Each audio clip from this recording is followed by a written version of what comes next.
Good evening. It's Saturday, December 13th, 2025. You're watching Co-op for Two. You're joining me for session 2 of our playthrough of Empty Faces: The Mine from Hunt to Killer. Let's check in with the chat, see how everyone is doing. Dorpset says they just adopted 2 cats. You know, my friend Rebecca here in Champaign, Illinois, owns a business called The Scratching Post. It's a cat cafe and board game cafe combination. So if you are in the area, you should stop by. Snow in Champaign. Yeah, lots of snow last night. Okay, anything to catch up on since last night? We had like a 7-hour session, 7.5-hour session last night, and here we are back for more. This is the final season in a trilogy of the series Empty Faces.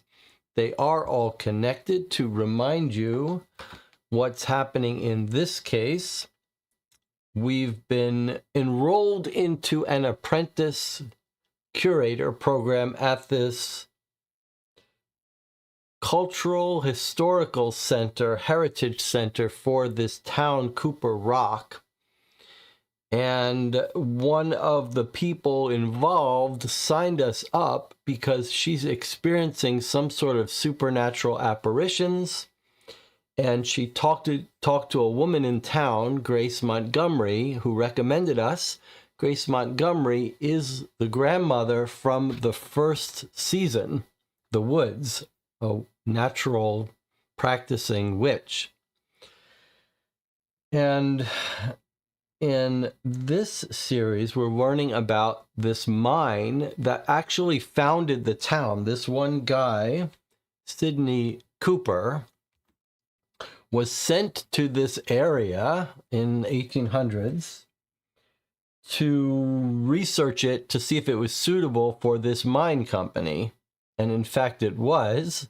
And the town built around the mine in West Virginia, and until a big explosion in 1989, which closed it down.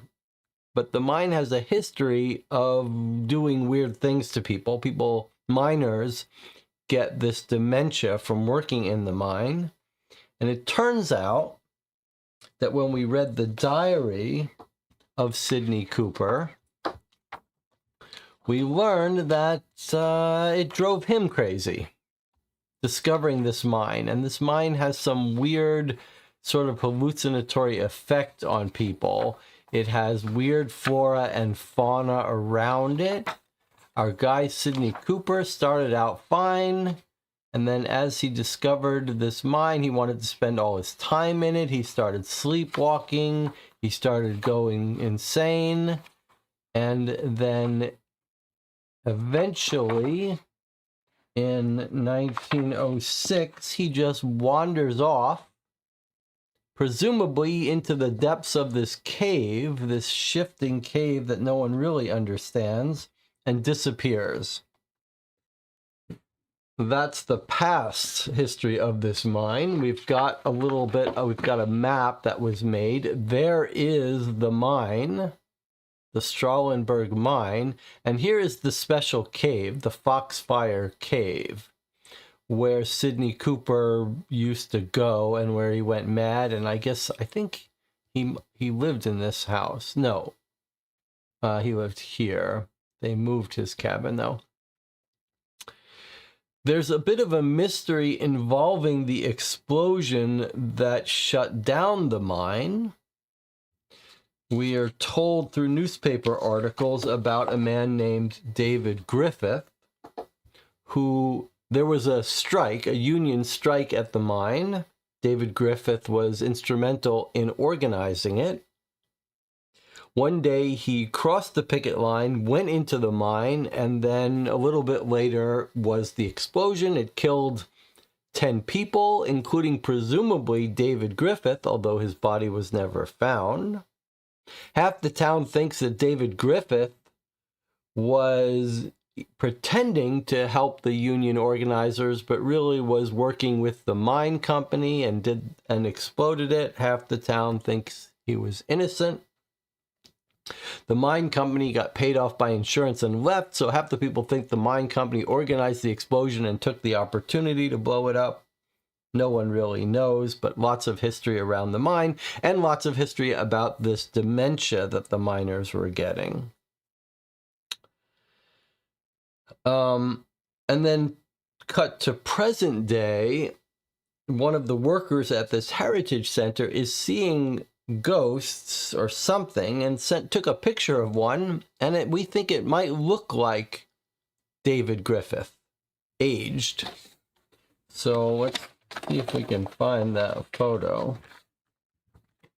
So there's the photo she took. She thinks this might be David Griffith. Here's an old picture near 89. We think that's probably David Griffith here. The apparition was grabbing for this lodestone, something stone. And in fact, we got hints yesterday that the mining company during the strike had some secret classified areas of the mine that they were mining, and that it wasn't for coal. They had armed guards stationed at specific zones. There was a password and an authentication code needed to get in, and they weren't mining coal, but we don't know what they were mining. Maybe this magnetic weird stone that's also driving people crazy. So we don't know what that's about. In this postcard that this ghost was also interested in, we discovered that there's a code. This is a code that David Griffith is known to have used. We know that because on a letter that was found the day he exploded the mine, he wrote a very strange message. Let's see if we can find that message. This message was found in his locker. And he says, I thought it'd be easier to go if I didn't have to say goodbye. I'm sorry for taking your something without asking. Figured you'd understand. You more than anyone know why I have to do this. With any luck, you'll have a chance to give me hell. If not, well, remember me as the boy you first saw coming down the mountainside, David.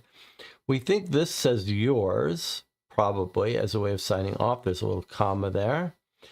And then this is using the same code as we saw on the postcard. Maybe we have enough to figure out how to figure out the translation of this alphabet and figure out what this says.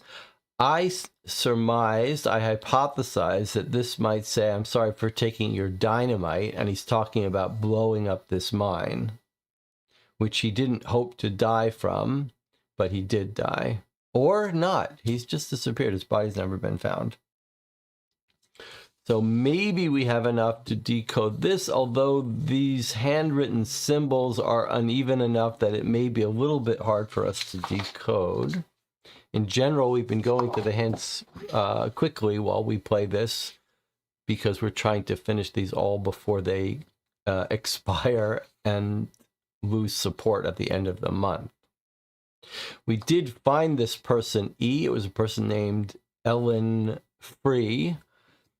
And one of the things we want to do today is check our inbox contact with June Novak. That's the woman who runs this heritage shop, because it looks like maybe we missed an email we were supposed to send her from box 1.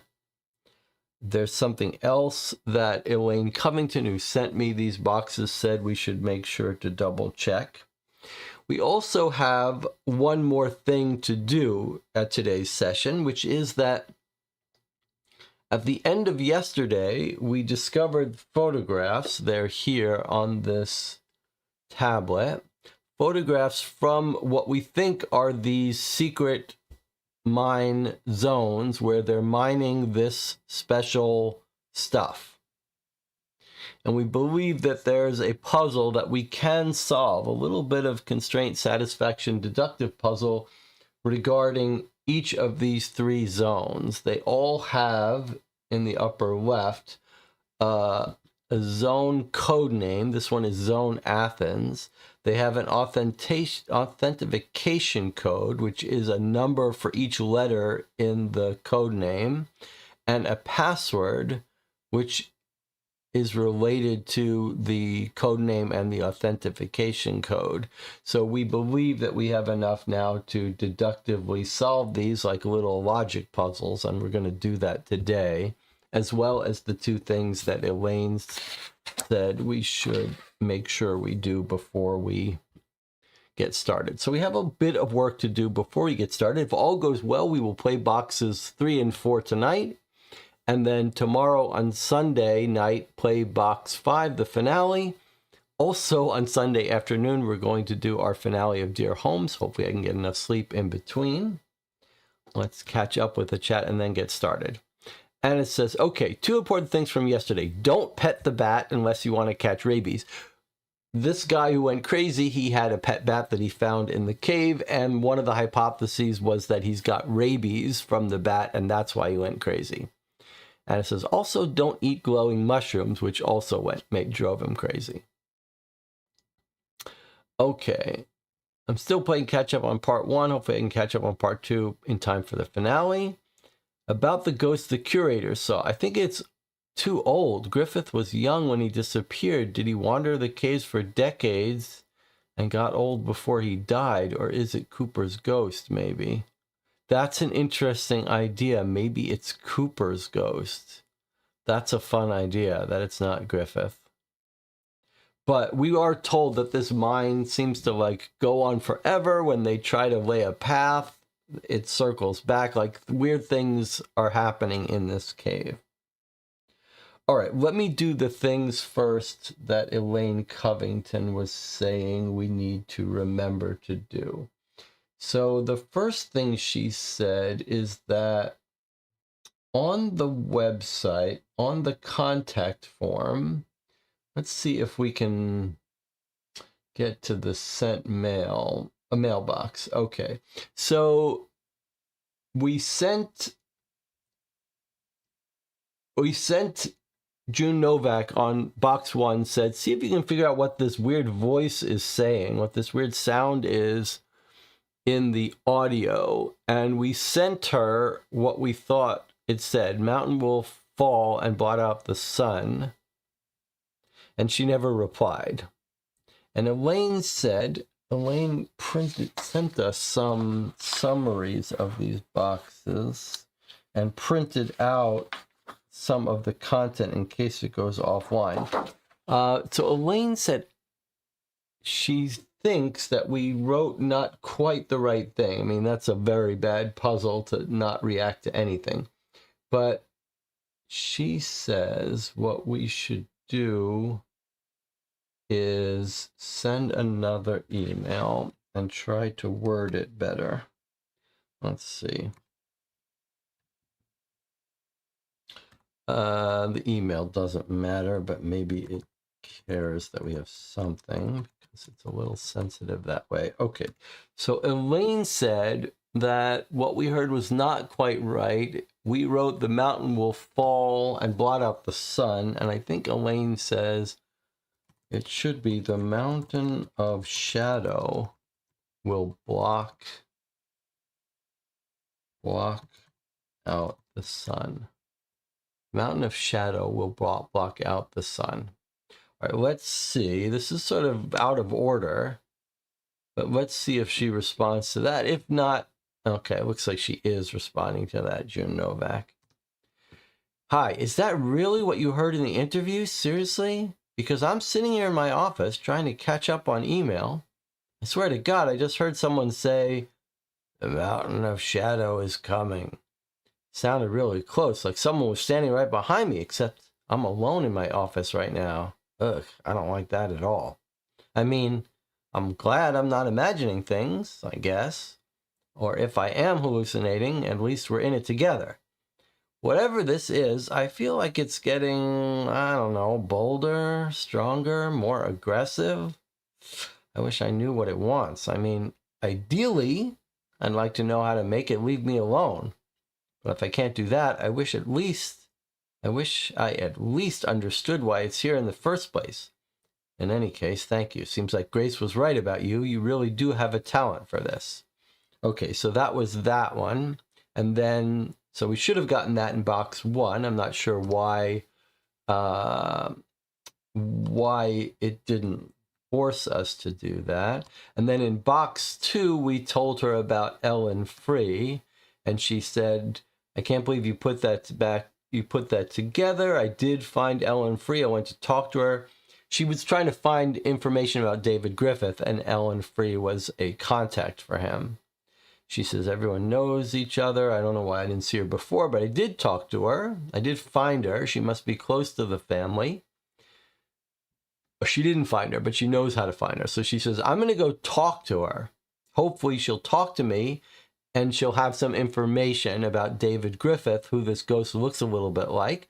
And then she says, oh yeah, by the way, we found these dead owls, twice the size of a regular owl and black all over, even its eyes. Yikes. So maybe we're going to hear more from June about talking to Ellen Free. Not Ellen, Elin. Okay, and then what was the other thing that Elaine said? Elaine said that there's some quiz that we didn't take. So let's go to the menu, click volunteers. So there's assignment. We did assignment 1 at the end of box 1, assignment 2 at the end of box 2, but I think Elaine was saying maybe we were supposed to click this first link. 5-month-long program. So maybe we should have clicked this one to even enter the program. Match the Miners Argot to correct pronunciation. Can you match the Miners Argot from the folklore booklet to their correct pronunciations? Every word in our language is made up of a series of distinct sounds known as phonemes. Below is a chart of commonly occurring sounds in American English, as well as many other languages. Click the chart below to enlarge. So this is just asking us to pronounce these things so we pronounce them accurately. That's interesting. So I guess we should print this out, but this is teaching us a little bit how to pronounce things. So we're supposed to answer this quiz. This is just for fun. Foxfire, luster, stink damp, and working. So I wonder if this isn't actually going to foreshadow a phonetic puzzle of some sort. Like, I'm not familiar with these phonetic use of these symbols to tell you phonetic. But we know foxfire. So then the question is, which of these pronunciation phonetic symbols pronounce as foxfire? So I guess we have to consult this. So we want the ah from clock, foxfire. So it looks like that would be an A. So it's either this one or this one. And then this looks like it's the emphasis. Where is the emphasis? Where's the accent placed? So fire, we want like the I in fire, which is, let's look at our eyes. It's not the I in bit. It's the here, bite. It's this symbol, AI, for hide and bite. Okay, so in terms of foxfire, it's this one, foxfire.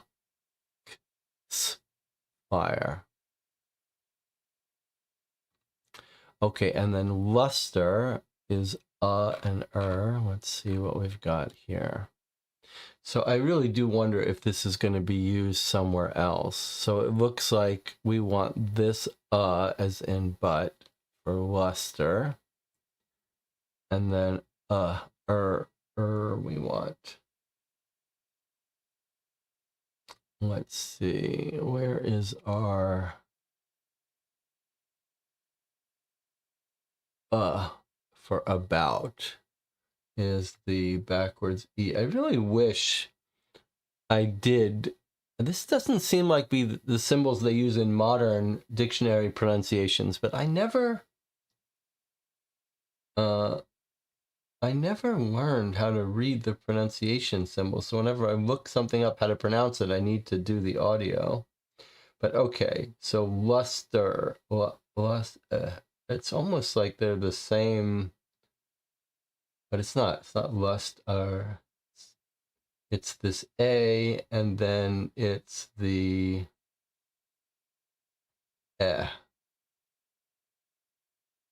Or no, here it is. It's like the for bird. It looks like a 3. So an A and then a 3.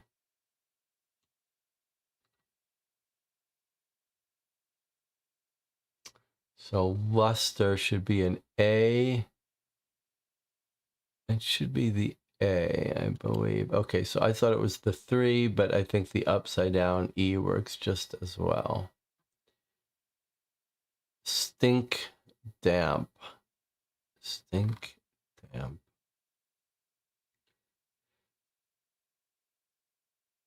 So if you knew this, if you're familiar enough with this, this has probably got a term. Like there's probably one person who invented this. So it looks like for the stink part, we've got this big capital I. And then where are we going to find the bat? It's probably stink damp. Probably that AE. So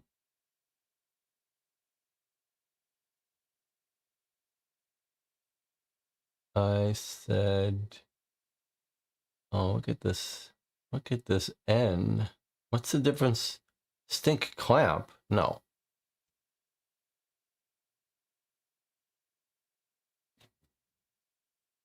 Unless it's this one. I don't think so, but okay, here's our last one. We'll see if I'm wrong about any of these working. Yeah, is what we're looking for. And yeah. So I think we might be looking at this A. And then not I is in fight, but I is in it, maybe. Okay.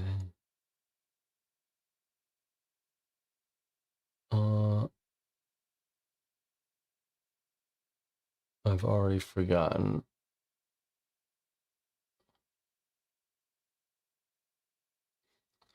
Boy, this got to be frustrating to watch. So I thought it might have been that A, but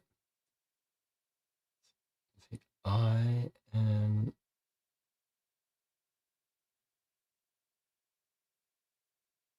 where's our E's? Ed, E for bet. Working. And then where's our N? NG. The N is for, this curly N is for NG. Okay, so let me just guess, and then we'll just move on. I don't think this is all that important.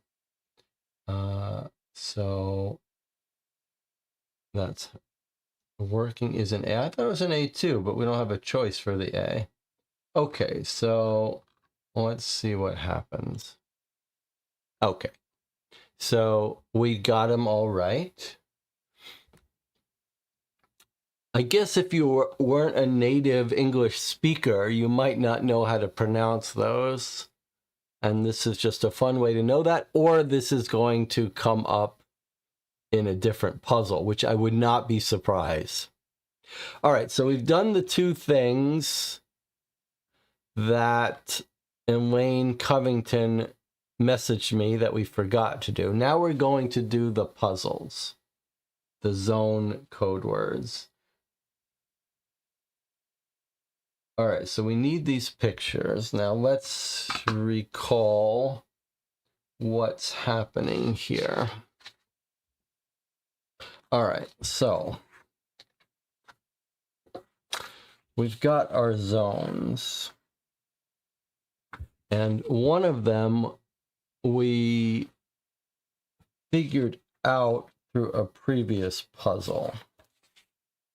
That was our Cairo. All right, and I've written down the others. So as long as these cards are right, they capture what are in those photos. So let's just start with this one and remind everyone how this works. There's a code name for the zone. There's an authentication or authentication code, and then there's a password. The important thing to realize is that the code name for the cave, each letter will have a number associated for the authentication code, which is the shift to get from this, to get the password. Most importantly, this code is not arbitrary. It seems like it's always a location, maybe always a city, we're not sure. And then this is a word, the password that you get by transforming it with the authentication code is a valid word. In this case, we think it was a mythological river that might tie into our mythology. So knowing that these are both words, we're going to be able to fill in some of the gaps. So that's the one we already know. Now our next picture is right here. We're going to work on these three in turn. The actual content of the photo is not important, but we know we have Athens. So let's actually start a new thing. I guess I can't use that screen. I thought I would use that screen, but I can't. Not if I'm going to show here. Okay, so what do we have? A, T, H, E, N, S. 6 letters. We can see all 6 letters of the zone code name, so that's done. But when you look at the authentication numbers, we're missing one. It looks like we have 4, 24, then a blank that we can't read, 23, 7, and 0. So what we're going to do now is we're going to do these shifts. We're going to get a password, and we're going to guess the missing letter of the password. And that's going to let us infer the missing authentication code. So remember, Cairo had a 9, so D, E, F, G, H, I, J, K, L. That's how we added 9 to the C to get the L. Okay, so we could do this easier. It might be easier with a computer program online, but we can do it with this easily enough. Okay, so A plus 4 should be an E. T plus 24, that's where things get a little tricky. So t plus 24. Now I've gone wrong here, so I'm going to count these off. T plus 24 should be 44, but then it's a little trickier. 27, 28, 29, 30, 31, 32, 33, 34, 35, 36, 37, 38, 39, 40, 41, 42, 43, 44. That's a Q.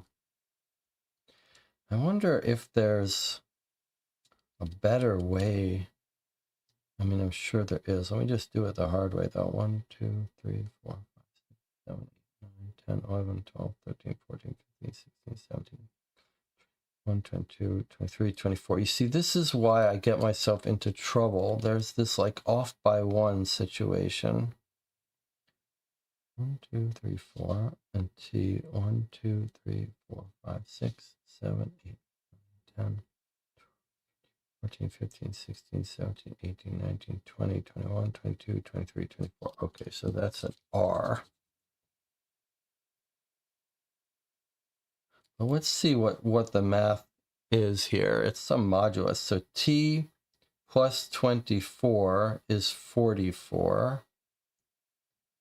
And so when we cycle around 26, we get 18. That's the R. Okay, so it's just modulus 26. Okay, H, we don't know how to do this. That's why this is our blank. E plus 23. Okay, so it's 5 plus 23 is 28. Modulus 26 is 2. So this should be a B, if I'm right. N is a 14 plus 7 gives us 21. That's a U. S plus 0 is an S.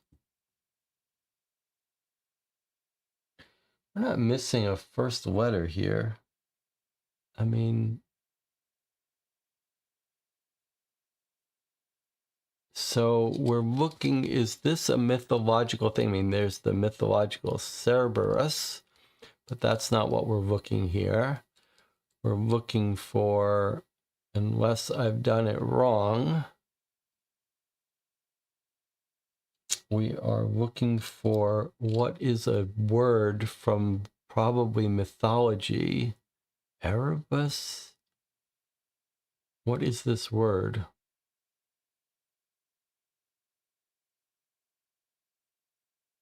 Well, let's just put this here. We don't have to figure that out yet, but probably someone in the channel will know what this letter is, and that will finish this. E for Erebus is a Greek god. You think it's E, huh? Okay, then the question is, what do you add to H to get E? This is how we get our authentication code. We want an E, which is 5. So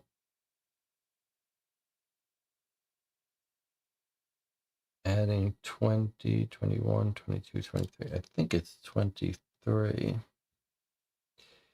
8 plus 23 is 31 and 5. Okay, I think that's right.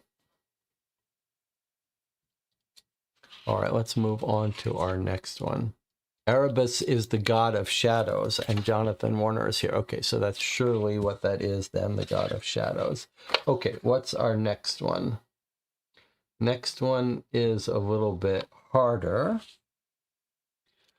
Our zone is C, H, I, and then we don't know what's next. It looks to me like we've got room for 2 more letters, which might make China, even though it's not a city, but maybe it could be, well, Chile's also a country. So I'm not sure, 100% sure, but let's try to figure this out. Okay, now, as far as the authentication code, it looks like we might be missing the first one. And maybe based on the spacing, only the first one. Like there's a nice big space. 1 or 2, but I think maybe we're just missing 1. And then we've got a 9, a 14, a 12, and then maybe that's it. So maybe there's only one more letter. Or maybe there's two letters here. So this is the hardest one to know if this is offset right. The code, the passcode, though, is we know the first letter is surely a C. And then it looks like we may have two blanks, and then a C and an E. Now, if we have two blanks, it does mean this is shifted wrong, that we have two here, which means 9, 14, 12 might be two missing up front.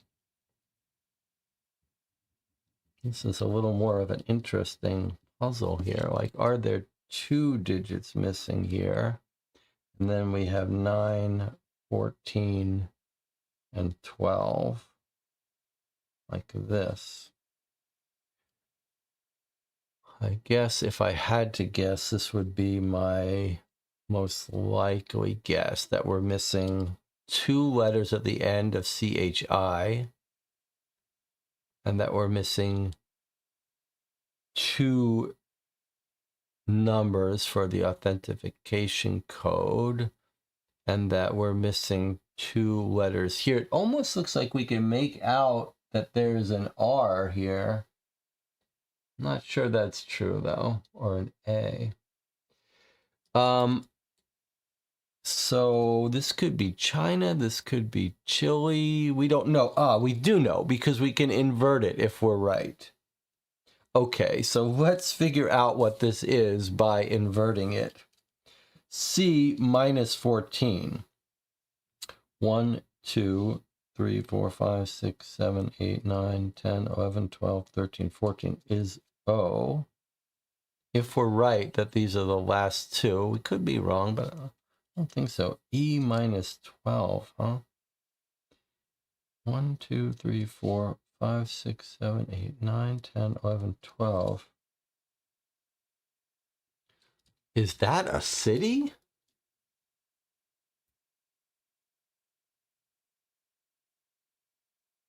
So the other thing that could be, though, it could be that what we're missing is a digit from the start. 14, 12, and a digit from the end. That it's not 14, 12. But Perry says Chios is a Greek island. Cairo, Athens. Well, Chios, then that sounds like it's right. Chios is a Greek island. Okay, so let's continue with the theory that these are all Greek islands. Okay, so it is Chios. So then we know how to get this. We know this should be a 0 because C stays a C. We don't know how to do this. Remember, we're thinking it's Chios, so it's not this. Okay, I plus 9 gives us an R. Okay, so we think probably this is going to be Circe, right?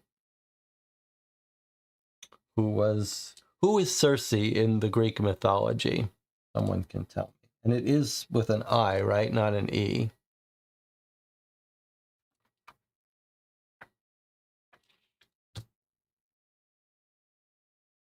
Who is Circe?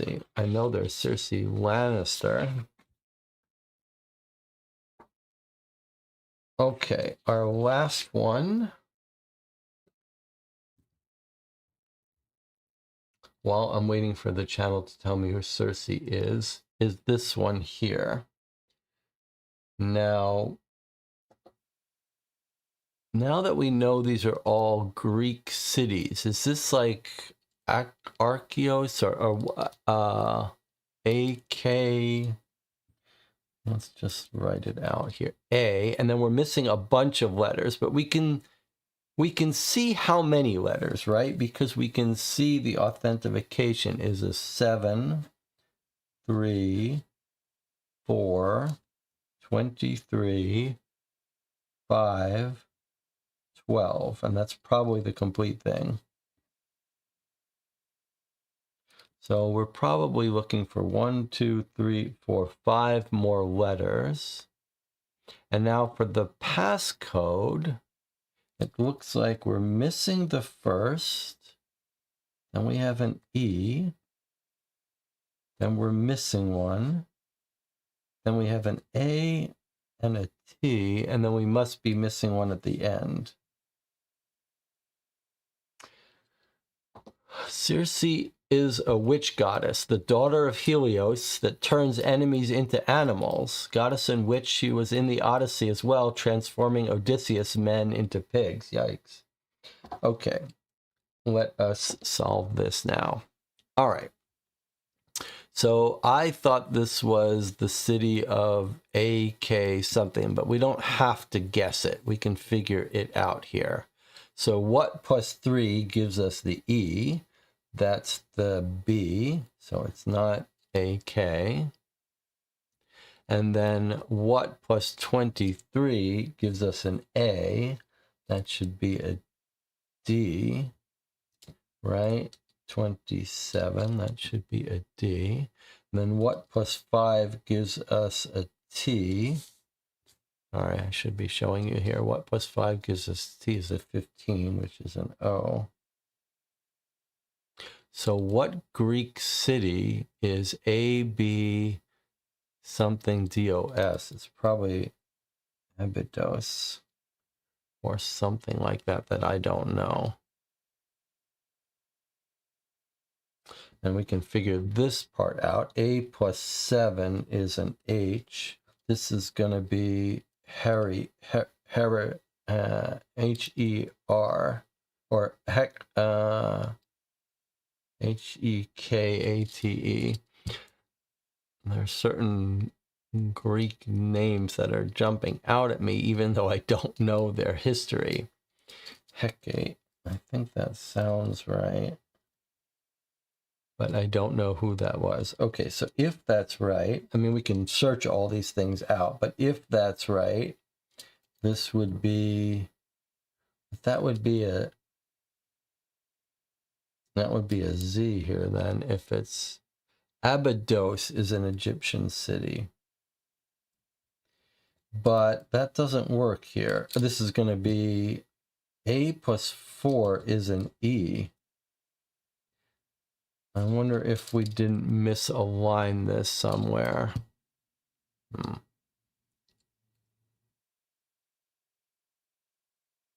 Oh, it's... Yeah, what? We've gotten something slightly wrong here, though. Let's make clear which ones we're guessing at. So we're guessing at all of these, except we do have the S. Okay, let's just do the ones we can do here for a second. S plus 12 is 32 plus 6. What's gone wrong here? It's like I'm off by 1 on these. Something is slightly wrong. Okay, we do see the S though. So we know this is an S. And we think this is the last digit's got to be a 12. Is my addition wrong? S plus 12, 31 should be a 5. No, that is an E. Okay, so we can confirm this is an E. And then this probably is Abydos. But I wonder if the alignment isn't wrong, because A plus 4 gives us an E. So that's not right. But if this, we think this is 12, 5, 23, 4, 3, 7.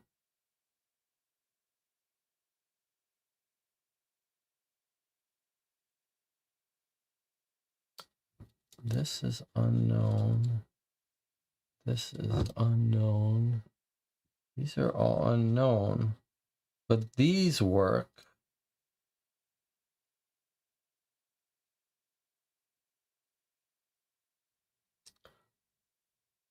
Why a plus 4 should give us an E here, not a C.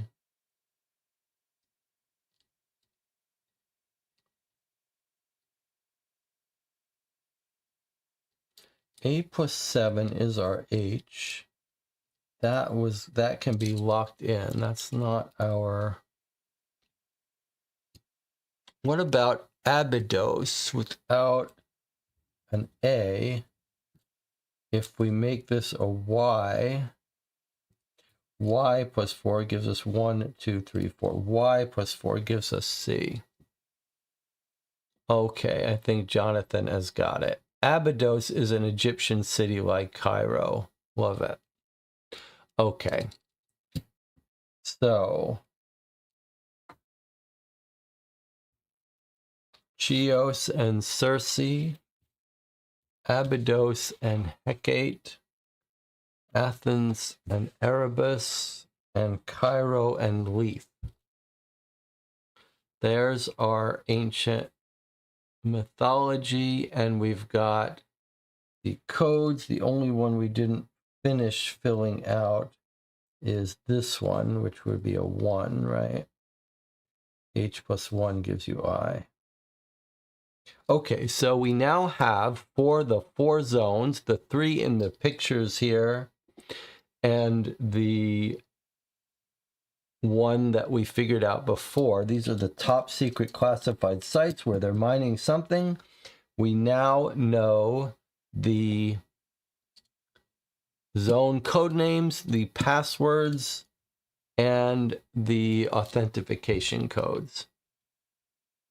Hecate is the goddess of night, crossroads, witches, drugs, and the moon, so it does seem appropriate. Okay, so that was fun. A nice little combination of logic and history and knowledge. We can put these aside. I think we're ready, 47 minutes in, to start on box 3. Anything else to talk about before we get started here? Pretty fun. I mean, I don't know. Depends what you think of as fun.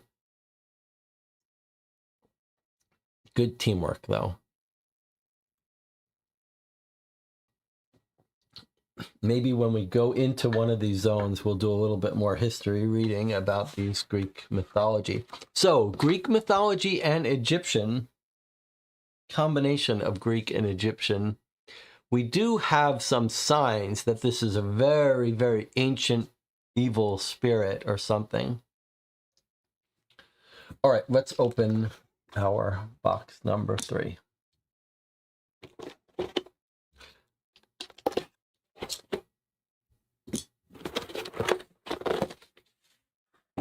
So we've got Elaine's online content that she's preserved. Put this back away. I suppose we could work on the code from Griffith, but let's not. Let's not work on Griffith's code. Let's save that for later.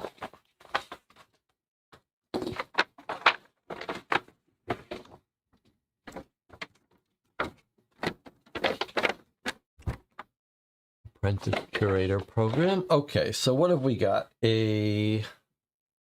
Looks like a handkerchief. Whoa, look at this.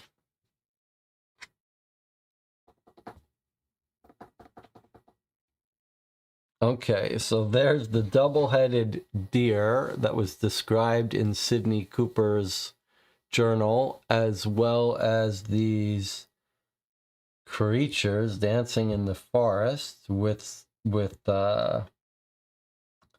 animal heads or something. Here is the Foxfire mine with the mushrooms that he ate.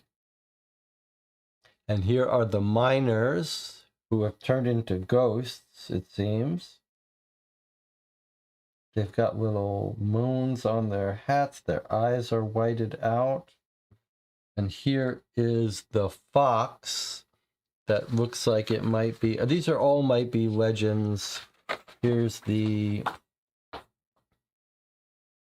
These are all from legends, right? Animal tales. We've got the one of these had the double-headed. I think these are all from the animal tales or strange creatures stuff. Half men, skulls of animals. So this is from the half men skulls of animals. There's the twin stag.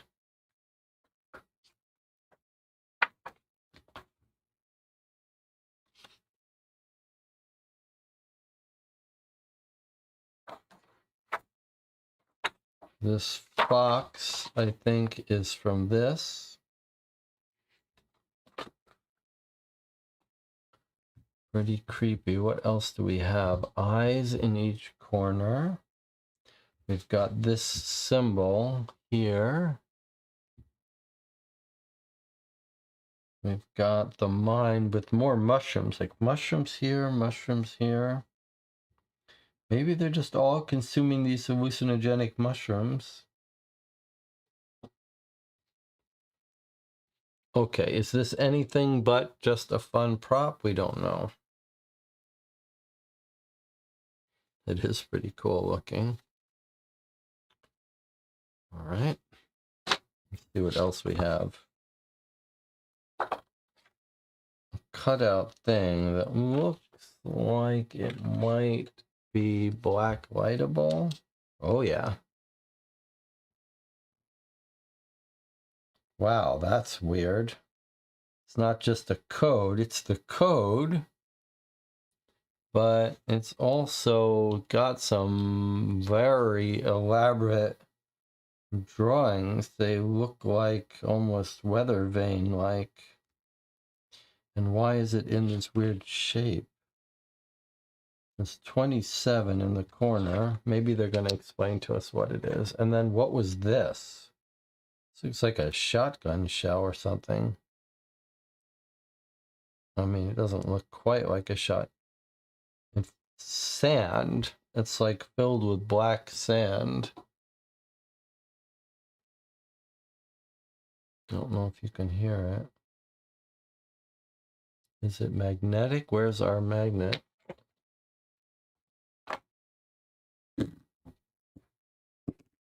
Definitely metallic.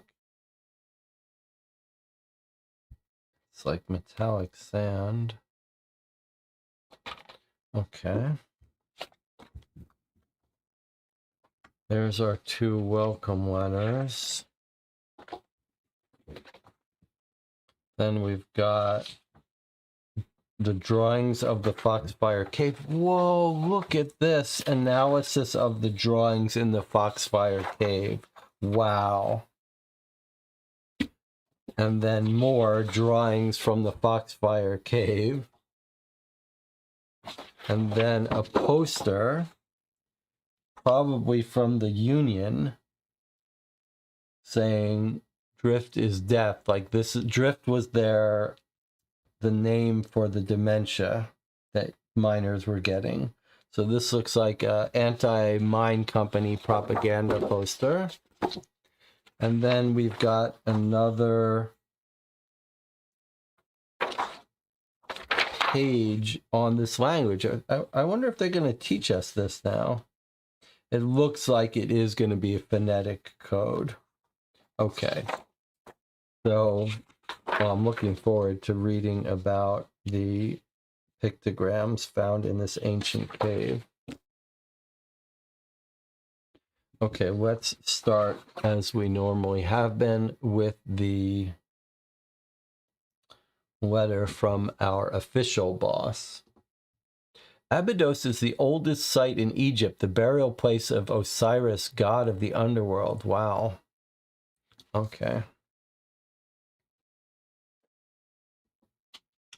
Here we go. Should we take our, maybe it feels like we're right up until we're right at a break point. All right, let's take a break. When we come back, we'll read our welcome letters for box 3, and we'll get started. I'll see you in 8 minutes.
Okay, we're back.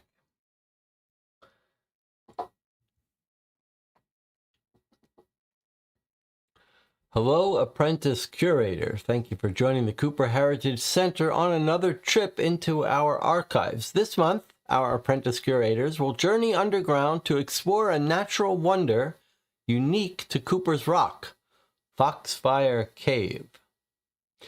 The proliferation of bioluminescent organisms and the fluorescent glow of the mineral seams found within its twisting tunnels make Foxfire an apt name for the cave.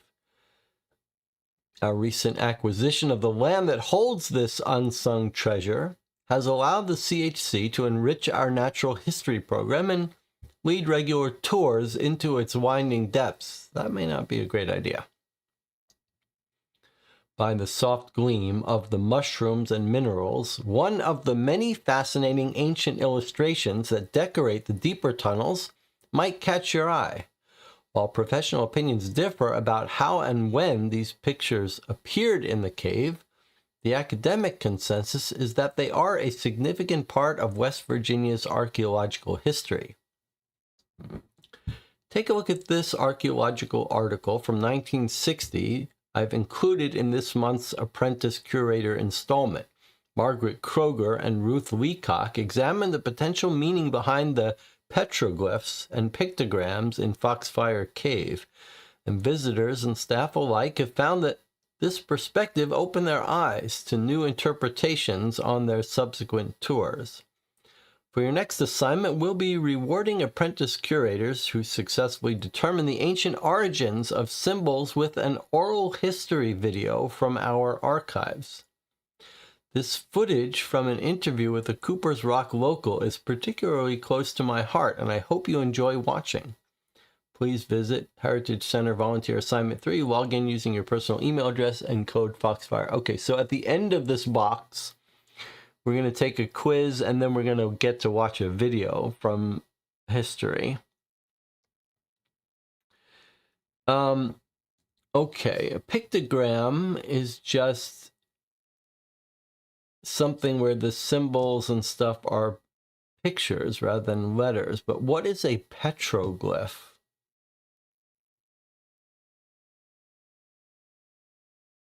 I mean, petro is oil, but maybe it means it's from fossils. And I rely on the channel to answer these things. If I don't get an answer, then I'll search. But if the channel can do your part and look up petroglyphs.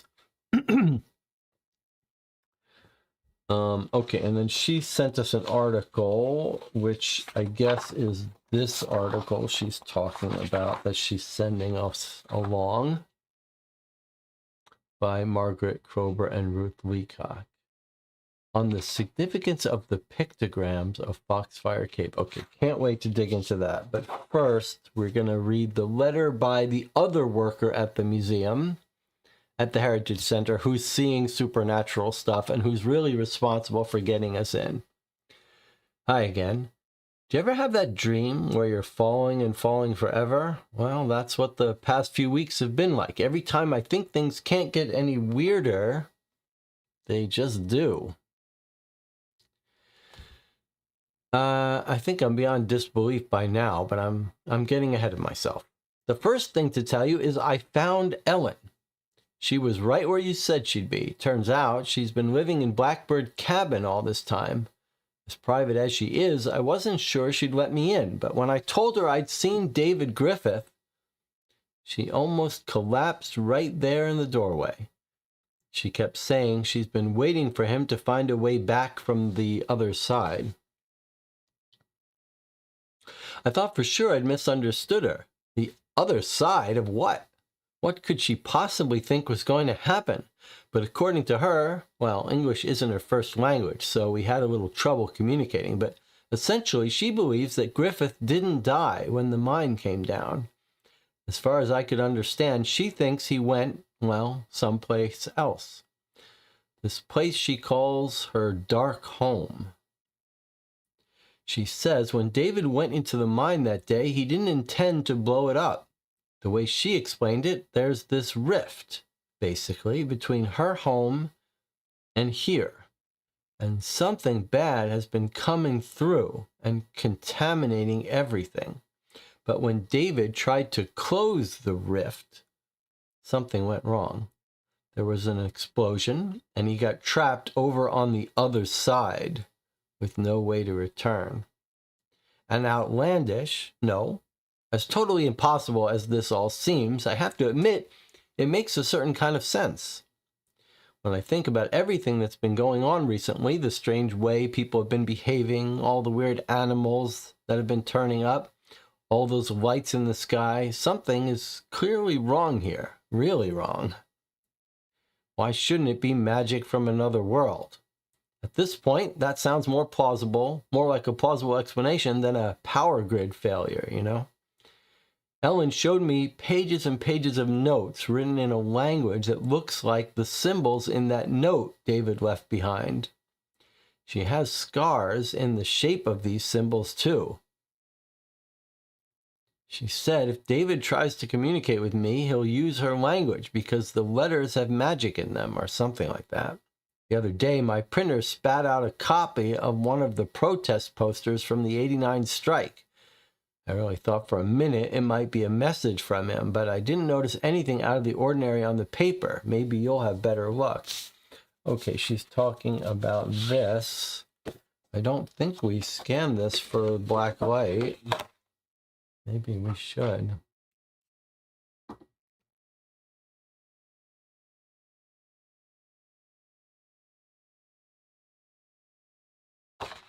I think, oh, there's a whole...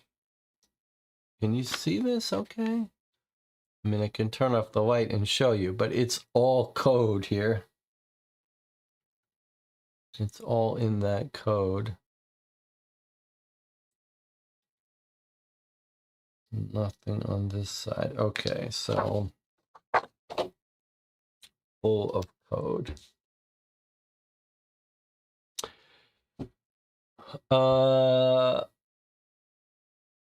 Petroglyphs are ancient art etched into rock surfaces, rather. A picoglyph is a drawing carved into the rock, not drawn on the rock. And it says that makes sense. Petra means rock in Latin. I see. Okay. Okay, if David tries to communicate, he'll use her language. She's got scars all over her in that language. Ellen says there's magic we can do to set this right once and for all. That everything could go back to normal if we play our cards right. But first we have to help David get back home. She gave me some instructions, something we're supposed to do to help him cross over. But I have to send them to you because apparently you need the lodestone for the spell to work. That's that magnetic little stone. I guess that explains why David was so focused on that display case. Who knew? I just keep thinking of all the evidence that was right in front of me. If I'd only known what I was looking for. All those folktales about otherworldly creatures, the weird disruptions in those pictures of the cave, even drift. It's all coming into focus, or maybe I really have finally lost the thread entirely. This is more or less what I've always imagined a break from reality would feel like, just falling endlessly. Sincerely, June Novak. P.S. One more thing. Ellen said the way to know if her magic worked is to watch the night dust. When you add it to the flame, use the contact form to let me know what happens. It sounds like we're going to be doing... This is going to be like gunpowder. Metallic gunpowder. Maybe all gunpowder has got metallic element. I don't know. We're going to be putting this into a flame. Okay.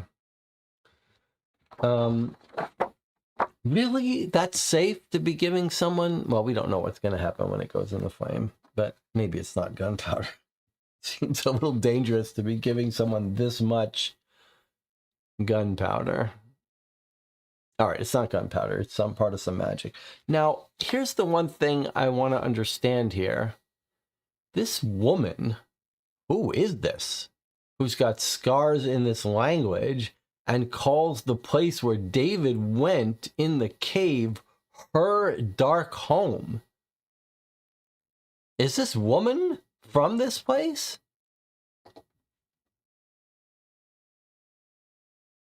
Who is this woman with these scars?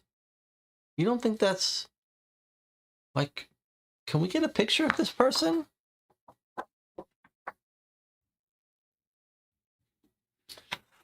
All right. Let's keep this stone nearby. We're going to need it, it seems. Put it with the gunpowder. All right, let us... Oh, this is the note from Ellen.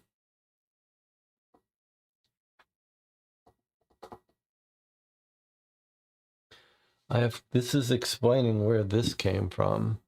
I have kept with me a vial of potent night dust from the dark home for many years. Powerful in its own right, the dust will seek out and magnify the greater energies of the stone. Only the holder of the blank itself can pierce all the way through the barrier. Complete this ritual to draw David's essence through the space between spaces. Gather a source of flame such as a candle, the sigil I have drawn you, and the blank, which is this again. Is this the lodestone? Lodeston. Not quite enough. Maybe it's called lodestone. I need to find out where it was officially referenced.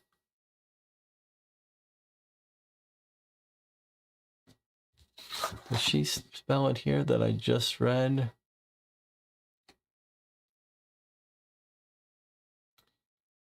She's got the scars.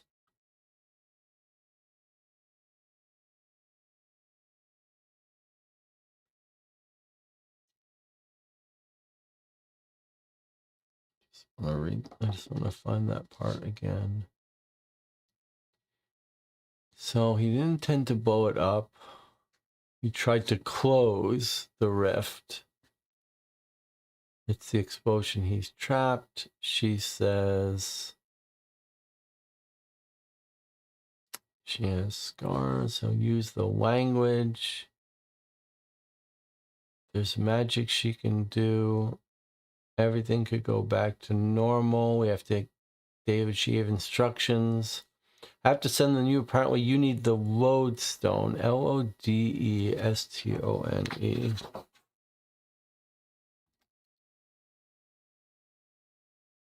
Lodeston. This is not enough letters to spell lodestone. But is it the right number of letters for David's note? Probably this is the same word we've seen in the note from the first box, right?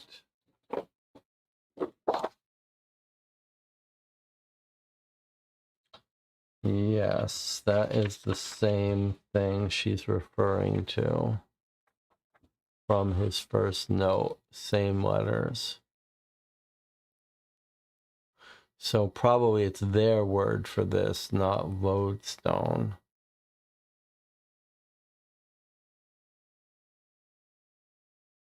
Taking your blank, and then she says the holder of the blank. Okay, let's keep reading this then.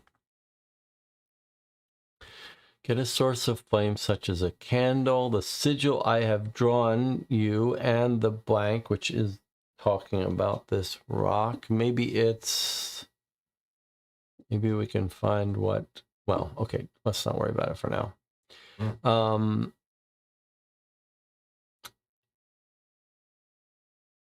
Once you have collected these, venture outdoors under the moon's gentle eye. Ignite the flame. By its light, spread 5 pinches of night dust evenly over the sigil.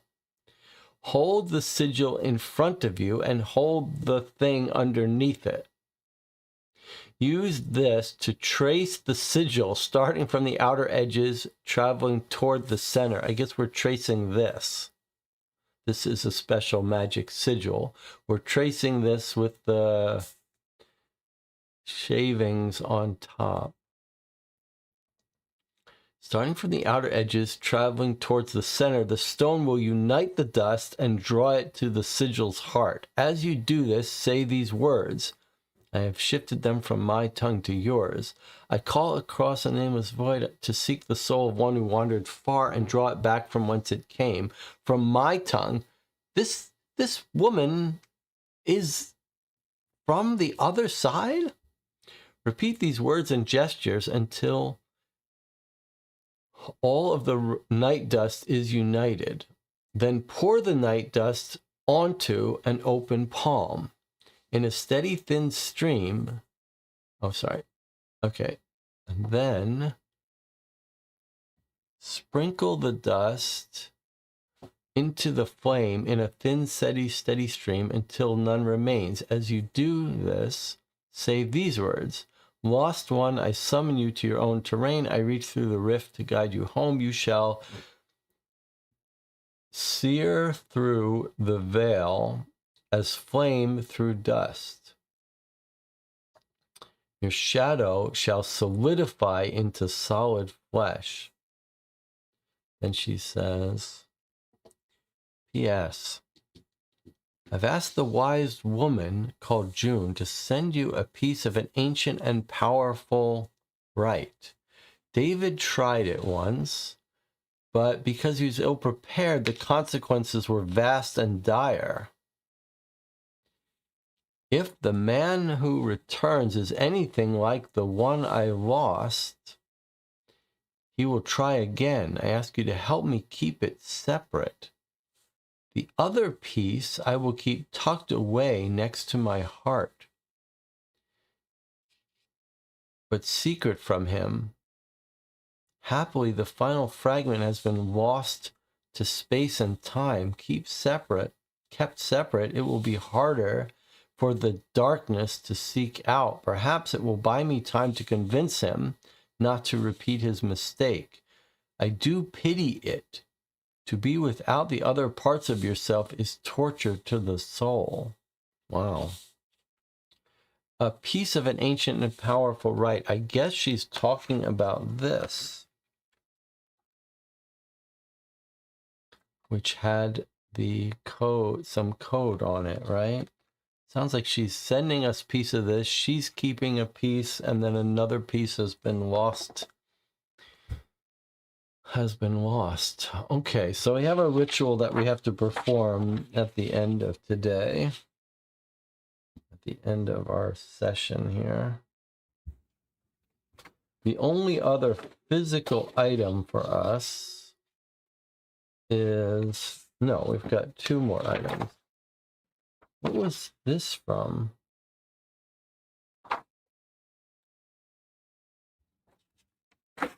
So we got this.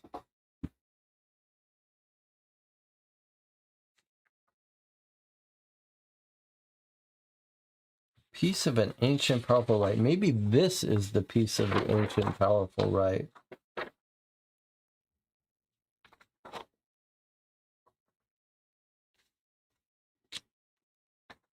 Who is that? What this is? Otherwise, if not, where is this from?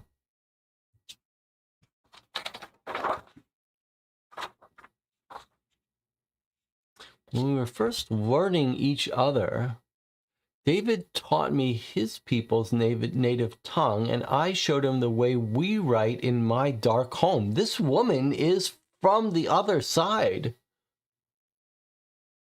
From the other side of this, from some other dimension. I showed him the way we write in my dark home. It is lucky our languages share the same sounds, but your letters work together to make so many different sounds, while our way matches one letter to each sound. One letter to each sound. My home letters are strung for magic as well as common speech. David and I often wrote with it when we did not wish to be understood by strangers' eyes. This is one of the papers I made in past days to help him practice his learning. David was restless as a student, but perhaps you will be more patient. I hope it will help you unravel the messages from him. It aches my heart to know he is using what I taught him still. So she's going to teach us how this language works. It's not a substitution code, letter for letter. It's a phonetic code. So these symbols correspond to sounds. L, and then this one is the sound This is the sound R, and this is the sound N. So learn, h, ow, t, oo,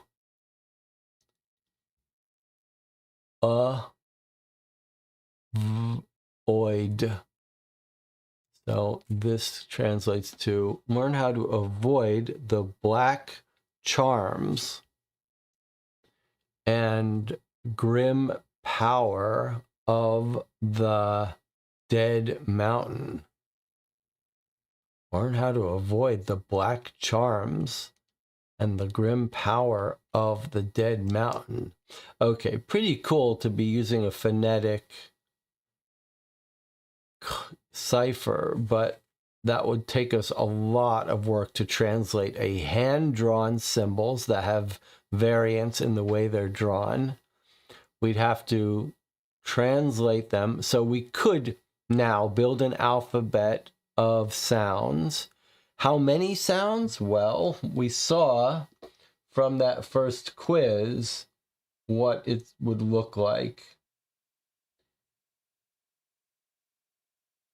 We can expect a grid of 5 by 8, 40 different characters. 40 different characters we can expect here, each of these mapping to one of these sounds here. We are not going to go through the work to do this, but you could imagine that if you were getting these boxes one a month, you might. We are just going to go to the hints and have them do this translation for us, since there's no deductive logic really around it. It's just a matter of going through the work. Okay, so that translates phonetically and then translates to words. Learn how to avoid the black charms and grim power of the dead mountain.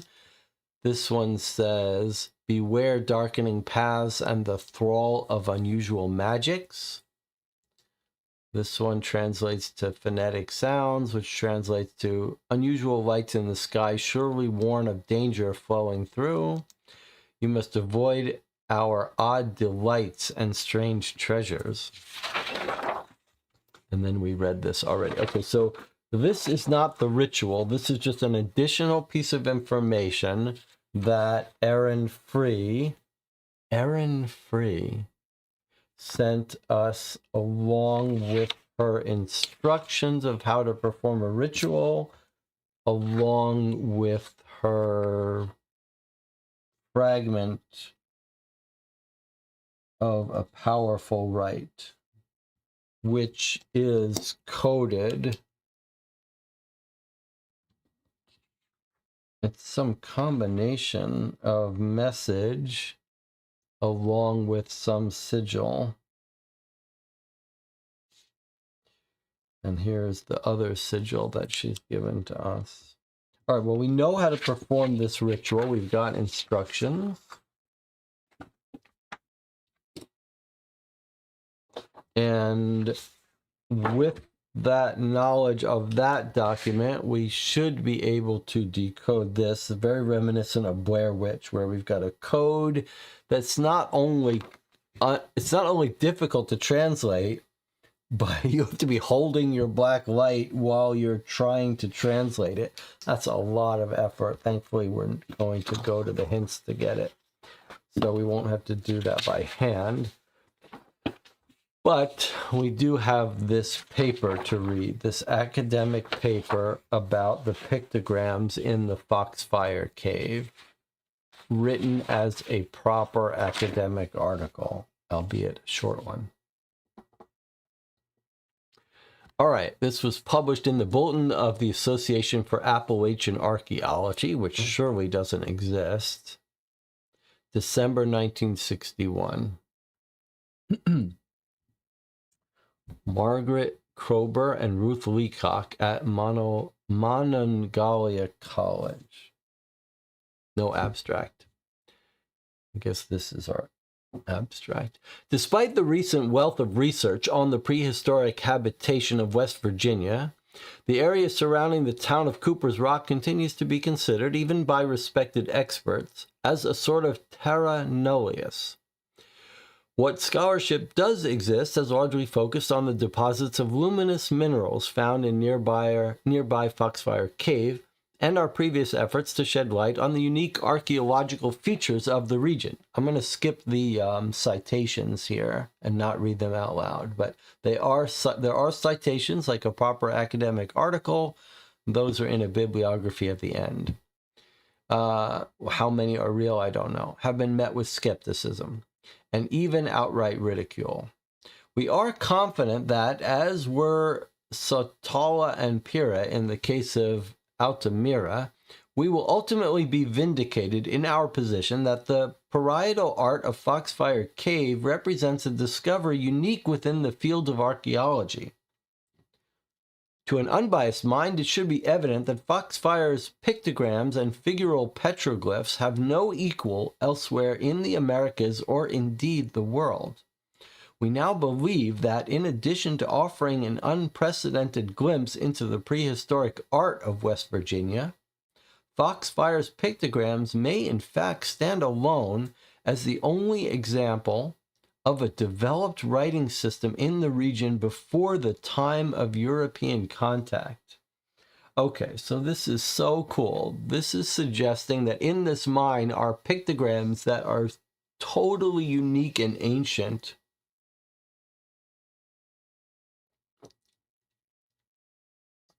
So who left them? And what are they telling the story of? Foxfire Cave is one of a number of solutional caves in the karst terrain outside Cooper's Rock, West Virginia. The precise extent of the cave is not public record. Feel free to look up some of these words and post in the chat what they are, because I don't know what karst terrain is. And I don't know what a solutional cave is. Not important, but it is interesting.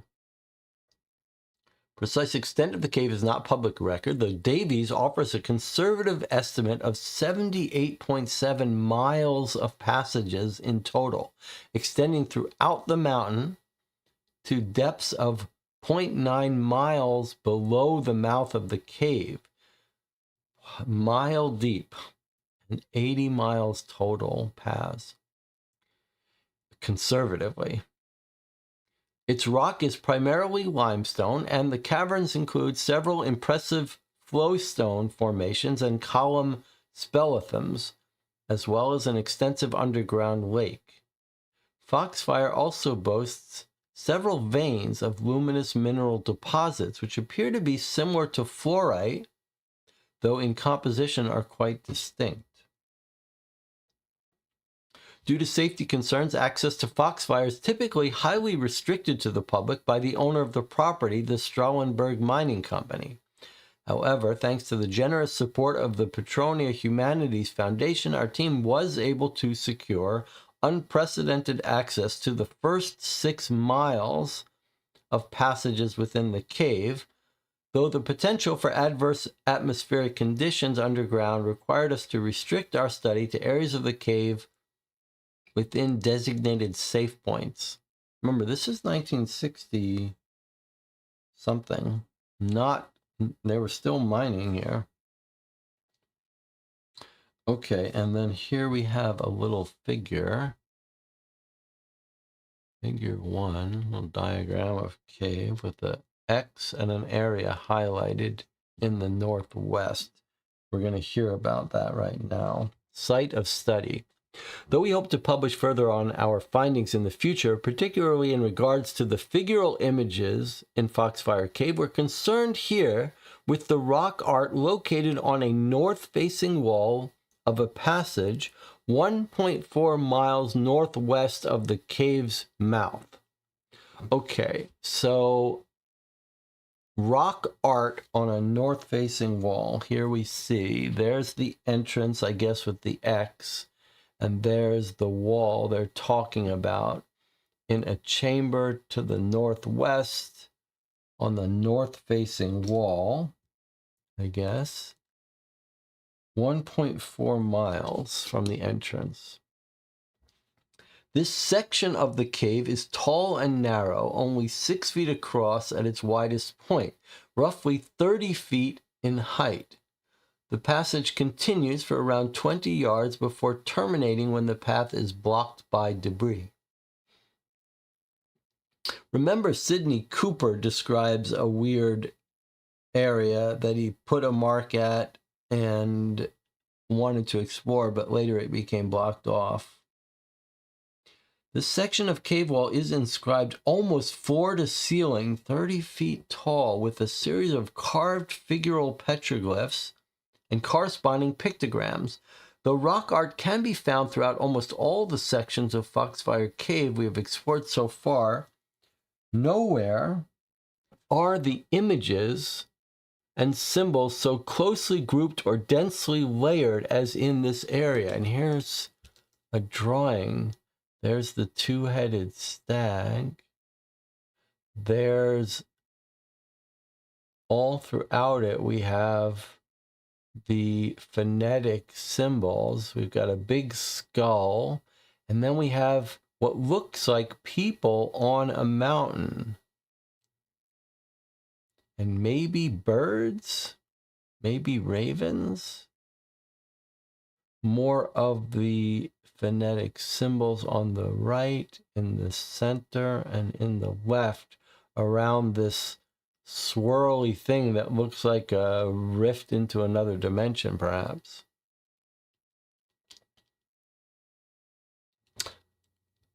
Spooky.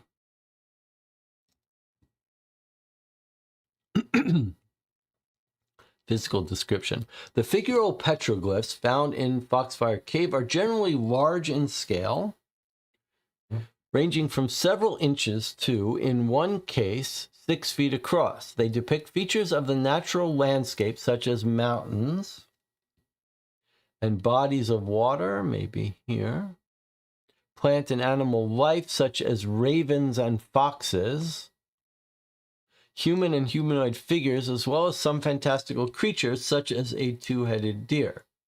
These petroglyphs appear throughout the cave at a variety of heights and even improbably on the roof of the cave. They were likely incised into the rock face with a hand axe, chisel, or other similar tool, and segments of the design appear to have been shaded with bone black or some other form of charcoal pigment. In contrast, the pictograms are individually quite small. So the petroglyphs are like this, but the pictograms are individually quite small, between 1 and 3 inches in size. Their manner of production appears to be quite similar to those of the figural carvings, with the exception that the pictograms do not seem to have additional color applied in any way. They are often surrounded with a carved border, somewhat reminiscent of an Egyptian cartouche, and are typically arranged in the negative space surrounding the large figural carvings. These sets of pictograms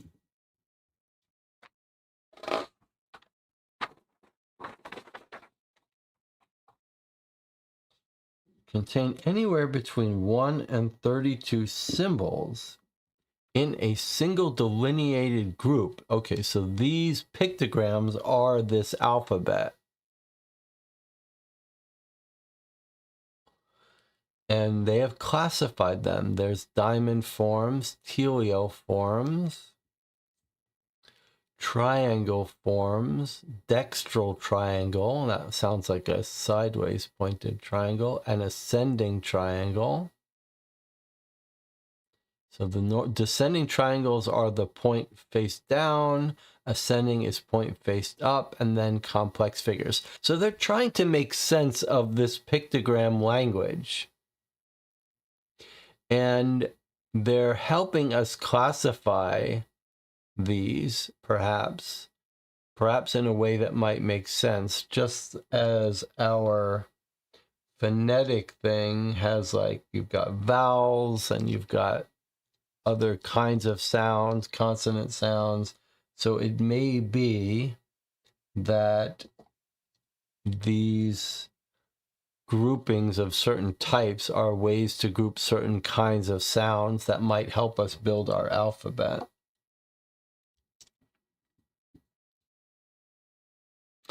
The exact date of these inscriptions is difficult to determine for a number of reasons, from climate variables within the cave to potential intervention from modern visitors. Erosion of the markings in some places suggests significant weathering, though in other locations the incisions are relatively clean and unworn.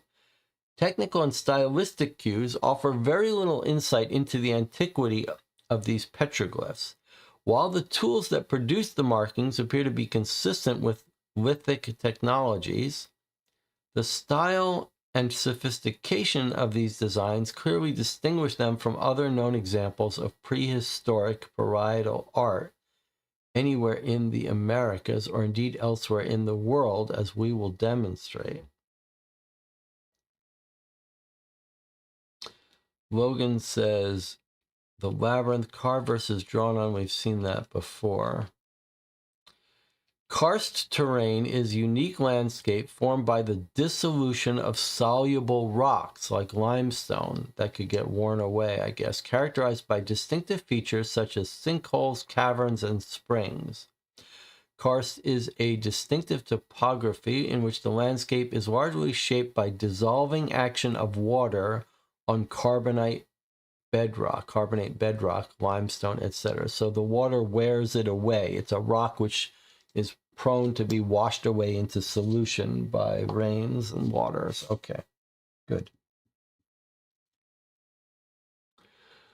All right, so now they're going to, this research group is trying to classify these pictograms. First, we must examine Foxfire's pictograms in their own right. We've cataloged each of the 40 symbols. Remember, we said how many symbols are we going to find? And here we have exactly 40.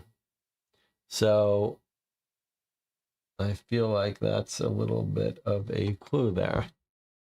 We've cataloged each of the 40 symbols and have attempted to classify them according to their similarities. We have grouped these symbols into 3 distinct types comprising 6 subtypes. These are as follows. We've got diamond forms, which are in table 1. Central element is a diamond or lozenge shape augmented by several ancillary lines. When these include a long vertical line, we have classified them as teleoform symbols. Those without a longer vertical line we have termed paleoform symbols. And that's table 1. Table 2 are the triangle form symbols, central element of which is a triangle shape augmented with several ancillary lines. These triangles may be oriented up, down, or to the right relative to the other symbols in the grouping. Complex symbols, table 3, which are composed of more than one central element, either a pair of diamonds, a pair of triangles, or a diamond and a triangle. That's these.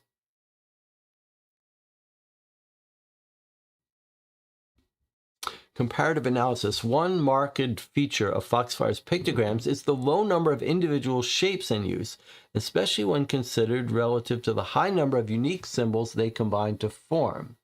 These shapes incorporate only 4 basic linear shapes: triangle, diamond, line, and caret.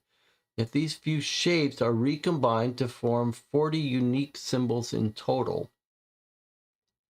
The system appears quite distinct from other known examples in the region or beyond. Even a cursory comparison with other existing pictographic systems, demonstrates how truly unusual Foxfire's symbols really are.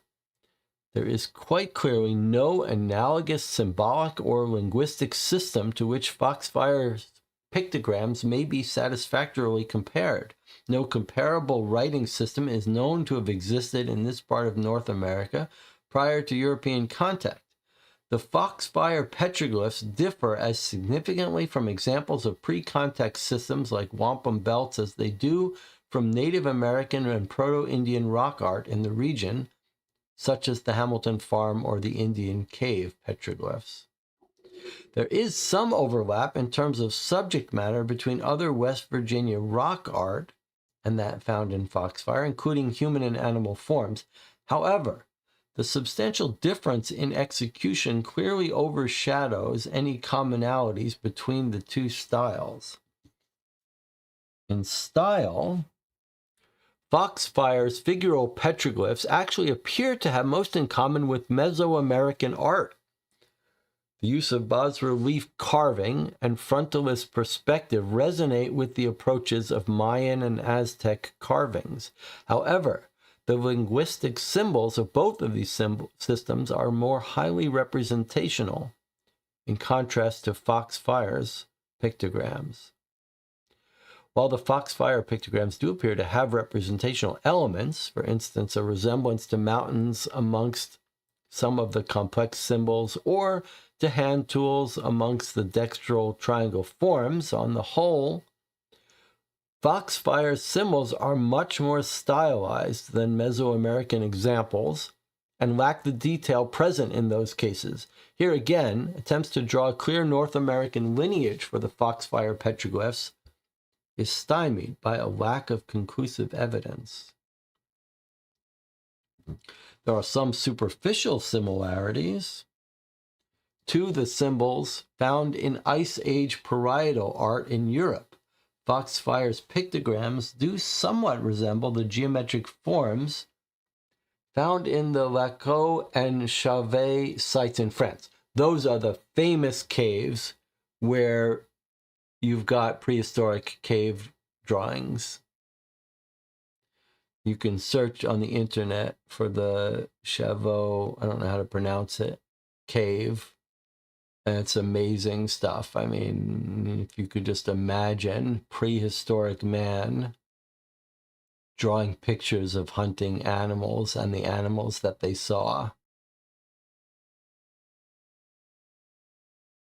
It's just beyond, it's hard to imagine how long ago these men and women, these people with no language, no words, no way to write what they're seeing, are just drawing pictures of hunting animals and stuff. Just incredible. In fact, let's bring it up. Let's take a look. Let's take a look at this cave.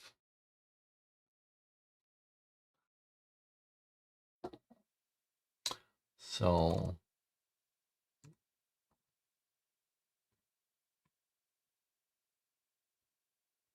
what, how do you really pronounce it?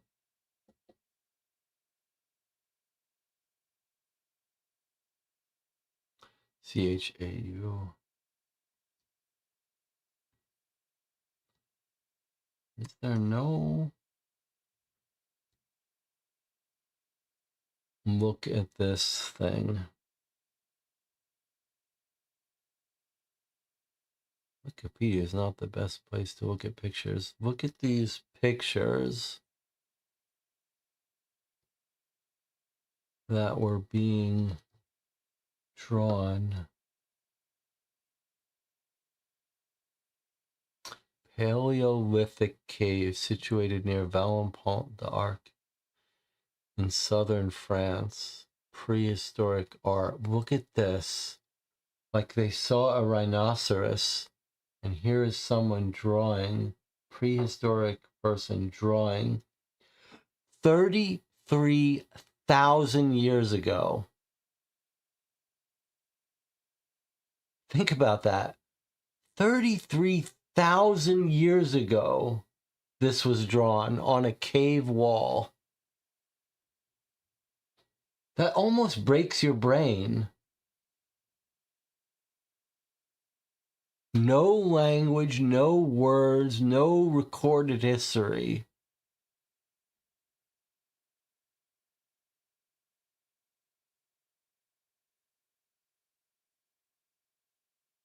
Maybe this one was someone like telling a story to a cave full of people. Lions. Look at this.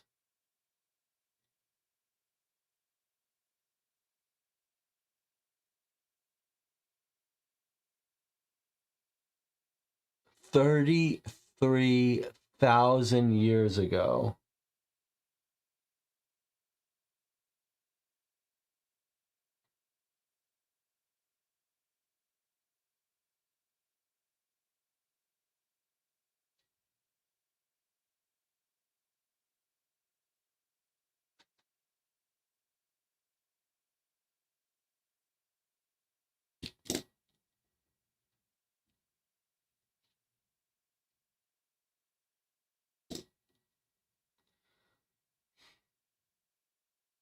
Almost breaks your brain.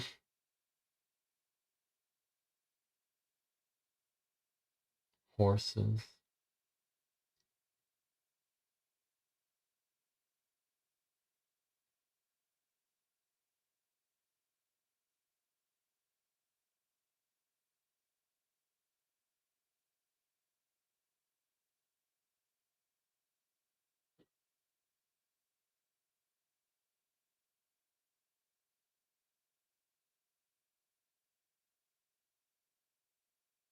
An owl. Maybe this is like a lesser artist doing this. Just insane. Pure insanity that that's real. All right, back to our game here.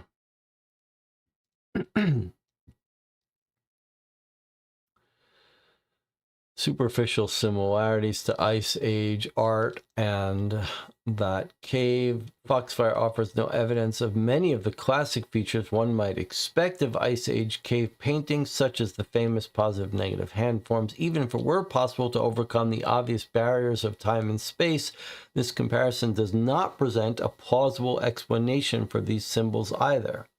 In some respects, the pictograms of Foxfire bear the most significant resemblance to cuneiform writing of ancient Sumeria.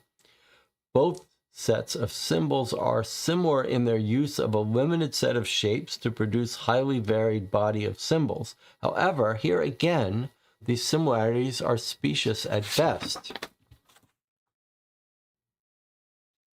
And there is no possibility that these two systems could have been exchanged.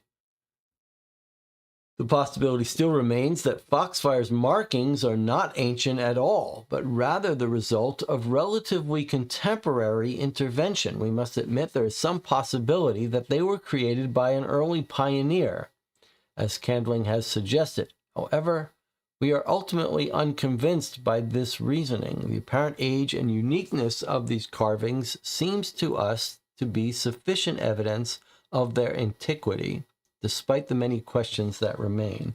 And here's a little close-up of one of the drawings. And here's a comparison of writing systems. So there's cuneiform, Sumerian writing system that uses these triangles a lot. Mayan, very distinctive square-like pictograms drawings. Then you've got the Aztec, a little bit related to the Mayan, but more free form. Ice Age drawing, very symbolic representation of who they're trying to draw. There's the animal, there's a person, and then here's the Foxfire pictographs.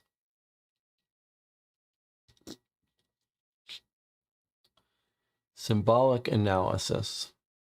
In addition to their unusual stylistic and formal features, one of the major elements that sets the Foxfire pictograms apart is their highly regular organization into apparently semiotic groupings.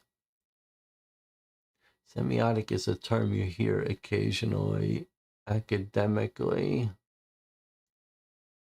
which I should know the definition of, but I don't. Can someone put into the channel semiotic? It has something to do with like meaning, meaningful grouping, something like that. As we will show, or systematic meaning. As we will show, their complex interrelationship with the figural petroglyphs represents a highly unique form of visual communication. Semiotic is the study of symbols. That's right. Signs and symbols. Semiotics, study of signs and symbols.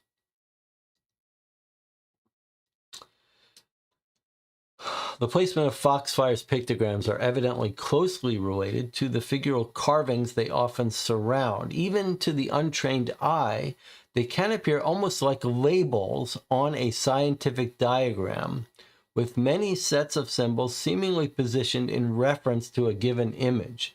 To better understand the significance of this apparent interrelationship, we will now consider 3 examples of parietal art in Foxfire that include both pictograms and figural petroglyphs. The first, figure 3, which appears at the far edge of the cave wall, is arranged in a semicircular pattern above a carved spiral figure. So basically they're just saying, hey, it looks like we've got the drawing and then these pictograms look like they're labeling what this is a drawing of, which might seem obvious to our understanding of language, but pretty unusual in ancient art. The set of pictograms is grouped in 2 short pairs of 3 symbols each. The first half of the grouping is striking for its regimented rotation of its central form, each triangular pictogram ascending, then dextral, then descending. So they're saying here we've got an ascending triangle, then a dextral sideways facing triangle, and then a triangle facing down. Combines to create a sensation of clockwise forward motion, as if the triangular form is rolling forward. This bears an intriguing resonance with the spiral formation around which the pictograms are grouped. And yet, the neat symmetry and momentum of the first grouping of symbols is broken abruptly by the second set. The second set, however, offers a sort of simplification of its figures from a complex form to a diamond to a triangle. The initial pictogram of this part of the set resembles a mountain divided. The second and third resemble a man and some manner of hand tool, perhaps a spade or a scythe. Considered together, these elements may offer us a glimpse into the symbolic significance of this particular grouping. The spiral figure representing the rock fall that blocked this passage, while the pictograms can be interpreted as telling the story of the collapse. First, the falling debris, then the loss of life that separated the early visitors to this cave from their companions. The second grouping of symbols we will consider here, figure 4, appears quite high up on the cave wall, about 3 feet below the roof of the passage, above a large image of several human figures inscribed within a mountain shape. Here is figure 4. So there's our mountain. Remember, our whole second season was about the Radiant Mountain. And then here is our pictograms in a little frame. See what these authors have to say about that. It's quite high near the ceiling. Here we see an elaboration of the themes developed in the previous example, or perhaps more correctly, the aftermath. If we consider our first exemplar to represent a catastrophic cave collapse, this scene depicts its tragic consequences.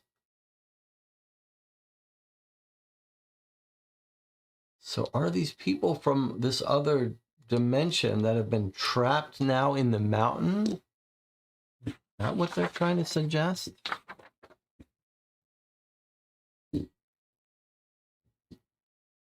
Humans' forms entombed within the mountain. The attending pictograms are similarly evocative, as the alternation between the direction of the pictograms suggests the arrangement of bodies in a mass grave. The third figure, this one here, which occurs close to the blocked passage at a height of 5.5 feet, is arranged in a semicircular pattern above the figural image of what appears to be a human skull. This says arranged in a semicircular pattern, but it doesn't look like it's arranged in a semicircular pattern to me.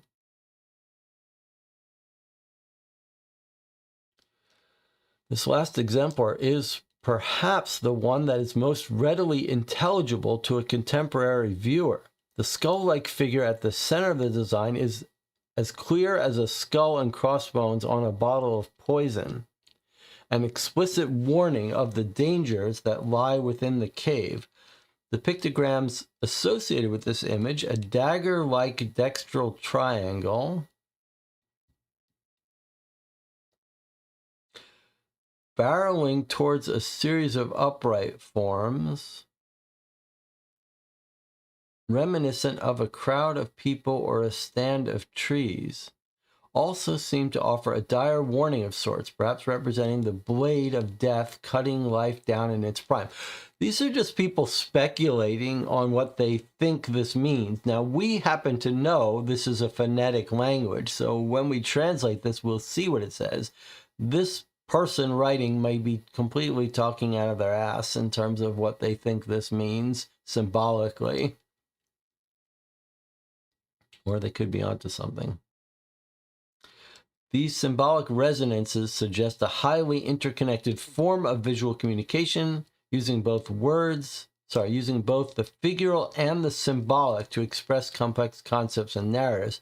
However, this may not be the only way to interpret the symbols. Yeah, so she's like looking at these symbolically. This is a dagger, these are forms, but we happen to know these are phonetics. So maybe here's someone doing a different analysis. Here's a semiotic analysis. Beyond the potential symbolic significance of the pictograms in Foxfire, it is necessary to acknowledge the likely proto-linguistic features of these symbols. The repetition and organization of these pictograms suggests that their meaning may not be merely metaphorical, perhaps lexical as well.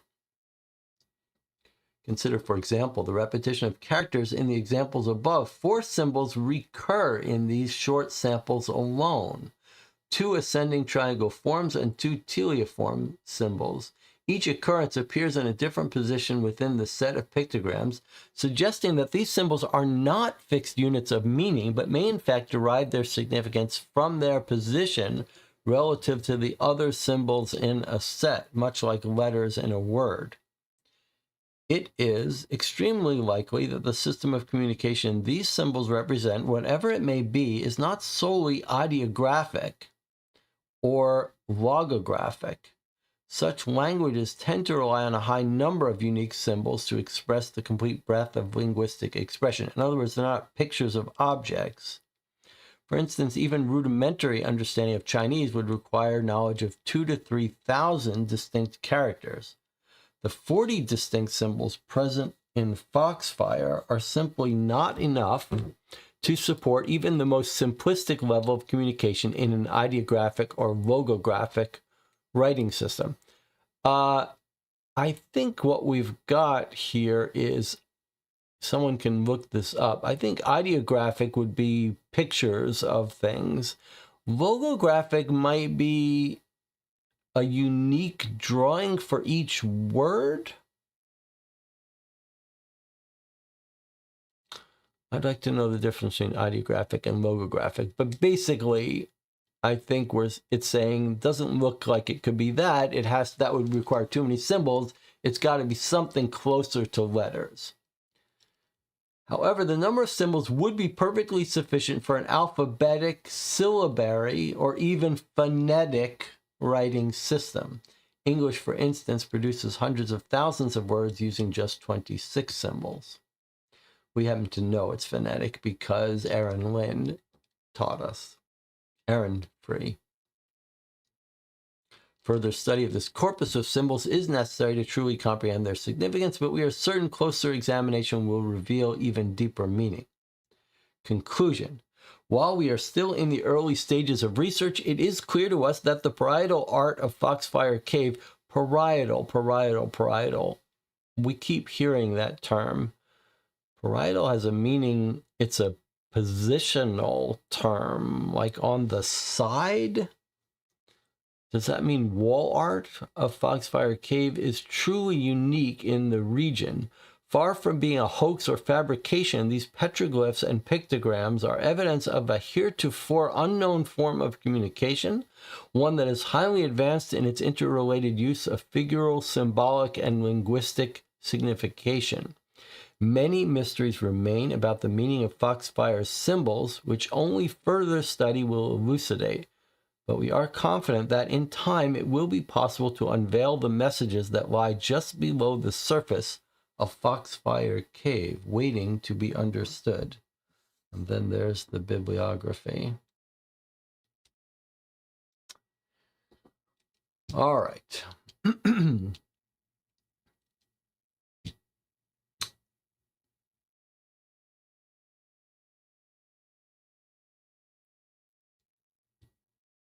Logographic describes a writing system where symbols represent whole words, that's what I guessed, or meaningful units, morphemes, rather than sounds. Logan says, I love how deep this goes in respect to making the players look up information. Yeah, this is pretty cool. I mean, it makes it feel real. All right, so we've got some drawings on the cave. Detailed enough for us to decode those labels once we decode the language. So, what is next for us? We've got several documents now that are using this phonetic code. We've got the postcard blue light code. We've got the writing note for David Griffith, which talks about what this object is called. That is this. Then we've got the writings on the cave that we could decode. And then we've got the blue light writing on this document that our June Novak discovered, which we can see here. You can kind of see it here. We've got writing hidden in black light here, which is about some ritual.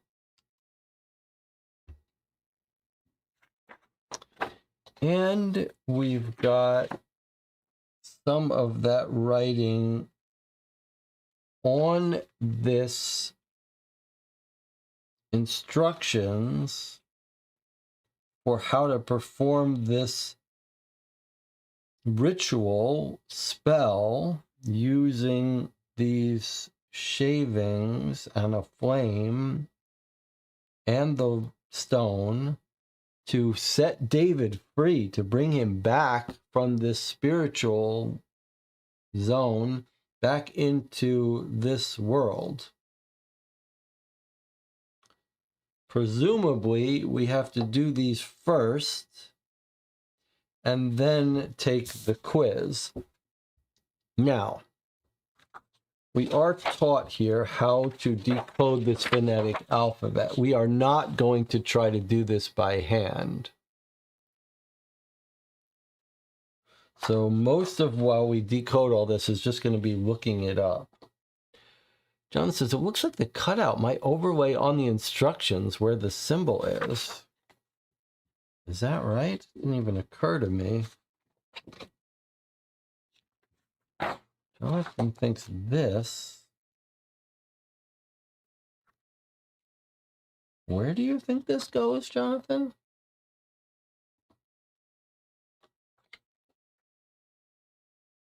Here somewhere?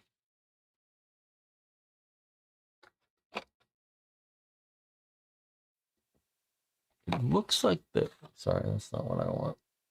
It looks like the cutout might overlay on the instructions where the word symbol is. I do not see that.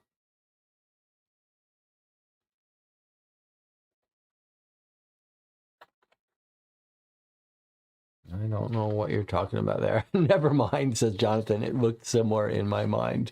Okay. Anna says, it's like the ancient Hungarian runic writing, which was phonetic and about 38 to 40 symbols. You can check it out here. Okay. So I think what we'll do is we'll take a break here. We'll get a fire-safe vessel so we can perform this ritual. And then we'll go to the official page and read the translations in all of these documents. All right, I'll see you in 8 minutes.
We are back. 14 concurrent viewers, 10 likes.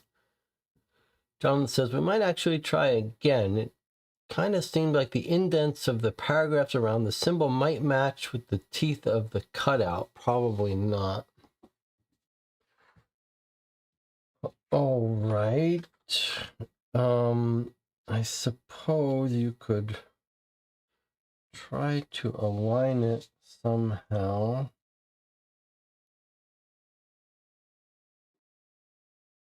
I don't see it.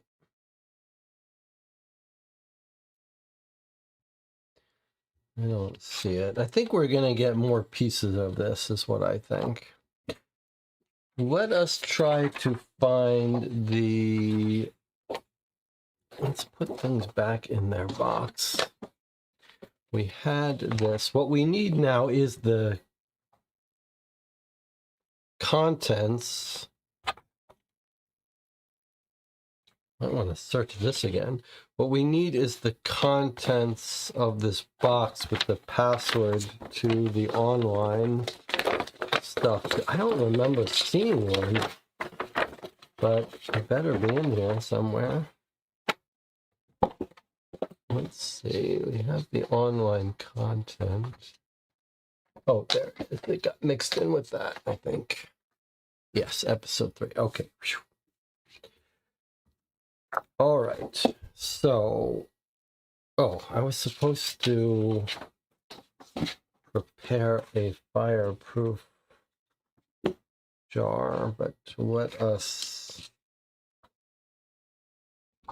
All right. So we need to translate these instructions first, at least these few instructions. I guess they're all saying the same thing. They're all referring to the name for this.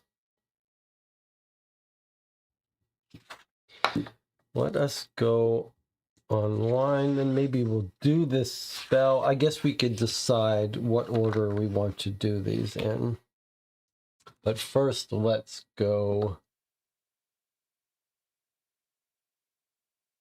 to the recap page. All right, so we want the mine, episode 3. And the password here. THR5286. The thing I'm most creeped out about is this woman is from the other side. What does that mean? What is the other side? All right, so let's take a look at what we've got here. Here are the solutions and hints for this episode. So let's see. Ellen's language lesson provides a series of phrases written in the Otherworld alphabet, phonetic translation, and their translation into written English. Some of these translations have already been provided, while others remain incomplete. Okay, so the lesson reveal. So it's saying that, I guess it's saying that this lesson is incomplete. I see. This is the lesson she gave David. And here was one that wasn't translated. So this one translates to, phonetically, you must avoid. You must avoid. We did this one. You must avoid our odd delights and strange treasures. Okay, and then 5, this one here wasn't translated in any form. This one translates to, the charms within the pit shall birth passionate hate, foul the mind, and kill inner good. The charms within the pit, that's the stuff, I guess, that they're mining. Foul the mind, birth passionate hate, kill inner good. Yikes. Okay, so that's that. Now, lesson reveal number 2. What is that about? Now that you know how to decode this language, this phonetic language, you can decode the messages written in other world languages in episodes 1 and 2. And I hope now we're going to get them given to us here, because we're not going to bother actually doing it. Let's see. In episode 1, the otherworld letters in the profile of David spell eh and always, or the first sound of the name beginning with E and the word always. Okay, so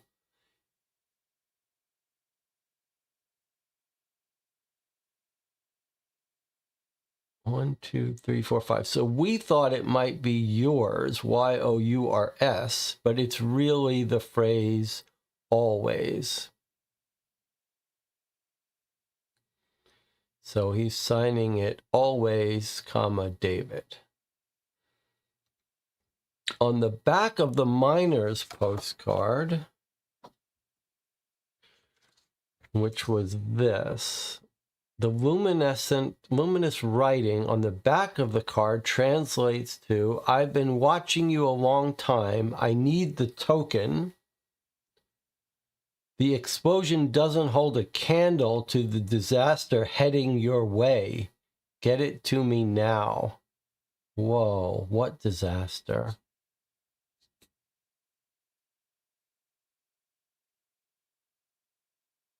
The explosion doesn't hold a candle to the disaster heading your way.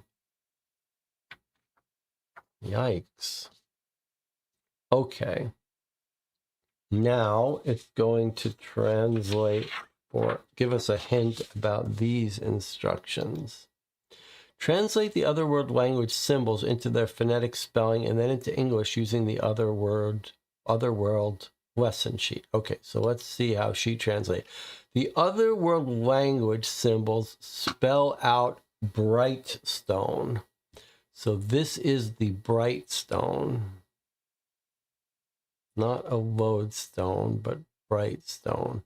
I don't know why I was still trying to translate these letters one letter at a time. Long ago, we knew it's phonetic. Okay, bright stone. All right, and now I guess we're going to get a hint about the poster. Your blacklight may reveal a secret message on the Drift is Death poster. It sure did. Let's see what it said. Using the blacklight on the poster.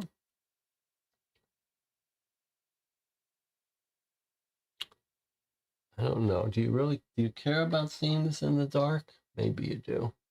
Let's just take a look at what it looks like in case anyone wants to decode it on their own. There's the top half. There's the bottom half.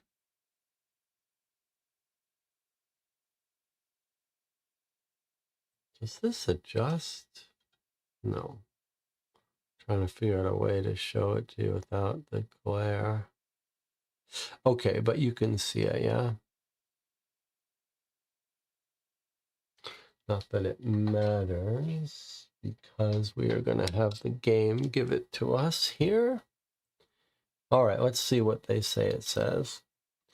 Translate into phonetic sounds, the message reads as follows. Am getting better at this.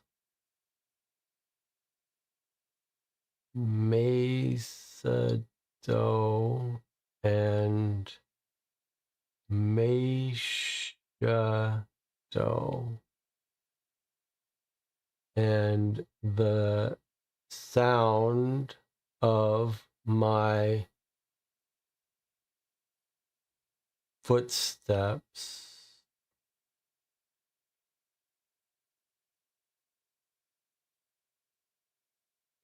can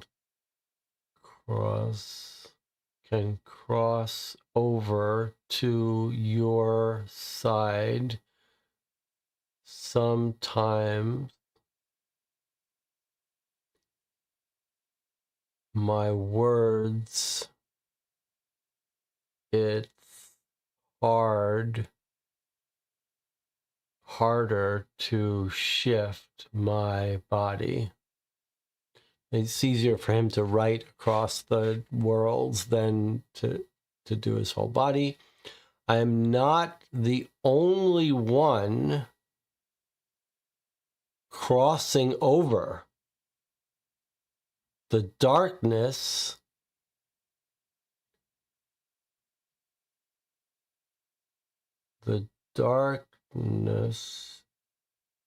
is racing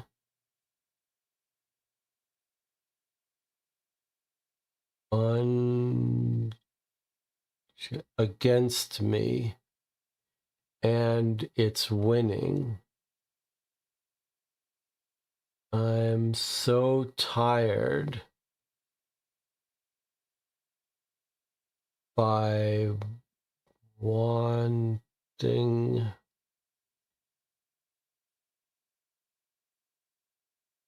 I am so tired by want but I want to give up but I won't give up because she's waiting for me. Find Ellen.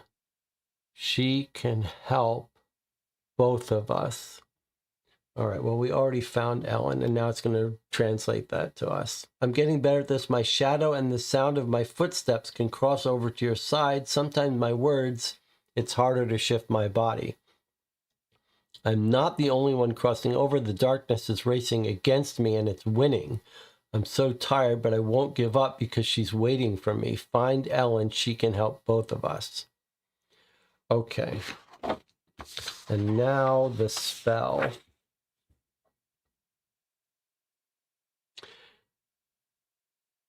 Okay, so the spell is this one. And indeed, we did see the codes on this. Nothing on the back. Okay, what does it say? The piece of paper includes part of a symbol that you'll need to keep for future episodes. Well, she told us it was part, she has part, and the other part is lost. Okay, so this ritual spell we just keep for later. Now, there's no mention of this here, but surely we're supposed to do this now. Right?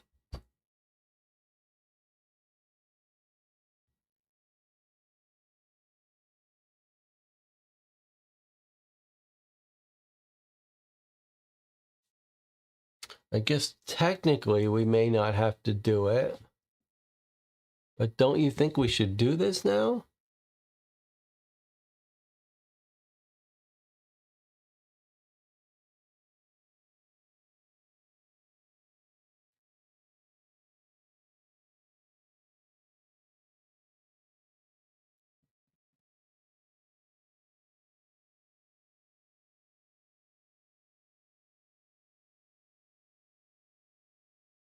We should do this, right?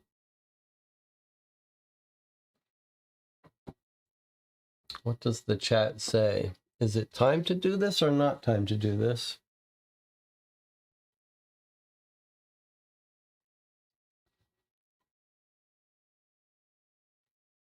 There's no mention of it in the recap. But surely we want to bring him over as soon as possible. We spoke to Aaron. He said he wants us to speak to Aaron. So she wants us to do this. Surely time is of the essence.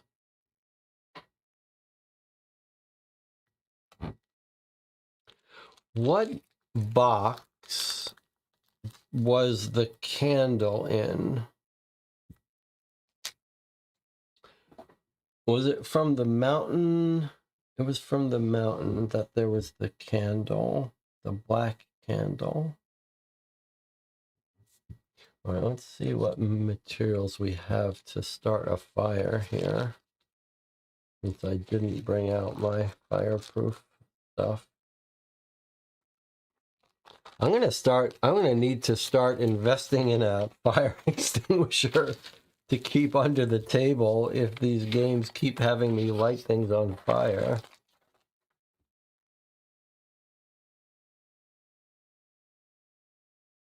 Oh, fireproof. Okay. Now.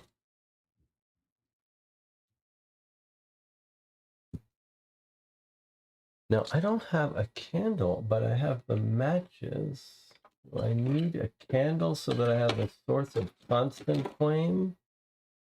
Let's read our instructions here again. Gather a source of flame such as a candle. It'll be nice to have a actual thing we can keep running. Ignite it. Spread 5 by its flame, by its light, spread pinches of the dust over this sigil. So I'm supposed to sprinkle this over this, and then I gather it with the stone over the fire or near the fire. But then, more importantly, I say those words, okay. More importantly, pour the night dust into an open palm and then sprinkle the dust into the flame in a steady stream until none remains. Saying these words. I mean, how am I supposed to say these words? How am I supposed to read this while I guess this is in my hand at that point. Okay, and then he's going to come through. Go outside under the moonlight. All right, well, we've got moonlight here. I guess I could turn off the lights a little bit. The only thing we need is a candle of some sort.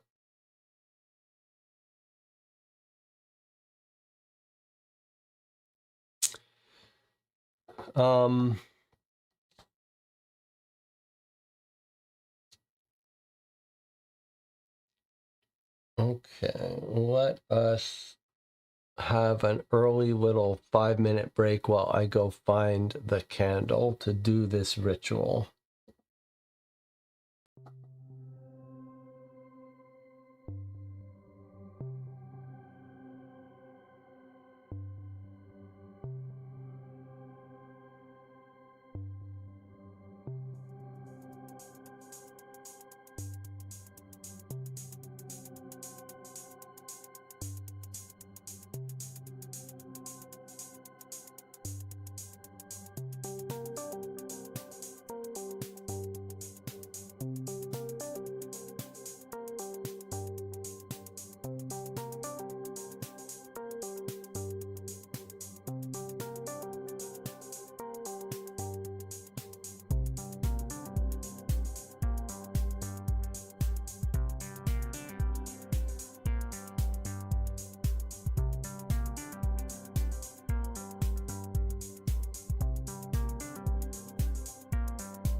All right, this is kind of ridiculous. I spent 5 minutes looking for the candle from the previous box. I couldn't find it. I opened every box 3 or 4 times. I don't know where that black candle is. Maybe that's an ominous sign. Okay, Anna's saying maybe the instructions say go outside. Maybe it's dangerous. Here I am with a table full of paper. This seems like a very bad idea, but I do have a fire extinguisher if we need it.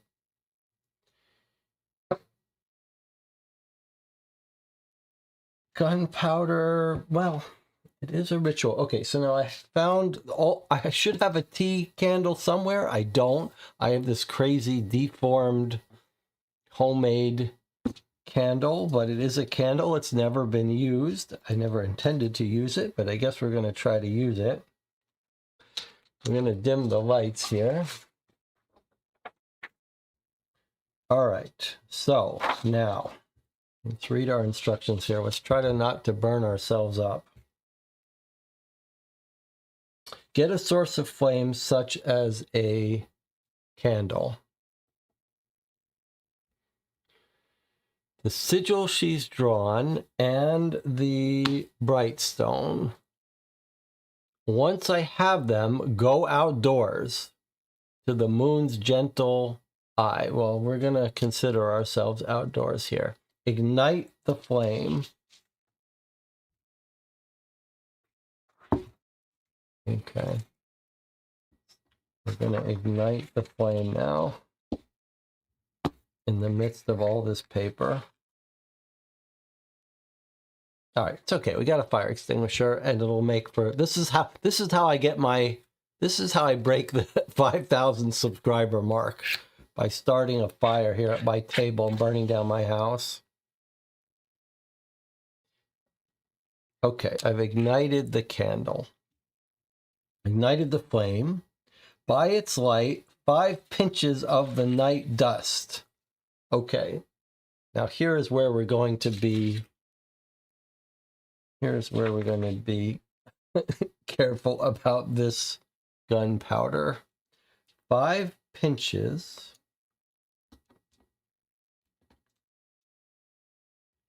on the sigil. Hold it in front of me. All right, so I don't know why it's having me light that fire first, but okay. 5 pinches here. Going to be very... There's 1, 2, 3, 4, 5. It's a little more than I planned to do, but okay. All right, let's put this... What is this stuff called? Let's put it far away. Okay, put it on the sigil. I guess I should have put it a little bit there. Okay, so now we're going to trace this, and hopefully you can see it. Okay, as we trace it, draw it to the sigil's heart. Okay. Whoa. Making a sound too. Can you hear that? I call across a nameless void to seek the soul of one who wandered far and draw it back from whence it came. Okay, bring it to the center of the sigil. Repeat these words and gestures until all of the night dust is united, which it now is.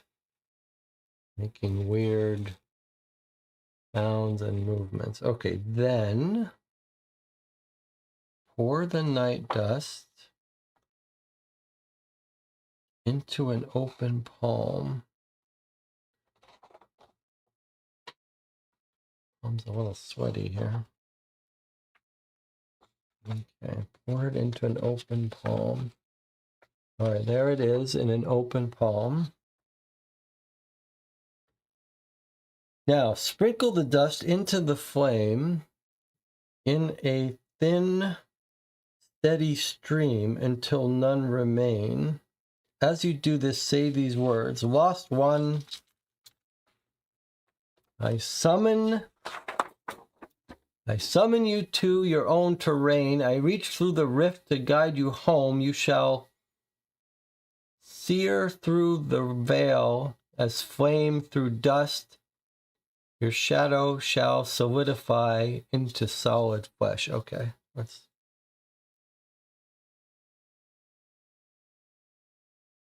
you can't really, maybe you could see it better this way. Can you see it sparkling a bit?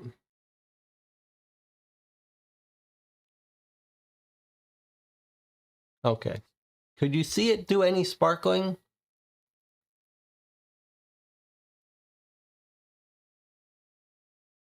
If you couldn't see it, then I can sparkle some more. But maybe you could see it. I think you could see a little bit of sparkle. I guess we can bring him home a little bit more. Lost one, I summon you to your own terrain. I reach through the rift to guide you home. You shall sear through the veil as flame through dust. Your shadow shall solidify into solid flesh.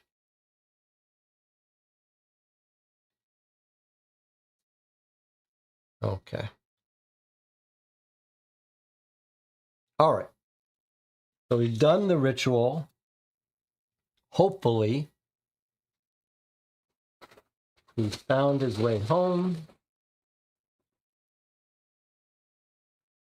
And we have avoided setting fire to the studio.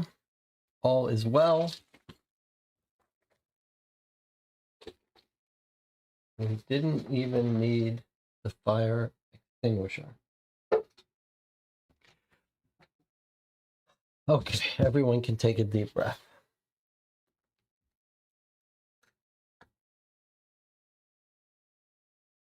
It doesn't feel like the light is fully on. Is it just... No, one of the lights didn't come on. There we go. Okay, we did the spell. Hopefully David is now brought back.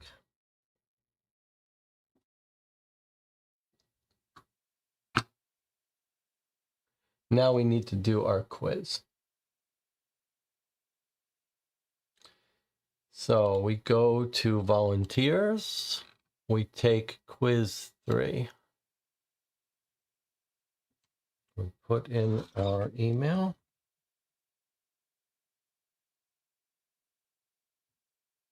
And we put in the password for the quiz, which he tells us here is Foxfire.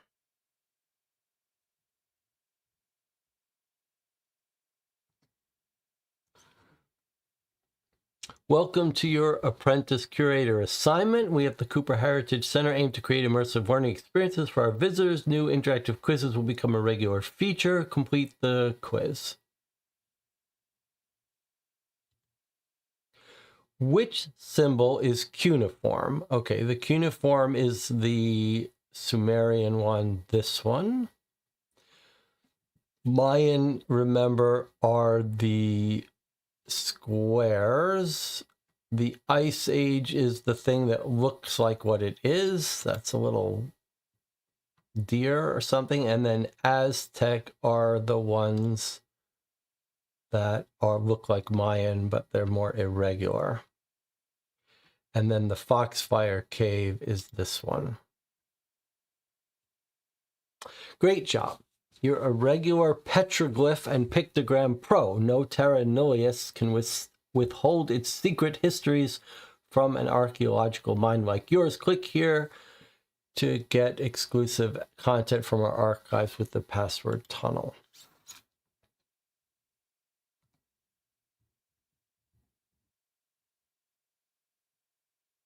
All right, and here is a 22-minute video that is from the archive, an interview with Lucille Walters.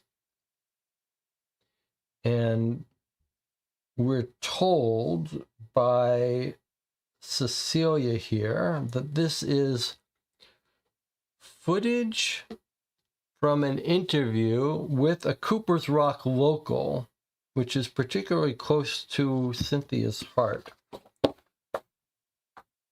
All right, let's listen to it together for the next 22 minutes.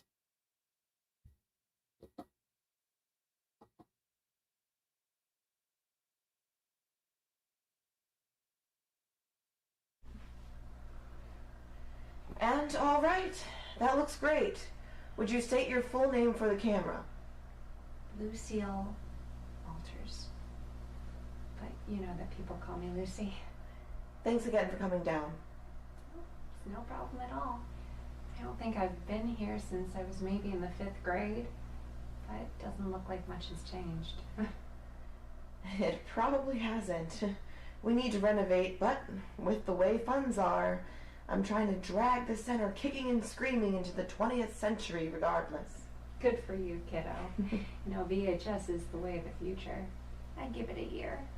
I mean, do you have some sort of a director title or anything? Videographer in chief?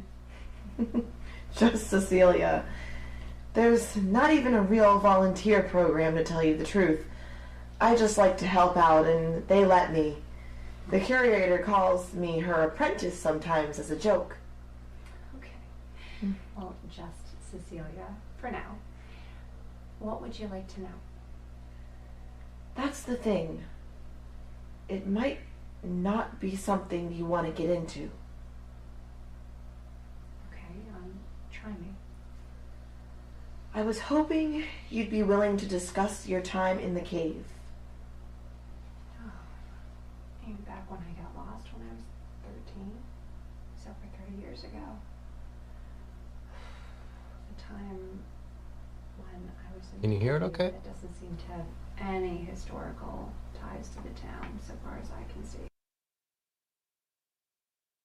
I just wanted to see if there was captions, but there doesn't appear to be. That time? Yes? Lucy, please. None of the maps of Foxfire match up with one another, and Strahlenberg has been extremely uncooperative about sharing their data. They own pretty much everything of interest around here. And I'm one of the few people who made it past the perimeter without having to sign an NDA agreement. I get it. You know, I spoke to some reporters during that time. Have you bothered to dig those up? I have. You said a lot of things back then that didn't make sense. You were in shock. I wouldn't be doing this if I had better options, but this has been driving me crazy. Anything you can tell me about the layout of those caves would be a huge help. Anything at all. Okay. Okay, all right. I will try to tell you what I recall. It was the summer of '58. It was after the last day of school. And back in those days, that was the golden era of Cooper's Rock. Never was there a time when more blood, sweat, and tears went into those mines and more coal was coming out of it. My own father, he drifted something awful towards the end of '59, and he wasn't the only one. He was a miner? No, he wasn't. It took us by surprise. I'm sorry to hear that. I have to ask, why were you in the caves that night? No, because everybody else was. All the students, we used to camp out by Foxfire. I didn't know camping was ever sanctioned in that area. Oh, getting past the guards was half the fun. Yeah, we would all meet up at this rock formation. It's called Cooper's Cairn. And we'd set up a fire. I was eating s'mores that night. And I was listening to Nolan Brown tell a story about Sidney Cooper and how he'd go hunting in the mines for children's bones. And that's when I heard it. That sound. And I don't think anyone else around me could hear it. It was more of a vibration than a sound. It was kind of like wind chimes. If before they finally fall silent, you just hear that last note just sort of stretched out. So, I took my flashlight and I decided to follow it into the tunnel. And everyone else was so busy listening to that story, I don't think anyone noticed me slip away. Which way did you go? Did you notice any landmarks? Well, I went past the rock formation and I went down, sort of descending into this path that, well, I made a few left turns, I think. It was sort of like going down a spiral staircase. And then eventually the path sort of evened out and I saw all this red lettering on the walls. And there were women's names. It was like Beatrice or Belinda, but it was neither of those names. And I just kept following the sound. And then I heard another sound. It was voices, but they weren't from my friends. Strahlenberg? Strahlenberg. It's so weird, right? I mean, who would think that you'd post a guard that far inside the cave that late at night? I mean, I get that the company's very protective of its property. But It certainly has. So I decided to turn off my flashlight and I went to hide behind all these stalagmites. And I was going to try and creep my way back to where I'd come, but I saw that there were these two guards coming from that way. And then all of a sudden, one of the guards calls out to the one who's already in the cave, this word, Acheron. Acheron? Yeah, it sounds kind of like a sneeze, doesn't it? And then they start chatting and they're talking about these numbers. The one guard is listing 25, 24, 23. I mean, I think there was a number though in between 24 and 23, but no matter. And they're talking about how they had to kick out a whole bunch of students from the mouth of the cave, and they're happy that they were camping in a safe location and not far further into the tunnel. And I started thinking to myself that I must be in a place that is very forbidden, a place that I shouldn't be, and I should make the most of it. So you got past them? Where'd you go from there? Well, I almost made it past them. I was almost home free, but the thing is, one of my hands brushed against this little cluster of rocks, and they fell to the ground, and the whole sound just echoed throughout the cave. And then one of the guards started yelling at me, and I panicked, so I ran further into the cave, and that's where the tunnel just sort of forked. So I think I went to the left, and I just sort of kept going, but it was the wrong way because it turned into a dead end.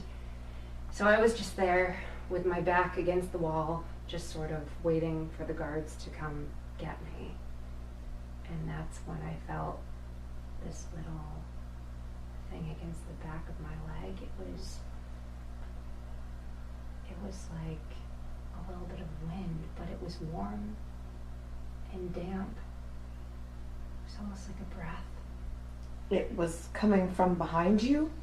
Yes, it was coming from this little jagged triangular hole in the wall. It was maybe a foot off the ground, and I want to say maybe about this wide. And I remember taking my flashlight and trying to shine it in there to see just how far down it went, and it went really far down, but it sort of curved so I couldn't see the end of it. And, you know, the hole was a little bit small, but I was a small girl. Don't Oh. tell me you actually... That I did. And all the time I just kept thinking to myself, my father will be so disappointed if he finds out that I was trespassing. So I thought I would just sort of crawl in there to get away from the guards and just wait. Well, crawling isn't exactly the word you'd say. It was more of like wiggling like a worm. It was so small. And I'd have to kind of reach out with my hands and move a little bit forward and push off with my feet. I had my flashlight in my mouth. It was a whole thing. Well, what about the rocks? Yeah, I did notice that these rocks, I decided that I couldn't really turn around. There wasn't enough space. And I just sort of waited there for a while for the guard. And eventually I tried to like back my way out, but that's when I realized that there were layers of rocks all around me, sort of sharp and turned inward. So it was like layers of shark's teeth, you know? And I realized that even if someone tried to pull me out, I'd be torn to ribbons. And that's when the claustrophobia set in. And after a healthy dose of hyperventilating, I realized that I only had a few options and I couldn't be pulled out, so I decided to continue wiggling my way forward. And also, I didn't know how much battery life I had left, so I decided to turn that off. And that was a maneuver unto itself. I had to sort of drop my flashlight down and with my nose turn it off and then search for it in the dark with my teeth. I would have felt really ridiculous had it not been for that circumstance. Oh, my, so you were in total darkness? Mm-hmm. Yeah, I was. And the whole time I just kept thinking to myself, as I'm moving forward, there could be something moving towards me. And I would never know until I bumped into it. How long did you crawl forward? What kind of distance do you think you covered? It's hard to say. I remember I sort of got into a rhythm. I couldn't breathe too much. I had to really monitor that because the walls were making my sides hurt. I continued to creep forward towards this breeze that was so warm against my face. And I just inched forward little by little. And there was still just on my face that feeling, the breeze. What about when you got to the end? That is when I felt my stomach completely drop out because I reached forward with my hands and all I could feel was air and nothing else. So I decided that I'd have to see what was going on, and I found a way to, with my mouth, turn the flashlight back on. And I saw that there was another tunnel down below, but from where I was to the floor was a huge drop. And it was like I had been tunneling straight down. So I was dangling head first, needing to find a way to the floor. And I somehow did it. I somehow found a way to somersault out of that tunnel and land on my nose on the floor instead of on top of my head. What? And to this day, I still don't know how I didn't break my neck in two. Well, you must have been injured. Well, I guess I was a little bit banged up. Maybe she's hallucinating all this. My nose has not always looked like this. I decided to give myself reconstructive surgery as a 21st birthday present because I had spent most of my teenage years looking like I'd gone 6 rounds with Barbara Buttrick. But Okay. the nose was actually the least of my injuries at that time. And I just, well, where was I? You dropped down into a larger tunnel. Oh, yes, I spent some time sort of pressing the hem of my shirt against my nose to try and stop the bleeding. And eventually I was able to make my way back onto my feet. Picked up my flashlight and I just kept following that breeze. Did you notice anything distinctive about the stretch of tunnel? Wow. I'd say that the carvings were distinctive. Carvings. Yes. There were these carvings on the wall. They were like little circles and triangles. And I remember running my hand across them and being very surprised at just how deep into the wall they went. And as I continued moving forward in the tunnel, there were more and more on the walls. Fascinating. Is there anything specific that you remember about them? Would you mind trying to sketch out a few after we're done recording? I could try and help you out with that, but I'm not sure how good I would be. Very soon after, my flashlight went dead. I mean, it didn't even flicker or anything. It was just on 1 second and then it was off. But the thing is, I could still see the carvings on the wall. I mean, just barely. I could see the outline of them. And that shouldn't have been possible. Unless there was a source of light nearby. Exactly.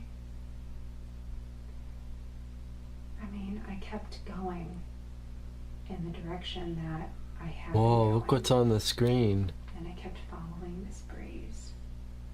And then all of a sudden there was this pale blue light.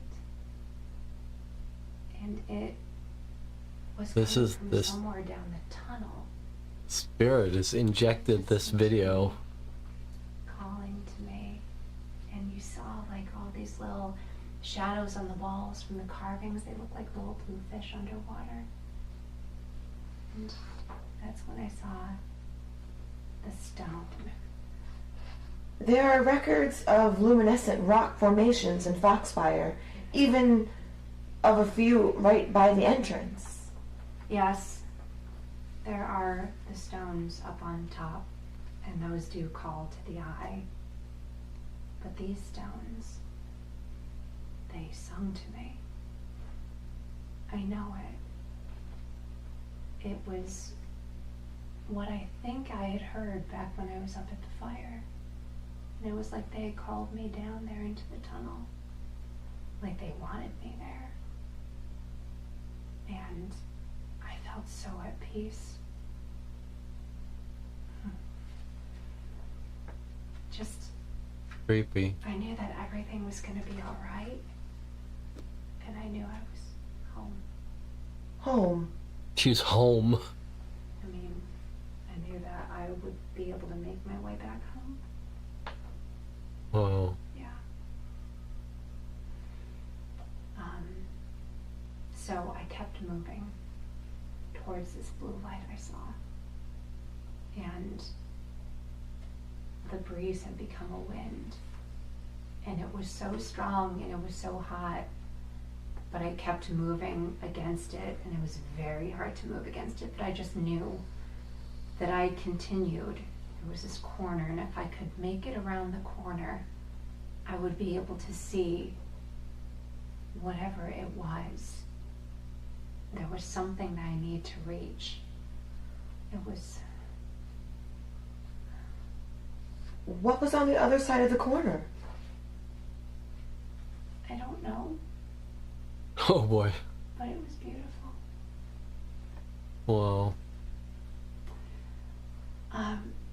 That's What creepy. I can tell you is that I remember there was darkness and only flashes of what happened after that. Almost like if you took that VHS and you just tore it out, jumbled it all up, and then you stuck it back in. What are the flashes?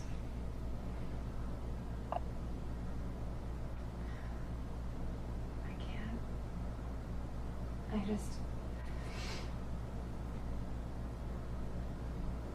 I'm so sorry. I can't All right. remember. All right. We'll come back to it. What happened after you woke up?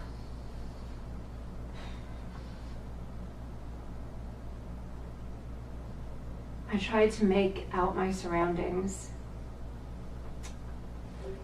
but there was no more blue light, and I didn't feel any more pain. My nose wasn't in any more pain. And the wall carvings, those were gone. And I thought the only thing to do was just to keep moving forward, because there was really no other option at that point. And soon I saw another light, but this one was pale and sickly. Not like that beautiful blue light. What was it? Moonlight. I was back at the mouth of the cave.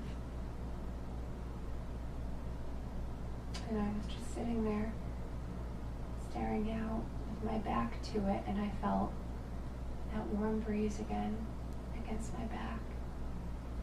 Like when I had first felt it coming from that hole in the wall. And eventually it was sunrise. And that's when I saw him walking towards me. My father, he, I guess, had come every day that I was missing. And he'd be She shooed was away missing by the for guards.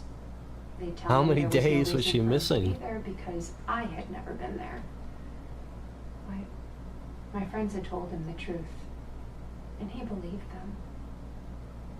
The official story is that I ran away.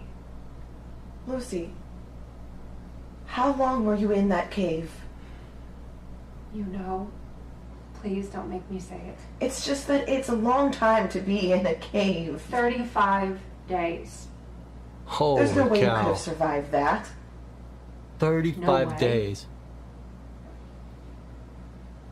So, are you calling me a liar like everyone else has? Whoa. Is that what this has been all about? So you could put me on film, catching me in a lie. Turn off the video. I've been here before. But there are so many different things. Turn off the video.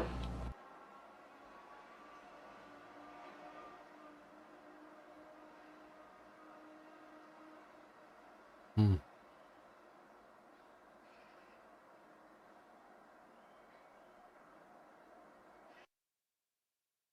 "35 days," or hallucinated the whole thing. That's pretty cool. And you saw that cave animation that got injected into the video. Creepy. Creepy. And it says, I was crawling and wiggling in a cave 35 years ago. And stuck for a while. The group didn't notice. That sounds terrifying. There's a famous case that's well documented about a caver who got stuck and died in a cave. And there's like a diagram of how his body got stuck and why they couldn't pull him out. All right, well, that was scary. 35 days. It seemed like it was just a day. Then 35 days later, she finds herself up out of the cave.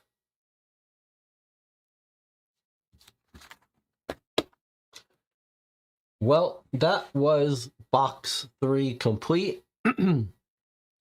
Taking us 3 hours, 20 minutes to go through it. How is everyone feeling about continuing after a short break to play box 4? What do we think? And it says, never went in a cave again. Yeah. Why are we going in caves? We don't belong in a cave. I mean, you could walk in a big open cavern, but if the cave ever gets threatening to be small enough that you have to crawl, don't go there. Don't crawl in a cave. Don't crawl in a cave. Any place where you can't turn around, stand up, and walk back. Time to leave. Let the robot go in the tunnel. We're living in the days of robots now. You let the robot go in the tunnel, although we're soon to be living in a day where the robot's going to get scared. Okay, Groot says, I'm good to continue. Perry says, I never liked caves. Anna says, yep, we can continue on with the next box. Where's Jonathan? Saturday night, it's 1:24 a.m. here, Central Time, Central Standard. YouTube says we've got 15 viewers. All right. Amato is ready to go. Let's go forward. Okay, so we're going to take a quick break. I guess we'll take our full break here. Our full 8-minute break. I know we're taking a little bit more frequent breaks than previously because of our candle situation, because we had to conduct that spell. We're going to take an 8-minute break. We'll come back. We'll open up the next box. I'll see you then.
Getting a little cold in here. I've got my hot tea. So what we didn't discuss in that video, what the, does it look so bad? In real life, I feel like I look good. On the screen, it doesn't look so good. Okay, in that video, she mentioned that she heard people talking about the code and password into that cave. She heard someone say something like Acheron, and then she heard numbers 23, 24, and then some other number, and then, no, sorry, 25, 24, then some number, then a 23. Acheron, is that a city?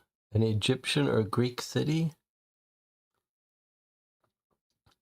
Or maybe she misheard it, or maybe she heard a passphrase, not the city.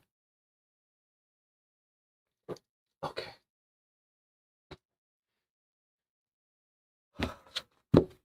Let's open our next box. I'll just put this note with, we obviously don't have enough to figure out that one entirely, but we don't have any way to use them yet anyway, so it doesn't matter. But surely we are going to need to know those codes and cities eventually.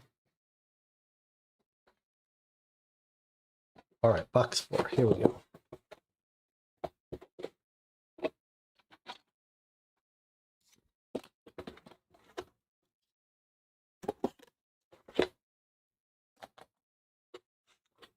Was it Sharon? I thought it was Akron. Do we need to listen to it again? Did I write down where she heard that? Now there's a good example of bad note caping. That I didn't write down where in the video timestamp that was from. All right, let's see if we can find it.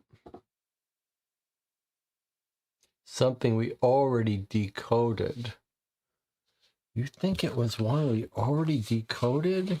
Athens, Cairo, Chios, and Abydos. No, it was a new one. Let's see if we can find it. I was hoping you'd be willing to discuss your time in the cave. What? I can't advance this? Surely I can advance this.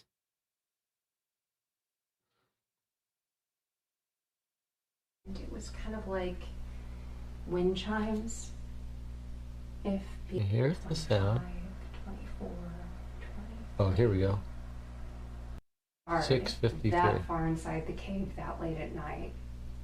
I mean, I get that the company's very protective of its property. But It certainly has.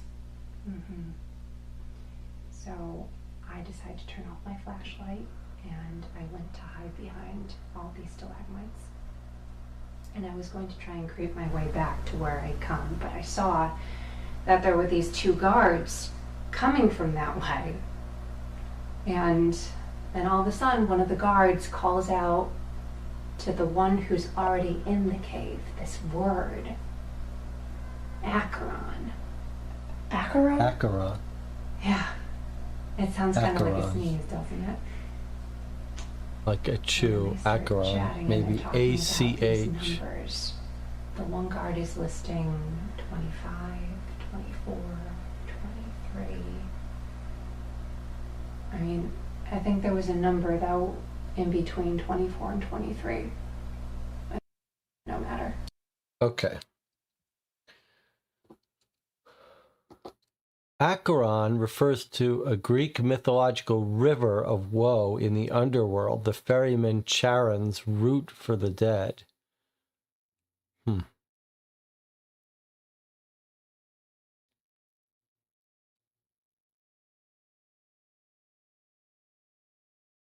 Okay, so the river Acheron, so we think Acheron.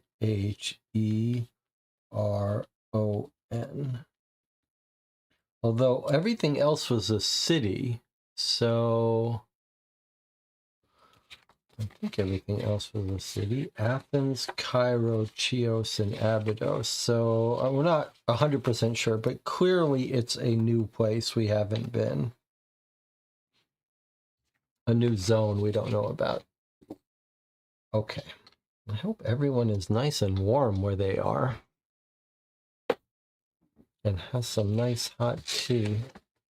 Normally it's just hot in here, even when it's like 5 degrees outside. I have to keep the window a little bit open because it gets so hot in here with the lights, but we've got a winter storm.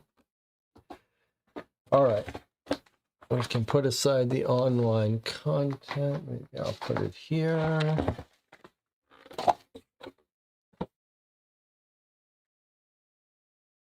All right, let's see what we've got.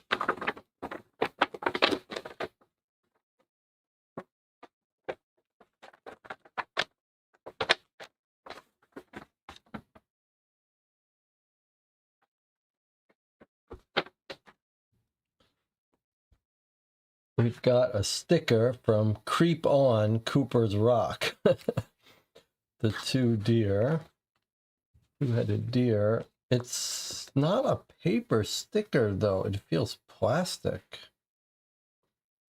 Like it might be glow in the dark or something. Where's our light? Not glow in the dark. Cooper Heritage Center, Cooper's Rock. Okay. It's like all plastic, though. Like this is some very high quality. Is it even a sticker? Yeah, I think it is a sticker, but it's some very high quality sticker.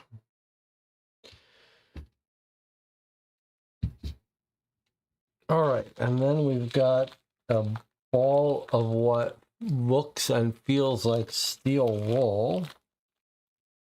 But you can light steel wool on fire. Is this going to be more flame?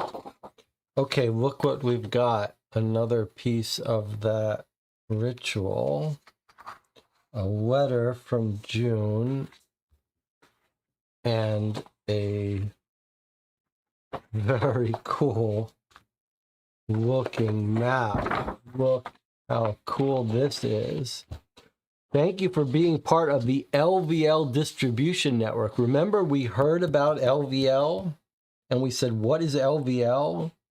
It was part of the decoding, I think, on the minutes of the mining company report talked about LVL. And we didn't know what LVL here. Look at this. Here's the Strahlenberg mine sector map. Sector 1, Sector 2.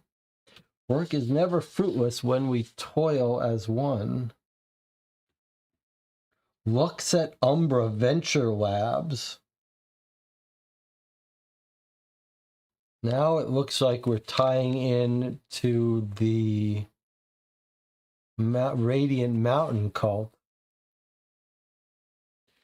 Luxet Umbra Labs. So here's, okay, let's take a look at this. Now we got our worldwide conspiracy back. LVL North American Facilities and Mines and the Strahlenberg Mining Company. Thank you for your help and support in furthering Lux at Umbra Venture Labs initiatives. As a member of our distribution network, you are a vital contributor to the research into immeasurably valuable resources that are waiting to be explored. You are but one link in a chain that wraps around the world, devoted to the pursuit of boundless knowledge through higher unification. This sounds like the origins of the Radiant Mountain.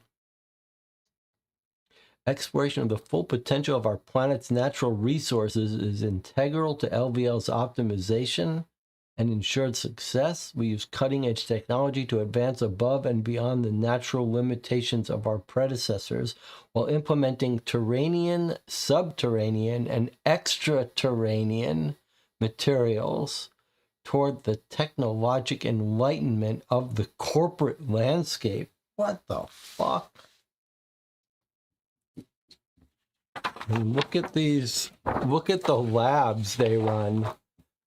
The Reinberg Weather Observatory, the Nuclear Testing Facility, CASA Nuclear Testing, the Lobos Laboratory of Analytical Exposure Research, Veronin Institute for Geodetic Research, Luxet Umbra Capital Consulting, Nature Nafridge Maritime Center, the Gower Laboratory of Microbiology, the Veneno Toxicology Research, They run 3 mines, the Strahlenberg, the Neka, and the Blankers.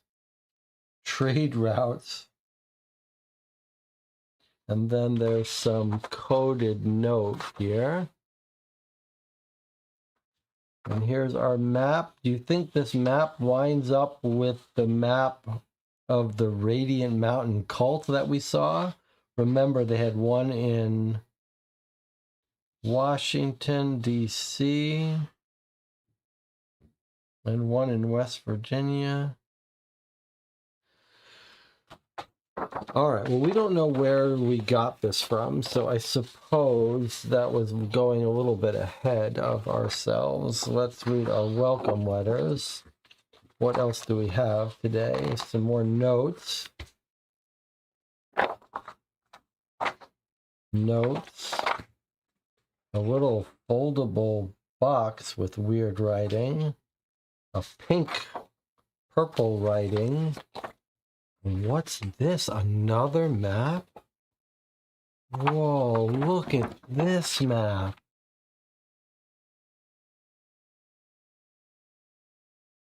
What on earth?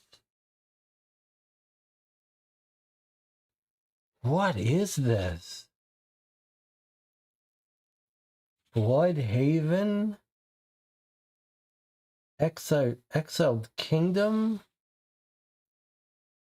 Silverhaven, Starhaven, Vale of Ash Branches. What is this?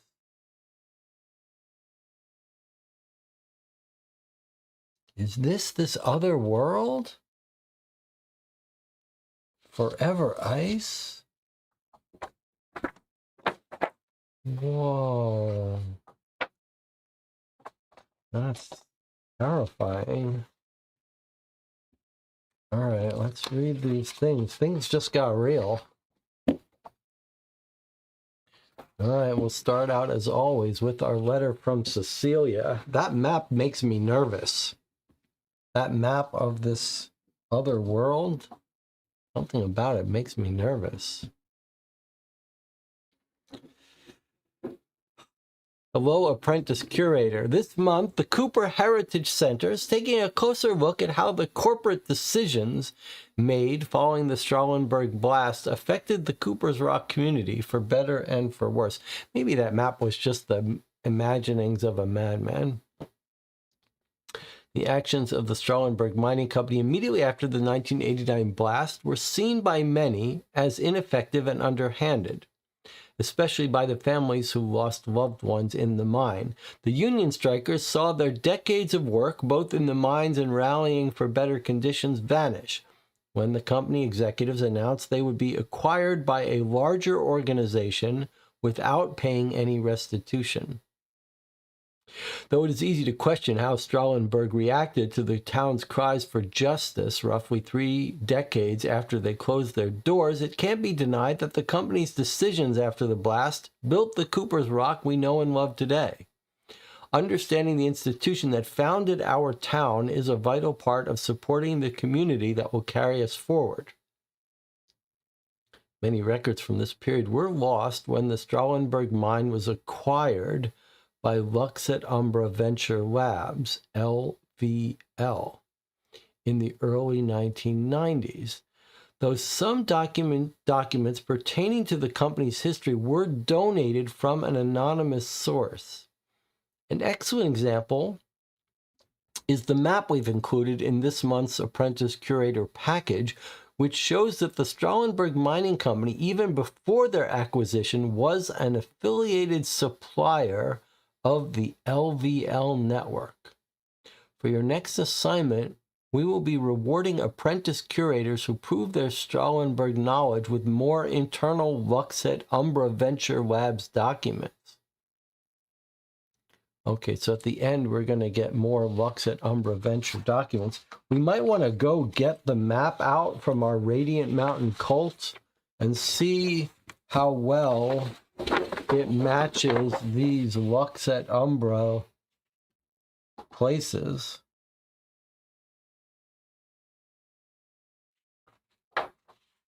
And let's not forget to decode that message. Okay, that was from Cecilia. Now let's see what June has to say. I again. Oh, wait a minute. Were we supposed to mail June information? Did we forget that? Did she want us to contact us? This is from box 3. Let me just read this.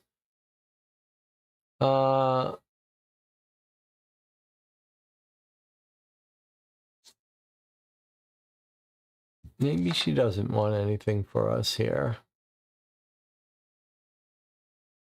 She says she found the woman. This is the... There was an explosion. All right, so Ellen showed me pages of notes. She says, you have to do it. Might be other day it printed out a message. I thought it might be from him. Ellen says there's magic. She gave me some instructions, but you have to do it. P.S. One more thing. Ellen said the way to know if her magic worked is to watch for the night dust. Watch the night dust when you add it. Use the contact form to let me know what happens. So she did want us to let her know what happened. So let's go to the contact page here and let her know. I guess we're just going to let her know it sparkled, right?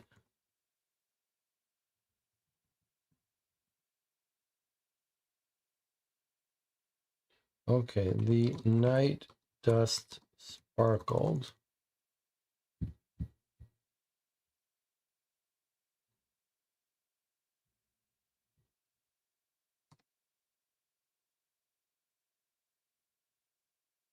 Let's see if she replies to that.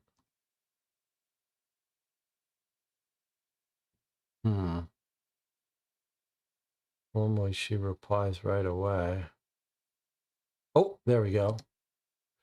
I'm not sure about that. Could you rephrase your question or ask something else? You asked us to tell you what happened, June.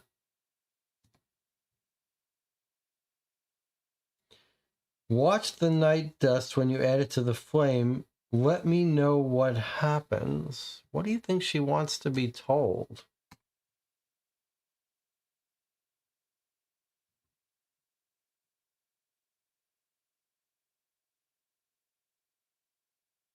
June, wake up. Oh, it doesn't want. Now it's not letting me type a long message just like before.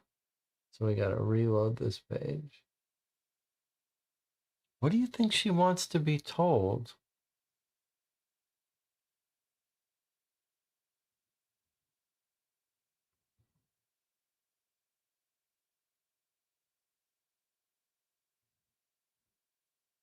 She says, watch the night dust when you add it. Use the contact form to let me know what happens. Sparkles in the flame.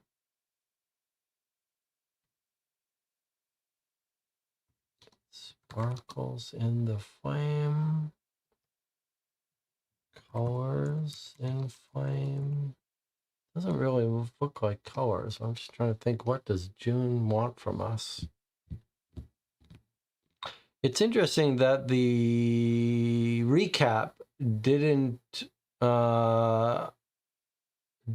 touch on this.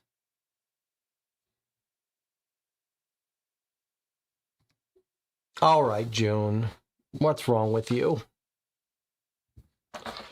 Let's try that third-party site. Surely they will know.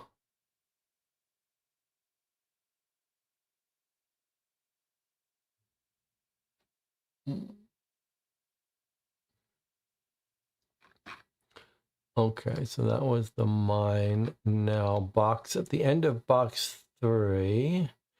Let's see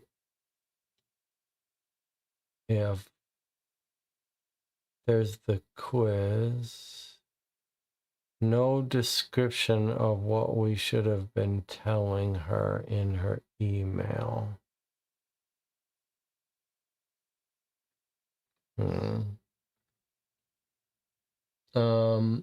Well, we could look at Elaine's notes. Very weird, though. Let's see if Elaine has something for us.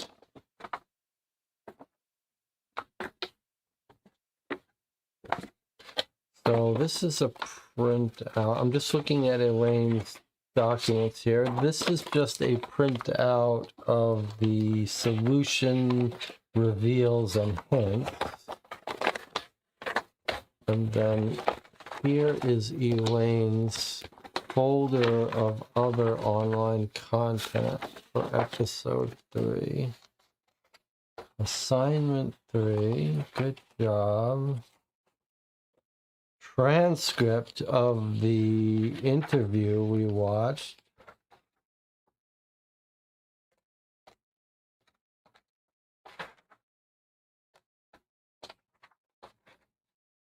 Night dust. So we have the reply that June is supposed to send us, but no mention of what word. But it looks like actually maybe the word was just sparks. So we put sparkled. Is it that June wants us to say sparks?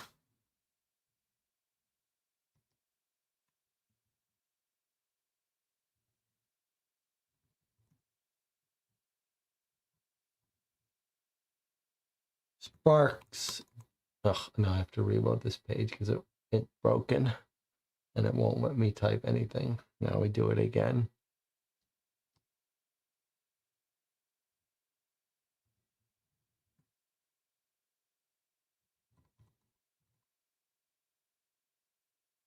Sorry, June. It wasn't that it sparkled, obviously. Won't let me type more. Sparks, June. Spark, sparks, spark.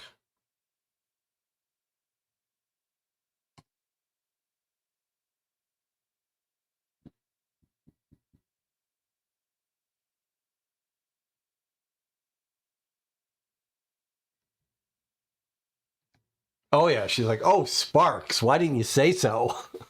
Wow. Ellen told me that's what would happen if the spell worked. So you did it. Now she says you're supposed to repeat that ritual once a day. By the time you run out of night dust, David should be strong enough to come through into our world again. So they give you this whole giant supply. So if you were playing this game officially, you're supposed to do that every day for a month. She says, okay, if you do that every day, by the time you run out of dust, he should be back. Okay, you know, it's funny. I was just thinking about you, wondering if you'd had any luck. I know this sounds weird. Earlier, I sort of felt the air in the room getting thicker, almost like something was coalescing around me. And then all the lights in my office suddenly got brighter for one long moment. I don't know why, but I thought of you and of David trying to get through. I keep thinking this can't be happening, but it really is. It's kind of incredible, right? Well, except for the part where some kind of darkness is also seeping into Cooper's Rock and poisoning everything it touches. That's definitely less than ideal. Actually, that reminds me of something else Erin told me. She said that the more you're exposed to this darkness, the more susceptible you are to its influence. Sometimes that means getting physically ill. It can also mean getting spirit sick, I think she called it. This explains a lot about drift now that I think about it. In all the accounts I've heard, it would get worse the more time people spent in the mines. But sometimes it cleared up if people took a break from working down there. Sounds to me like somehow the conditions in the mine were exposing them to the darkness, and the darkness was making them sick. The other thing Ellen said is that exposure to the darkness can also make you more sensitive to magic. I worry that it might be rubbing off on me because I went back and I rewatched that locked video for the third apprentice curator assignment, and I noticed something in the footage I definitely never seen before. Maybe you caught it the first time around, though. You're always a bit more adept at this than I am. I think she's talking about that graphic overlay in the video, but I wonder if there's something more detailed that we were supposed to notice. Did anyone notice something, anything more important, more specific than just an animation of like a tube mine in the background? Anyway, I just thought that was something you should be aware of too. I know I'm starting to sound like a broken record, but please be careful. I don't want you getting spirit sick on my account. Yeah, I don't want to get spirit sick either, to be honest.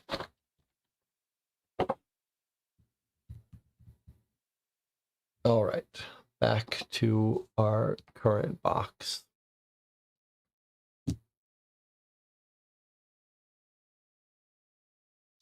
The first thing to tell you is I found Erin. Oh no, that was our box. That was from box 3. I think maybe June has the drift. That's why she couldn't understand that sparkle and sparks were similar. She was having a little brain fog. Okay, we did it. Wait, first we read this. So this was from Cecilia. We're going to hear more about LVL. Okay, so now here we have June. Hi again, we did it. We brought David back from the dark home. 1 minute, Ellen and I were alone in her kitchen in Blackbird cabin, and then there was this sound, like the loudest storm you've ever heard in your whole life, all condensed down into a single point.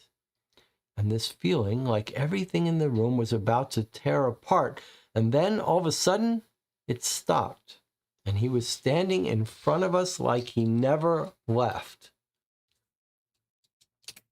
That was a surprise. I don't know what I expected exactly. It's not like I thought he was going to walk up and knock on the front door. I guess I didn't realize the spell was supposed to draw him right into that very spot. But that's exactly what it did. He looked, I don't know, wild, almost inhuman for a second. Can't imagine what it must have been like to pass through an actual barrier between worlds. I was scared at first that we'd done it wrong or that something really bad had happened to him over there, but the moment he saw Ellen, his whole expression broke open, and I recognized the guy from the photos before the strike, this hopeful, idealistic kid who just wanted to make the world a better place for the people he loved. I could tell Ellen was having a hard time keeping it together, but the first thing she did was give David this test to make sure the darkness didn't have too much of a hold over him. She made me take one too, actually, and gave me one to send to you, just in case. As soon as David passed the test, she basically threw herself at him, yelling at him in their language and crying and holding on to him like her life depended on it. I came back to the office to give them some time alone together. I figured after so many years away, David deserved to have a proper homecoming without some stranger cramping his style. But actually, it's lucky I left. Remember how Ellen said that one of the pieces of the sigil had been lost? Well, I was looking through some stuff that was donated to the CHC for the Strahlenberg exhibit, and I found the fragment that looks a lot like the one Ellen sent you. I think it must have gotten mixed up with all the other stuff she donated, and she never noticed. Never noticed it was gone. Anyway, I'm enclosing it with this letter. Maybe you'll be able to figure out how it fits with the other piece. Either way, it seems like the right thing to do to keep all the pieces together. I'm in the mood for reuniting things, I guess. Okay, so now we have another piece of that ritual. Is there writing on this one too? Or does it not need? Yep, there is. That's part of the ritual. Okay, so we'll keep this and match it up with the other one. I have a feeling we've got a lot of work ahead of us. Speaking of which, Ellen has another ritual for you to perform. Another ritual for you to work, since you did so well with the last one. Unfortunately, I had to leave out a few of the documents from the Apprentice Curator program to make room in the envelope for what she wants to give you. But you're not missing much. This month's package is mostly a bunch of mundane minutiae about the Strahlenberg Mining Company, and you know it's got to be bad if someone like me is calling it boring. I mean, it's mostly information you've seen before anyway. So I'm not sure why Cecilia picked those documents in the first place. You shouldn't have any trouble completing the quiz, but I still feel bad. These spell ingredients take up a lot of room, okay? Anyway, I've got to get going. I need to stop by my house and pick up a few of my things before I head back to Blackbird Cabin. I'm taking some time off work so I can focus on helping David and Ellen. Actually, I told Cecilia I had a family emergency. She's been very understanding. Although, honestly, the way things have been going, I'm surprised it's still business as usual here. The whole town has been having a lot more brownouts and power surges, and that's not all. People have started passing out in the streets. I was standing right there when it happened to our maintenance guy, Bill. He'd just come in from the grounds when his whole face went blank and his mouth started moving, but no sound was coming out. He walked halfway across the room with this weird jerky gait, and then he just went slack and collapsed. I called an ambulance. Thankfully, they got here quickly, but Bill's still in the hospital. Apparently, they've seen several cases of seizures presenting like this recently. But my sister has epilepsy, and what happened to Bill didn't look like any seizure I've ever seen. It was like something else was controlling the body. Considering everything else that's been going on, I can't help thinking the darkness is to blame. All the more reason for you to do the test Ellen sent you. I think things are going to get a lot worse before they get any better. We need to be on guard. You can use the CHC form to let me know how it goes. Tell me what color the tincture turned on your paper and how it responds to your touch. The service around Blackbird Cabin's pretty spotty, but I'll do my best to keep up with my email. I'm worried about you, okay? Please be safe, June. All right, some spell with the tincture, but this is all we were sent. I mean, that's all we were sent. We weren't sent any other ingredients. Let's see. Let's take a look at this recipe. Blank is strong and cold as metal, formless as smoke. Nothing but magic can harm it. If you have a source of flame at hand, you may slow the push of something into your world using, this is probably darkness, into your world, using an ancient technique, one of the first they teach scouts in the Darkholme.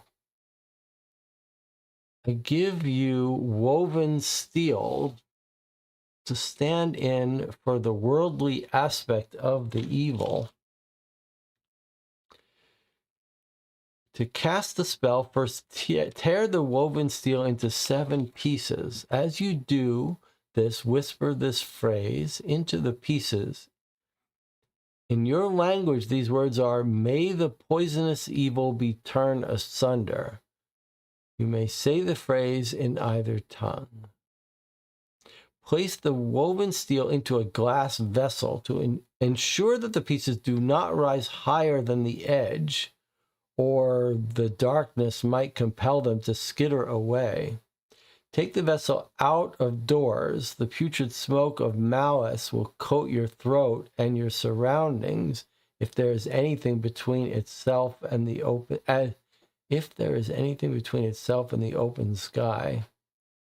Now set the woven steel alight. Okay, so do it outdoors because the smoke is toxic.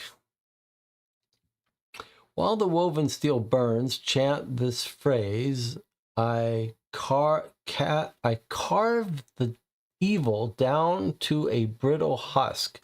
Do this until the last sparks of life are carved from the woven steel's twisted cave. Do not touch the husk or the vessel until the last heat of malice has faded from both. You risk harming more than your body if you do not wait.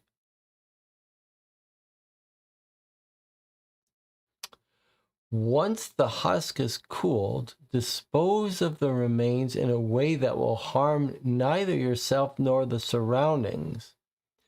Place the pieces in a jar and toss 7 handfuls of soil on top of them, sealing them into a grave, or manifest your disrespect by disposing of the pieces as common garbage. Manifest your disrespect. Yikes. All right, well, we'll figure out how to make this work. It's a new spell, and what June has said is after we do this test, what is this text that's crashing down? Weird, because it's not on this side. It's almost like the writing has seeped through, but okay. This is a spell. No word that this is a test or how the test works. But June says, do the test Ellen sent. Tell me what color the tincture turned on your paper. I guess that's not this. This is something else. This is another spell. This isn't the test. What is the test? Where is the test? Is this the test?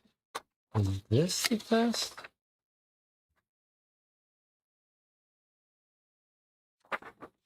Here's the test. Okay.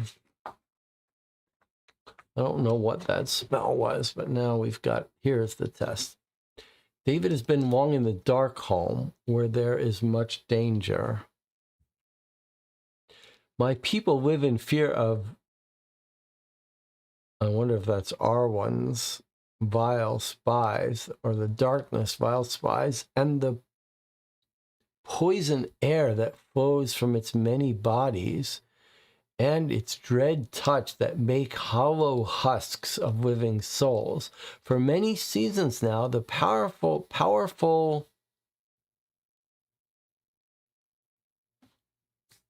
barrier that impedes perhaps Arwen has been eroding, and now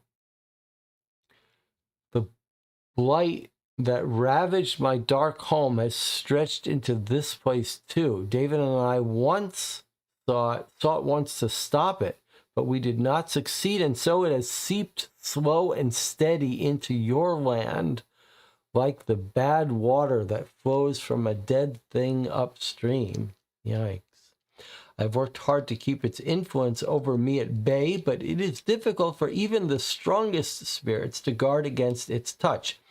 For this reason, I desired David to prove the shadow of maybe Arwen does not hang upon him with a simple test.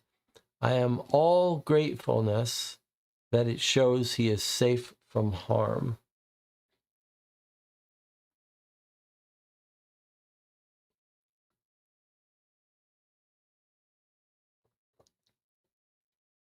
Because you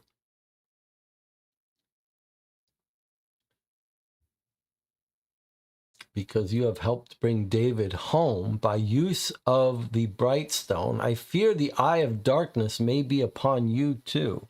I've made a test for you also. To create it, I first inked the paper to you by meditating on the resonances I linked the paper to you by meditating on the resonances of your spirit. Then I anointed one side with the tincture that can sense how free your spirit is of Arwen's touch. Maybe it's this pink side. Once it has had time to mingle with the paper, the tincture turns a shade that reflects the nature of the one to receive it. I wonder if it's turned pink. Like, I wonder if it was originally white and it's turned pink. Okay. If the paper has taken on an amethyst hue, it means your wisdom will be your salvation from the dark. If it has become the color of jade, your steadfast spirit is what will see you through. A paper that has turned azure says your kindness is what makes you strong, and a rosy quartz shade means your brave heart will remain undaunted despite the risk. For David, the paper resolved into a soft green shade, while our friend June's was the palest purple. We shall see what color yours becomes. To gauge the strength of Arwen's influence over you, you must trace the shape of a spiral on the tinted side of this page with the tip of your finger. So we do this. Its answer to your touch will tell you how far you have succumbed to Arwen's thrall. The tincture can sense the darkness clinging to your spirit, and its color will fade away from your touch. The fainter the tincture becomes, and the longer the paper remains pale after you have touched it, the more there is cause for concern. I hope you're safe, as I can now affirm my dear heart David is. It sounds like it's color changing thing, but I don't feel what you would normally feel. Trace the shape of a spiral.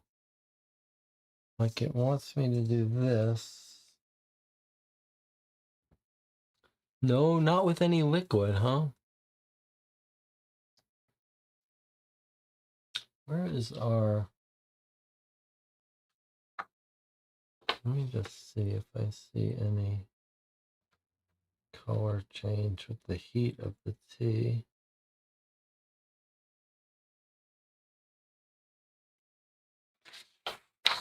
Oh yeah, it is color changing a little bit.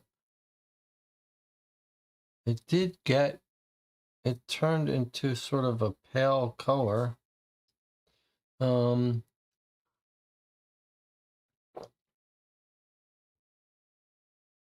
Okay. I guess it wants us to like create friction, but my hand is so cold here. Maybe we might need to heat up this paper a bit first without starting a fire. Whoa, look at that. Can you see it? I think you might have a hard time seeing this. It turned fully white is what it turned. I don't know if you can see. Can you see? Kind of turned white.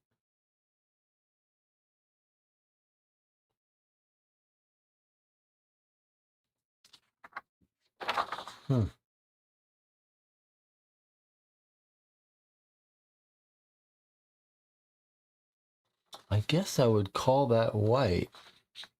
I don't know if you guys had a hard time noticing it, but it seemed to turn very clearly white here in person.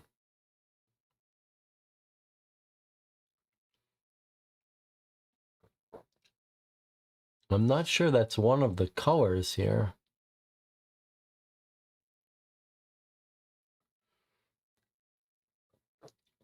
Let me write to June and tell her it turned white and see if she complains.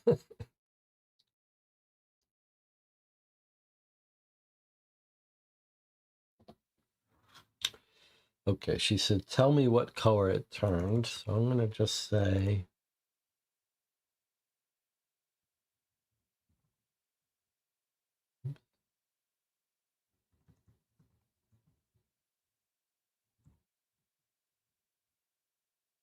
it turned color white. She doesn't like that. We'll try some other color. Maybe it's supposed to turn one of these. Maybe that was amethyst. We'll see. It's pale. It means we're under the influence of the... Okay, if the fainter the tincture becomes and the longer it remains pale after you've touched it, ugh, the more there is cause for concern. I think Anna might be right. I think... No, she doesn't like that.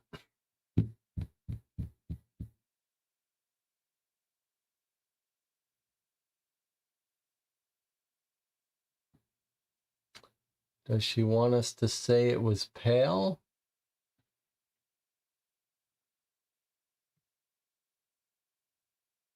Let's just try pale. See what happens. June is suffering from the drift, so her brain isn't fully working.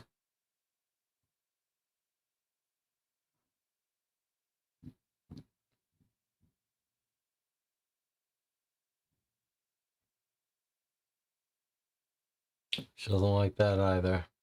Try rosy quartz.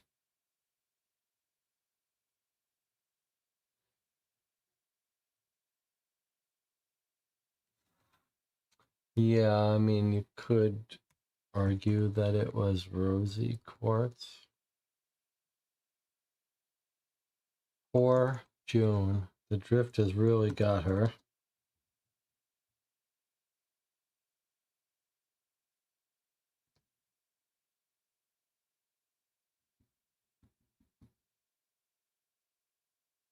This doesn't work. We'll just look at what Elaine says at the end. All right, that was the answer, rosy quartz. Oh, okay, well, that's not great. I mean, I'm sure it'll be fine. You're definitely going to be okay. Don't freak out. Apparently, the lighter the paper turns when you touch it, the more danger you're in. All right, well, ours seem to turn pure white, so that's scary. Basically, the way Ellen explained it, the effects of this darkness, or R1, that's what, remember, I was guessing that it said R1, but it did say R1. So we have our tie-in to the evil spirit from the previous boxes. Anyway, the effects of this darkness, or R1, I guess are cumulative. The more you're exposed, the worse your symptoms get. So what this test measures is your exposure. The worse it is, the more the enchantment fades away from the darkness that's clinging to your spirit. If the paper only changes color a little, you're probably in the clear, but if there's a big change, you might be in trouble. Ellen did say there are some ways to protect yourself. Wearing a length of knotted twine around your wrist will help. Bathing in water charged by the moon's light is another way to dispel some of the dark influence, if you happen to have that lying around. Now we know what I'll be doing after the end of this live stream. Actually, David said those scars he and Ellen both have in dark hand are the only sure way to protect yourself. Whoa, you have to scar yourself with these symbols. If you're not quite ready to commit to, ritual scarification, I just asked Ellen. She told me you can draw them on your skin. She says spots where your pulse is strong are the best. I did it with a non-toxic marker on my wrist just in case. Mine doesn't glow like David's does, but I do feel a little safer knowing it's there. I attached a picture if you want to try it yourself. Just to be clear, I'm not saying if you start experiencing any unusual symptoms, you should rush out and give yourself a DIY tattoo, but maybe just a temporary one Or take a moon bath, I guess. Okay, I've got to go. Ellen asked for my help with some things, so I've got to get back to Blackbird Cabin. But you know what I'm going to say, right? Be careful. And then she's got a picture for us. Whoa, look at that.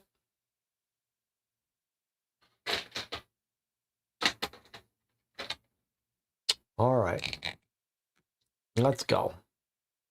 Since we turned white, we could have that spirit attacking us.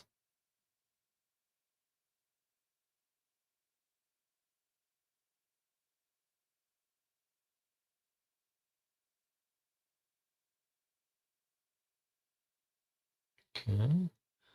I got another down triangle.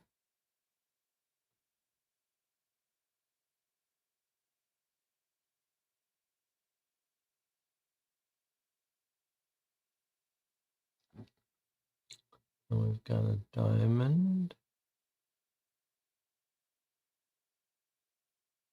Followed by a triangle.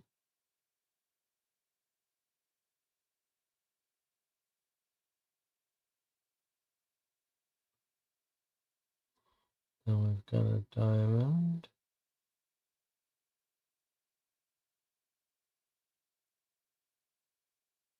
Tall platform.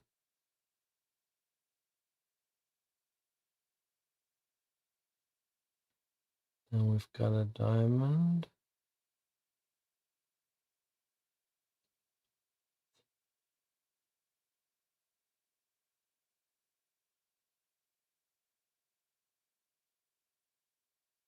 Then we've got a little diamond like that. Followed by a triangle.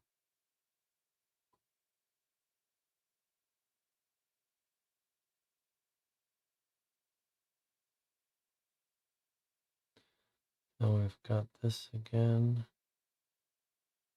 Diamond.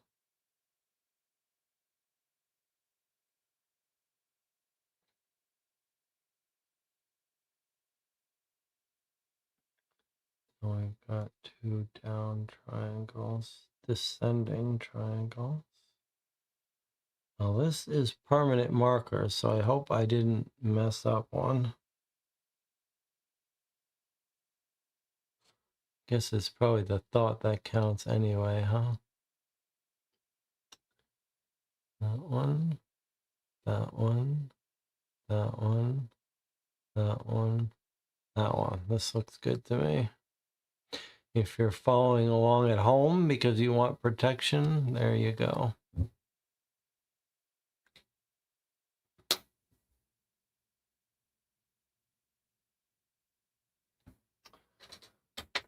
Okay, I feel a lot calmer now.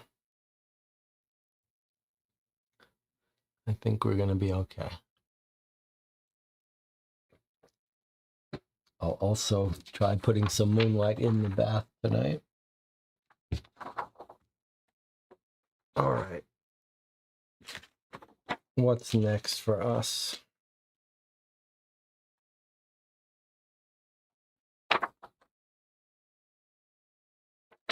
What is this?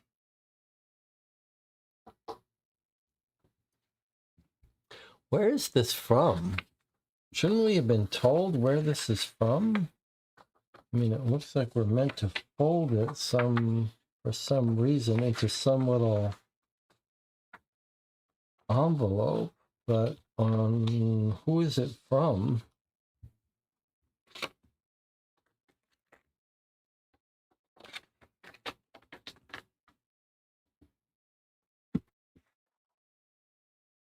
Let's see what else we have. So we have our two letters. We've read these, right? Okay, so we've done our two letters. We have our scrap that we're going to try to combine with the other scrap.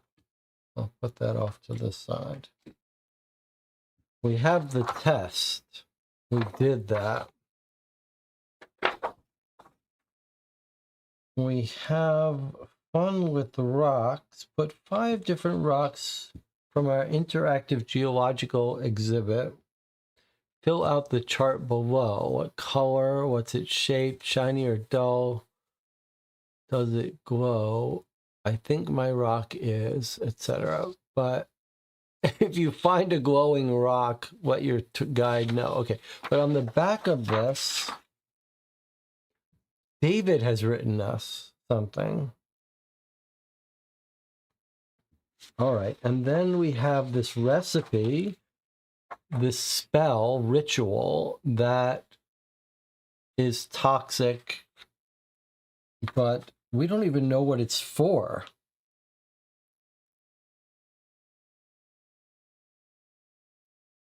Maybe this is to protect us again from the evil, but that's it, huh? But we don't know where this is from. Maybe David is going to have sent us this. Okay, let's read the note from David. In fact, let's take a break first. I'll see you in 8 minutes.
All right, the channel is very concerned for my health.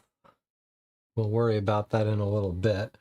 Here was our first piece. I can see that this new piece looks like it goes, well, it doesn't fit perfectly, but it seems like it probably fits there. I wonder if it's not going to be a mountain or something.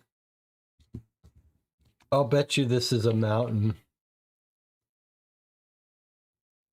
This is going to be in the shape of a mountain.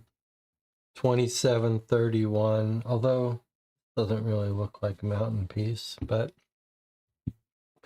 I suppose the code might help us to figure out if it connects here. Oh yeah, 100%.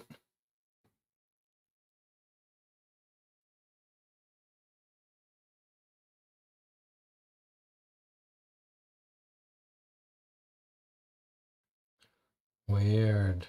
Okay, well, that's for later. Let's read the message from David. From DG. Okay, well, boy, this guy has been missing for 30 years.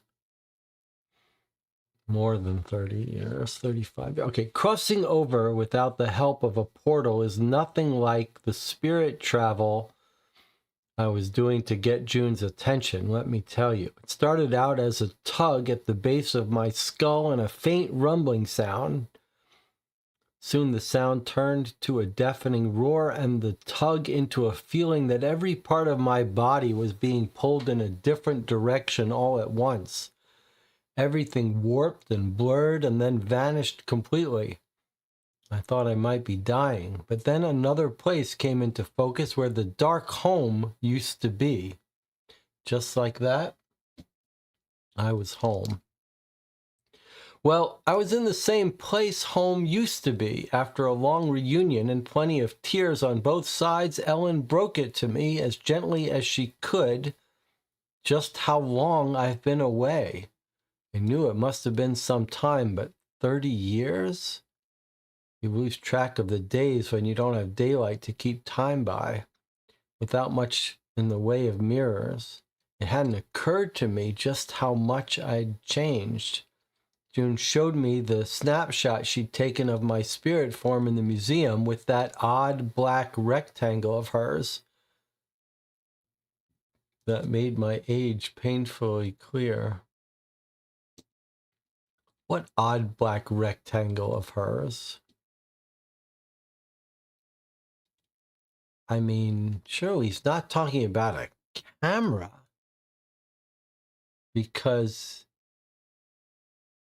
cameras were around in 1989.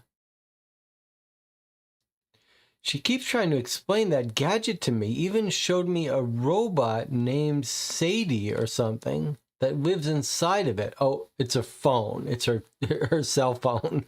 He hasn't seen a cell phone if he was born in 89. I mean, if he died in 89. Okay, fine.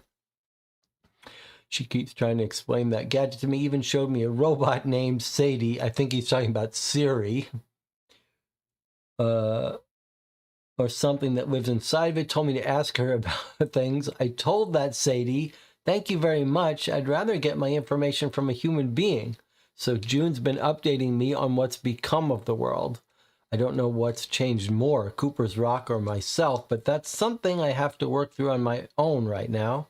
We've got bigger issues to deal with. Things have taken a real nosedive in this town. Arwen has been pooling at the lowest points of the caves, or something has been pooling at the lowest points of the cave, and the mind that connects to them for longer than human memory goes back, slowly rising through the years from the look of things around here. It's starting to well up out of the cave and flow down into the town.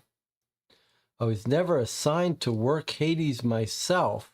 That's what we call the restricted areas of the mind back in the day. But there were always whispers that Strahlenberg was mining the glowing stones in Foxfire.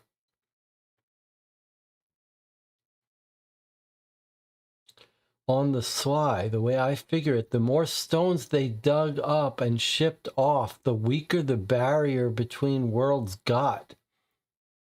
The weaker the barrier got, the more Arwen could seep through and hollow out the unlucky souls working underground to be vessels. Since they don't know about Arwen, they assumed the hollowing process was a sickness and called it drift. But even though Ellen told me the truth about Arwen, I still worked those mines for years. What else could I have done? Strahlenberg was the only game in town. I could only stand by and watch as Arwen gutted my friends and comrades working deeper down the shafts. Ellen and I knew we couldn't let it go on. We had to perform a ritual that would strengthen the barrier. The strike was supposed to clear the tunnels of bystanders in case something went wrong. And it sure did go wrong. All because of me. Ellen and I were supposed to go in together, but I couldn't let her face the entity she left the dark home to escape. I wasn't powerful enough to cast the spell on my own. 11 people paid the price for my mistake that day. And the entire town paid the price in the following years. Hell, the whole world is going to pay if we don't fix this soon. I'm having June send you a few pages of the journal I kept in the dark home to show you the things Arwen can do when it's consumed a place. June and Ellen have caught me up to speed on everything you've done to help bring me back from the bottom of my heart. To bring me back, period. From the bottom of my heart, thank you. But your work isn't finished quite yet. We can't just walk straight into the mine. We can't just walk straight into the mine like I did last time, like I did last time, period.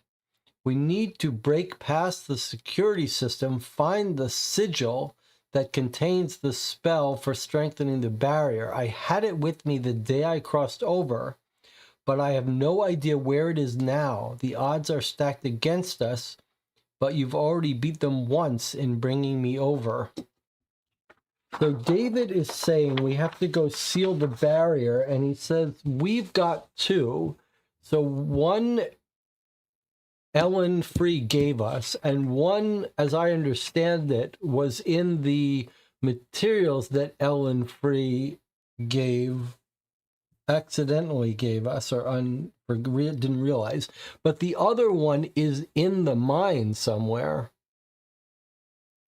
We need it to complete this sigil ritual. This is the ritual that will seal the barrier and protect the world.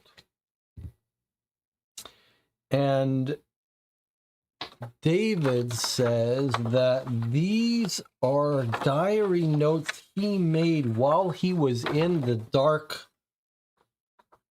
place, the dark home.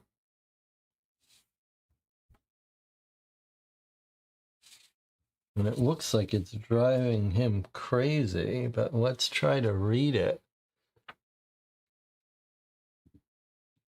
Have to write this down so I know it's real.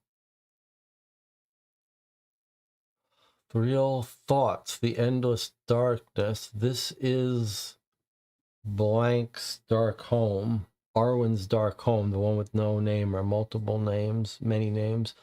Something must have gone wrong when we tried to close the rift.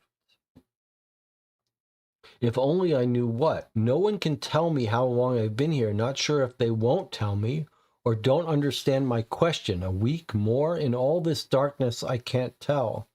I remember the force of the magic like fire at my back. Then nothing. Now I'm here in their haven, a place of strong magic, safe, but so far from home. Okay. In the tunnels.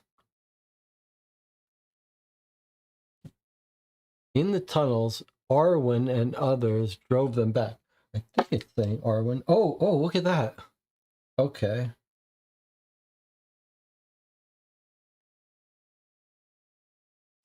So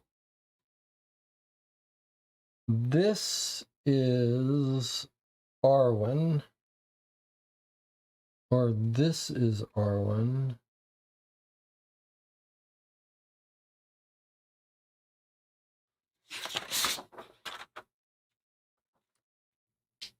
Arwen has been pulling. This is the darkness that's Arwen. So I guess we're going to use the website to help us decode all this message, but let's make up as much as we can. Let's read as much as we can. In the tunnels, Blank and others drove them back, but their hollow faces wish I could forget. If closing the rift means I'm stuck here, this sacrifice was worth making, but I wish I could let Blank know I'm trying to get back. Okay, so that's going to be Ellen. No, I'm trying to get back. Their bright scars keep the drift at bay. Otherwise, they would all be sick like the men at home. So he's talking about people in this dark place. It's not just evil people in this dark place. There are some people living there that have protected themselves, like Ellen. They call it Blank and say it is darkness but alive. I think this is, they call it Arwen. Yeah, that's the Arwen. They call it Arwen and say it is darkness but alive. Now the Blank will protect me too. I guess he's talking about whatever the scarification words. Still searching for the Blank I took. I think he's talking about the piece of this that he took. from Ellen. This is going to be Ellen again. Someone, he's got a friend here that he's calling by name, has not seen it. Did I lose it in the crossing?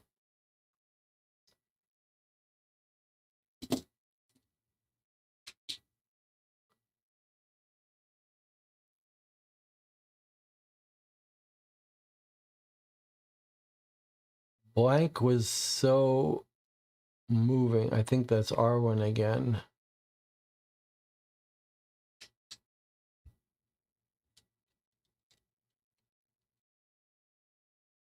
Searching for the blank I took from blank. I think he's saying Arwen has not seen it. Did I, or saw his friend has not seen it. Did I lose it? Blank was so moving. It's not safe here. Closing the blank rift would stop the danger, but Arwen is stronger than ever. What was all this for if not to keep them safe? Blank says blank stole the last blank long ago, destroyed the others. Without one, what is the way home? So maybe they're talking about portals and stuff and the stones. They don't know how to get home. Without one, what is the way home? When we arrived, and another haven with it. Safe, but so far from home. The summer place in ruins when we arrived, and another haven with it. Food will be scarce this season.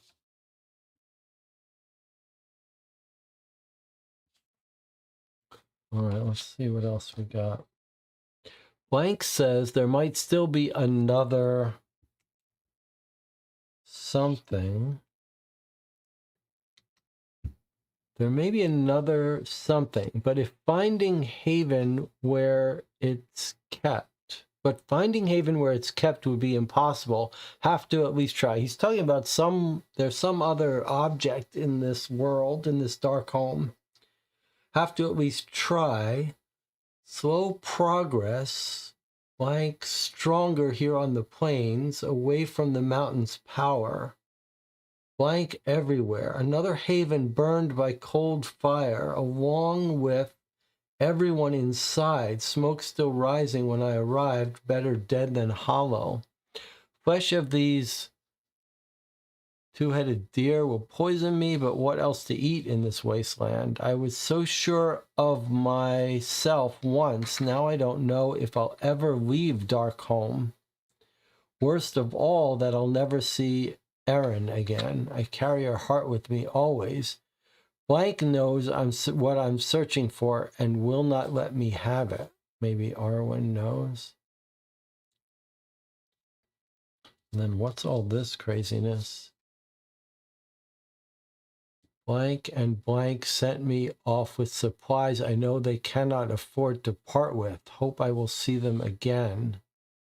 Blank, last haven in flames. So he is made some friends here. Maybe family members of Erin or something. And then, let's see. Returning, I've put so many in danger, hurt so many more. All for nothing, or only for my pride. And because I miss her, there must be other ways to fight the dark. All right, so I think we basically can suss out what's going on here, even though we've got missing messages, missing words. I'm very keen to find out who his friend is, who's here, that he refers to by name. But it seems like he's searching for something that might be in one of these havens. And I wonder if it's up to us to figure out where. Now it seems like it's this document that we need. This is a map he's made of the dark home. So here is this alternate place. And he mentioned some of these havens, right? There's the Silver Haven,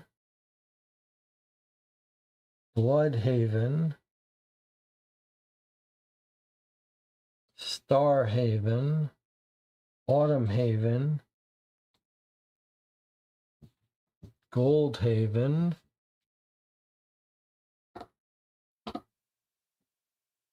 sorry.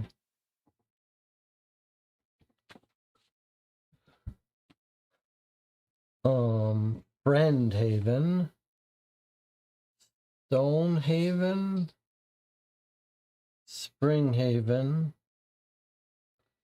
City of Seven Moons, Blue Expanse, Foxbone Bog, Diseased Wildfire, Ancient Haven, Seat of the Ancient King, whoa, Bone Haven, Drinking Ribbon, Wounded Man, The Great Drowning. Like, this is this dark place, dark home. And he mentioned some places were burning down. And he said he left this ruin at the crossing, but I'm not sure if he means when he crossed over or some crossing location. I'm not sure how to use this. Any writing on this front? No. But what does it say on the back?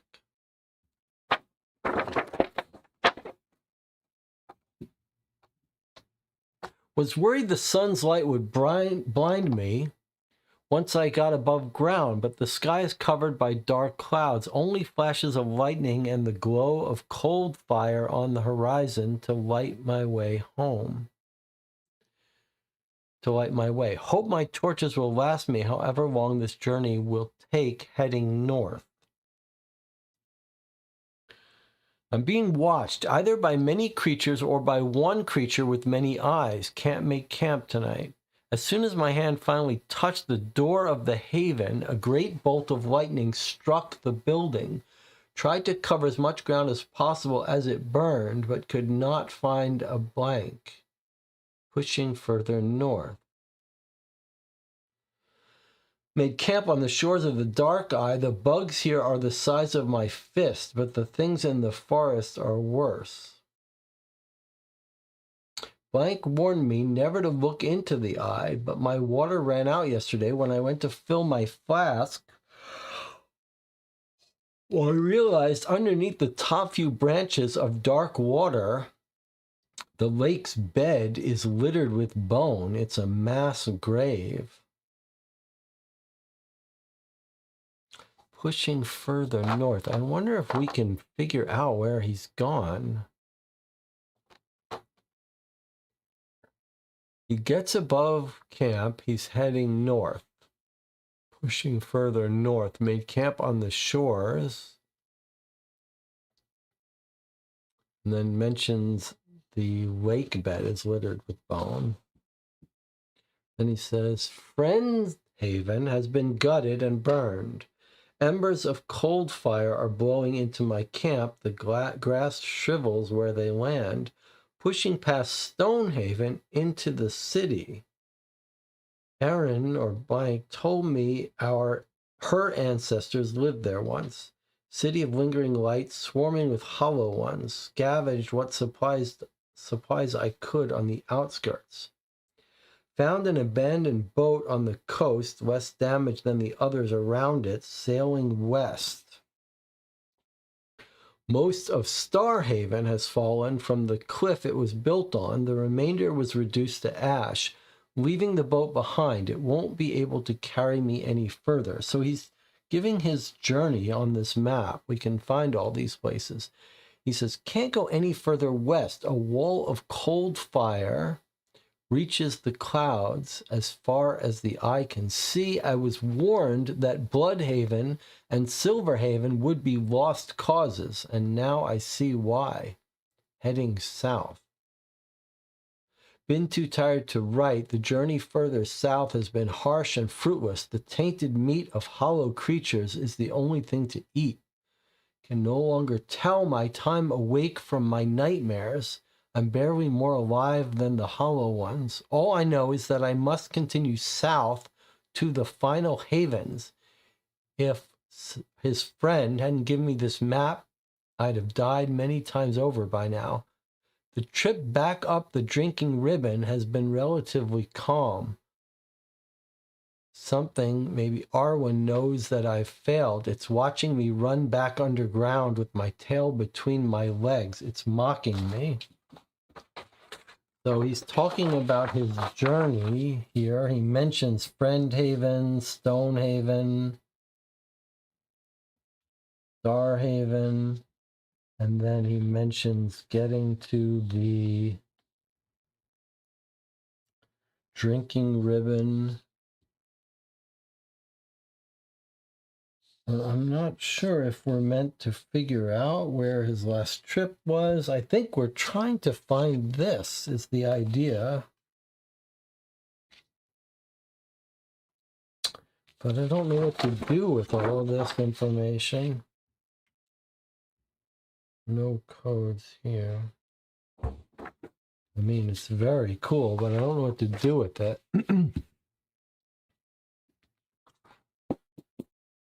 Okay.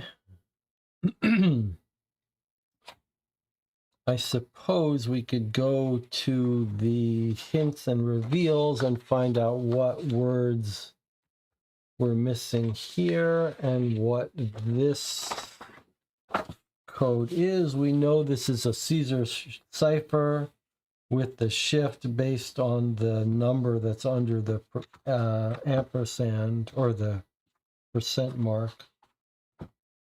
We don't know how else to make sense of this. No codes on this. And then, of course, we have our spell to perform. Let me take a look at this spell here.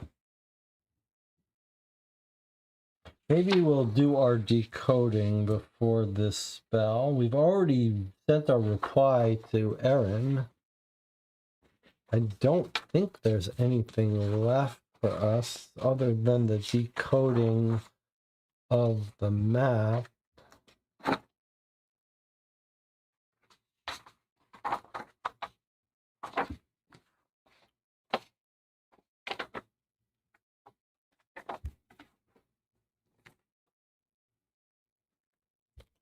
And the wall. Creep on Cooper's Rock. We have no idea where this is from. This might not even be...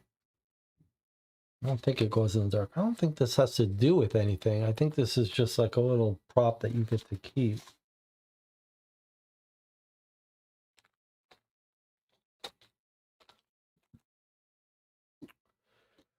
All right.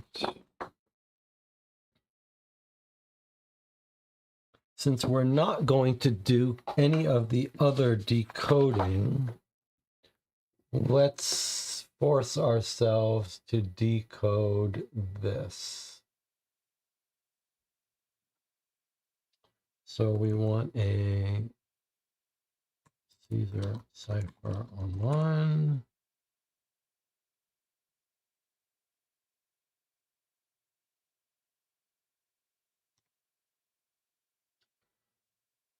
Okay.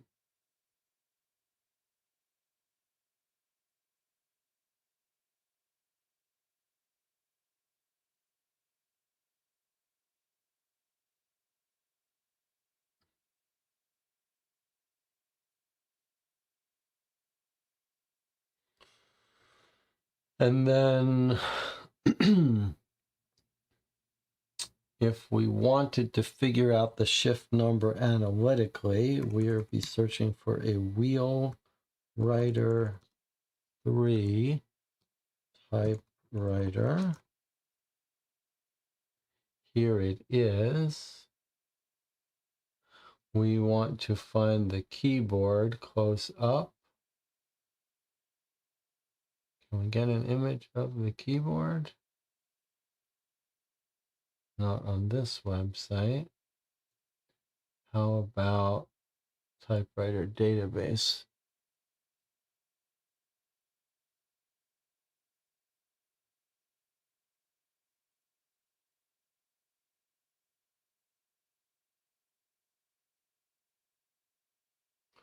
Okay, there's the percentage sign on top of a 5. So 5 is our shift. With that knowledge, we can go back here and type in the encrypted text, which is right here.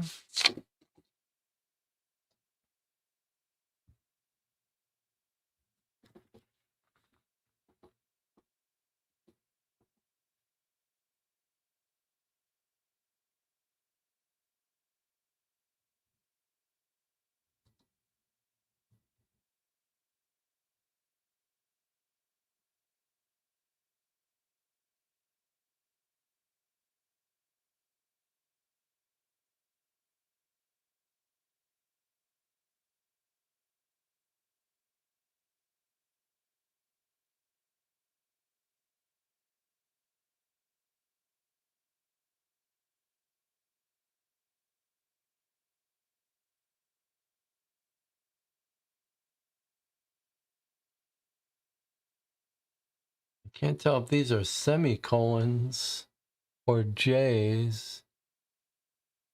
Doesn't matter. We don't have to get all of it. We just have to get enough to be able to figure out XJ, HZ, W, NYD, RFU, KTW, FHHZ, WFYJ, RJU, YRN, period, HT, SY, FHY, LW, and XMFR, ATW, FHHJ, XX. Okay. Let's try 5 shift and tell it to decrypt.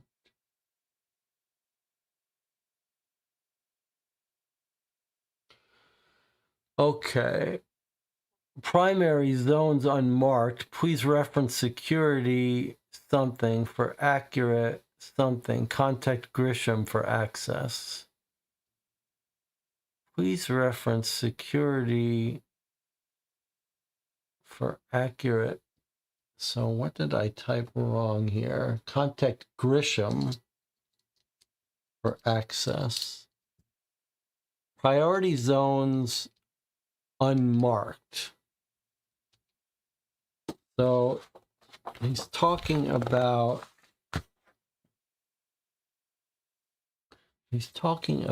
I guess the mine, and he's saying the zones are unmarked. So this is of no use. It doesn't sound like there's anything here. It doesn't sound like this encrypted message is of any use to us. It's just saying who to contact for access. Please reference security map. Please reference security map for accurate.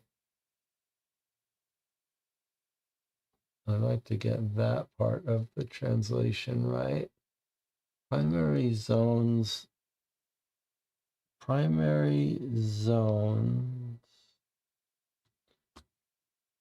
unmarked.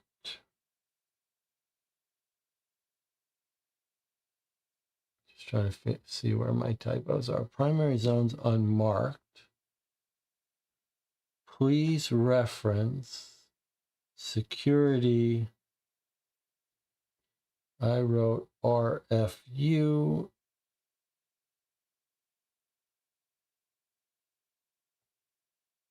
And that's EFU here. So that's our map.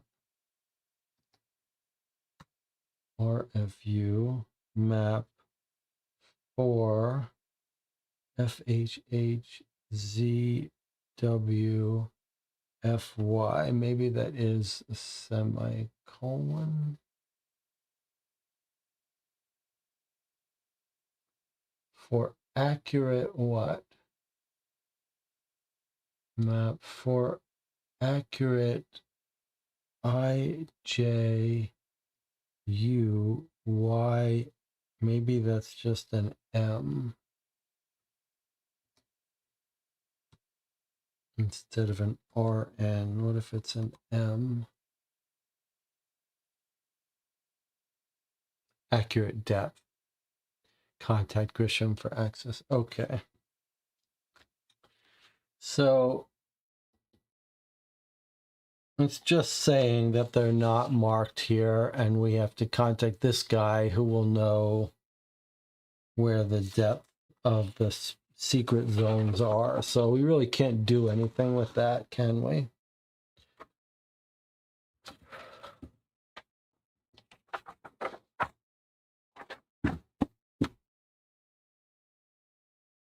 All right.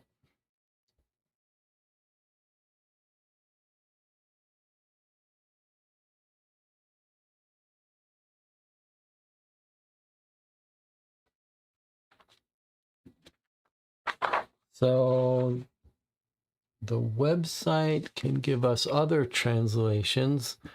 Blank is strong and cold as metal, formless as smoke. So Arwen is strong and cold as metal, formless as smoke. Nothing but magic can harm it.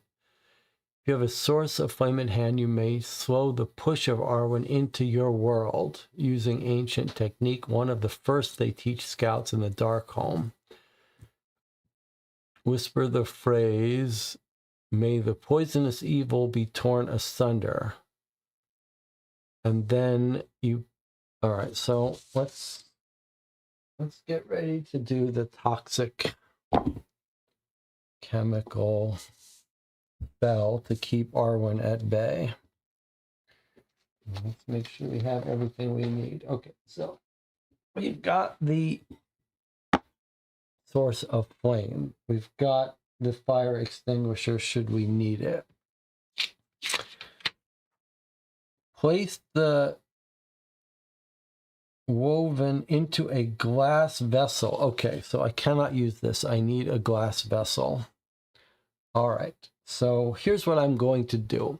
I'm going to go open these windows, turn on a fan that will blow the air, keep the toxic air away from me, and get it out of the house, and get a glass vessel. So we're going to take a 5-minute break. When we come back, we're going to conduct this spell. I'll see you in 5 minutes.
Okay, you can probably hear in the background there's a powerful fan blowing air.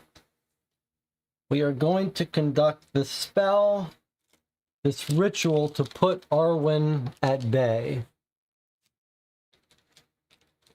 Okay, so nothing but magic can harm him.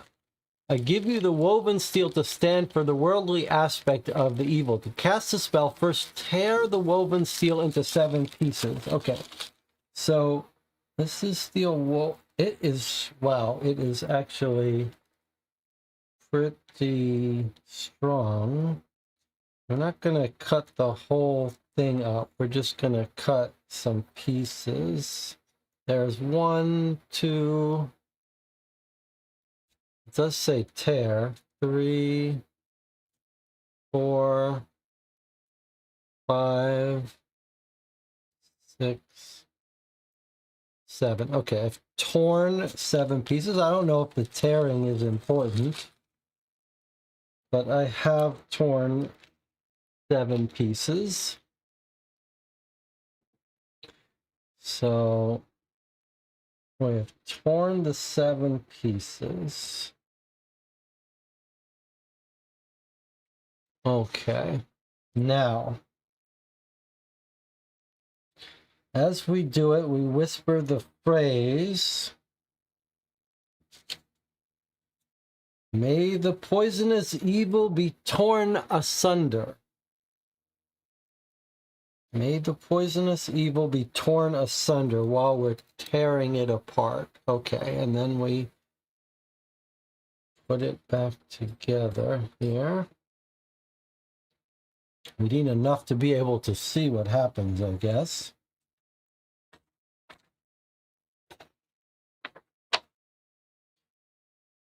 Okay, put the torn wool steel into a glass vessel.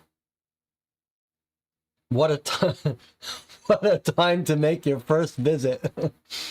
Okay, so we've torn the steel. We've said the first phrase. Ensure the pieces do not rise higher than the edge, or Arwen might compel them to skitter away. Take the vessel out of doors. Well, we're relatively out of doors with the airflow.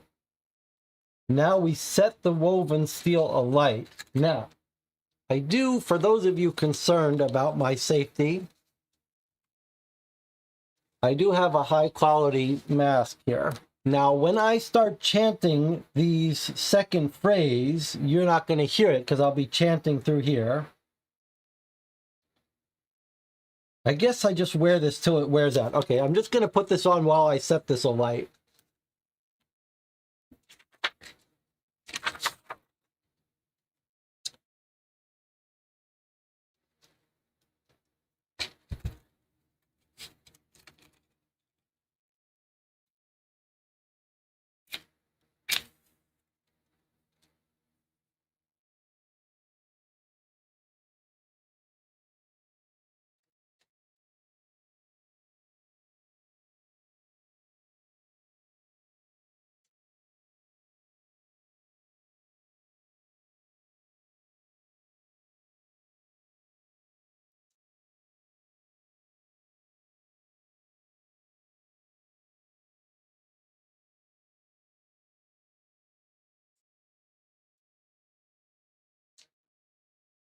Hmm.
Curve the evil down to brittle husk.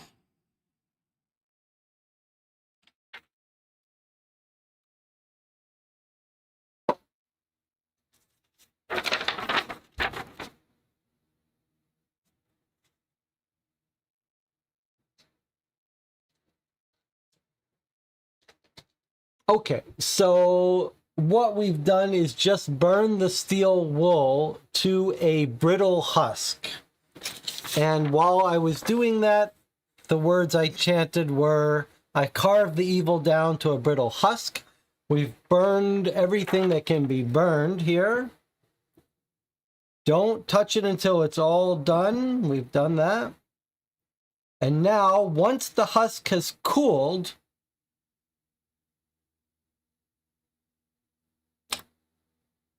then we have to dispose it with soil, but we won't worry about that until later. Don't dispose it until... Don't dispose it until all of the heat has faded from both.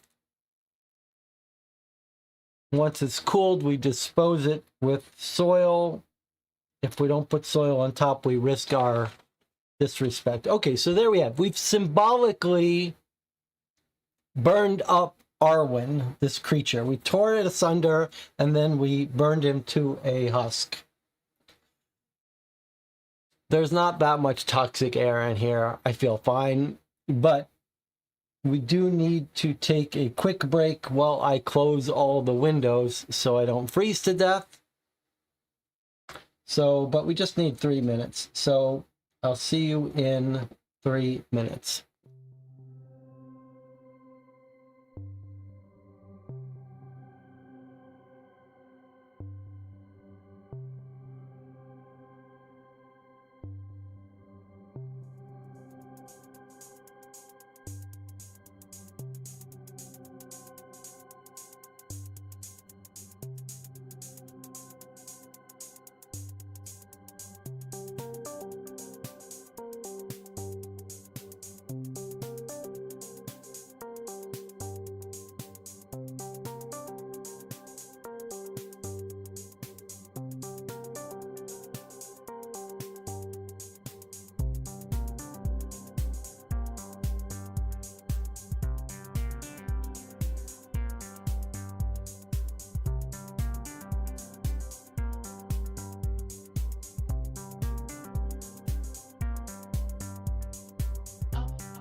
All right, we're supposed to dispose of this without getting cursed by putting it in a glass jar. Trying to follow these instructions as closely as possible. So we put the symbolic husk of this evil creature in a glass jar. Dispose of the remains in a way that will harm neither yourself nor your surroundings. Place it in a jar. Toss 7 handfuls of soil on top. Okay, this will be metaphorical handfuls. 1, 2, 3, 4, 5.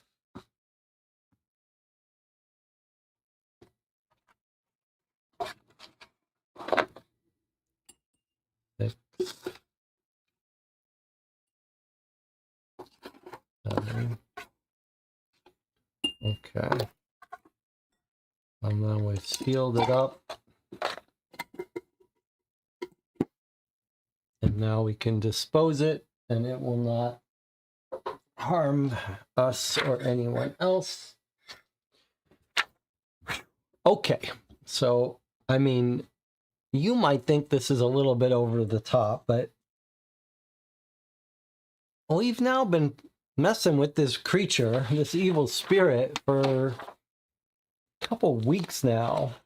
Dozens of hours. Let's not take chances, right? We don't know what we're up against here. I guess we're ready to check the website to see if we can answer the questions and whether there's anything else for us to do.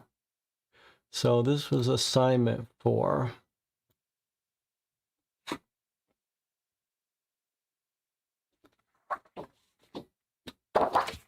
Assignment 4 is acquisition, is our password.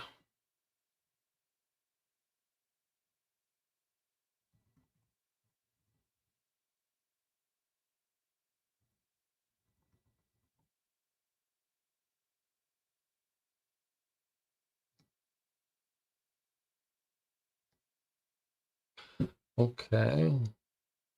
Your knowledge of Strahlenberg history. When did the Strahlenberg Mining Company establish its first mine?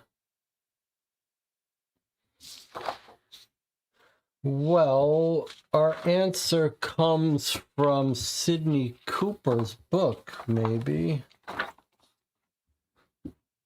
1873, he's been sent to check it out. So maybe it didn't.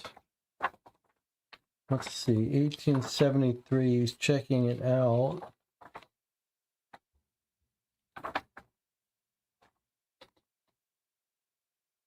(1875) they begin blasting for the mine, so I think the answer is 1875 here. Establish its first mine. Yeah, they bought the land earlier. They sent him. I guess he spent a couple years just figuring out whether it's suitable. Found the cave, and then they established the mine 1875. Okay. Who is the last chairman of the board of directors? I mean, it's not the doctor.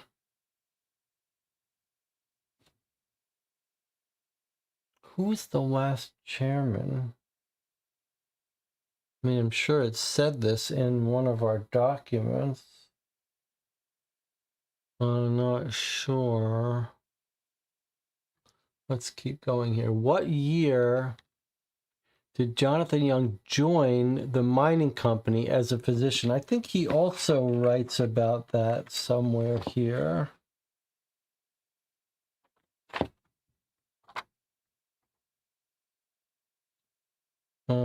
He talks about going to the doctor, and I think he mentions the doctor by name, but I don't remember.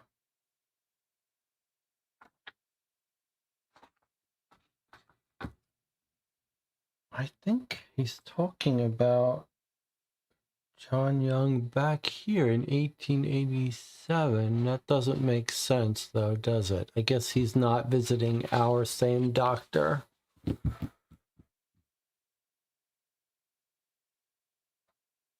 The strike was March 89.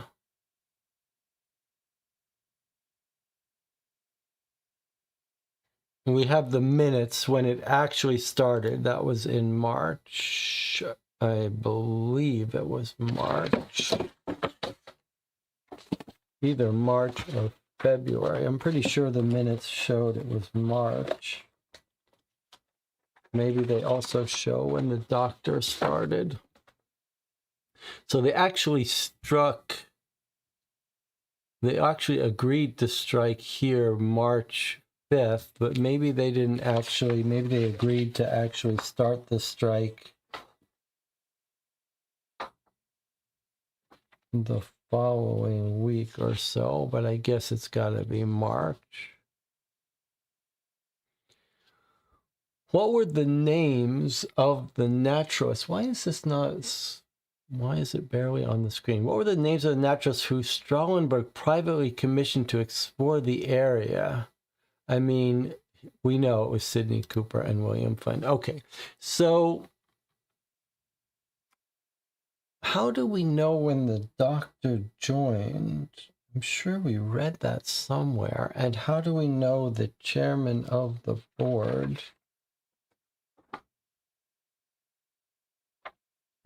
I wonder if it wasn't on...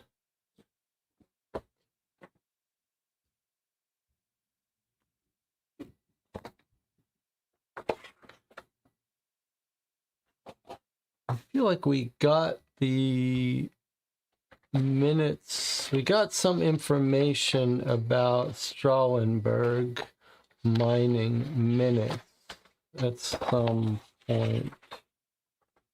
Not there. Maybe the chat remembers. Let's see if anyone in the chat can remember any of this. Just look up the answers, says Anna. Well, yes, we could just look up the answers. We're doing a lot of looking up answers, though. I feel like it wouldn't kill us to try to figure out a couple of the answers ourselves. I mean, my God. My God, is it going to kill us to do a little bit of work in this? So, Mr. Otto Bergman is chairman during the mine. And that's when the place closed down. So I think our answer here is Otto Bergman was the last chairman. So that leaves only when did he join? And I wonder if he doesn't say here in his report how long he's been. I've been employed for 42 years. Have I been employed? 1989 minus 42 years is what? 1947. Or plus or minus 1946. All right, let's see. How do you like that? 5.5 hours, I still got it. Even with the toxins, I still got it. All right, so we're going to have access to the archives. There's our password. Strahlenberg. Just look up the answers. Come on, Anna. Surely we can figure out a few answers for ourselves. All right, so we're getting access to some internal emails. How many download all emails. All right, here they are. 1, 2, 3, 4, 5, 6, 7 emails to read. All right, here we go.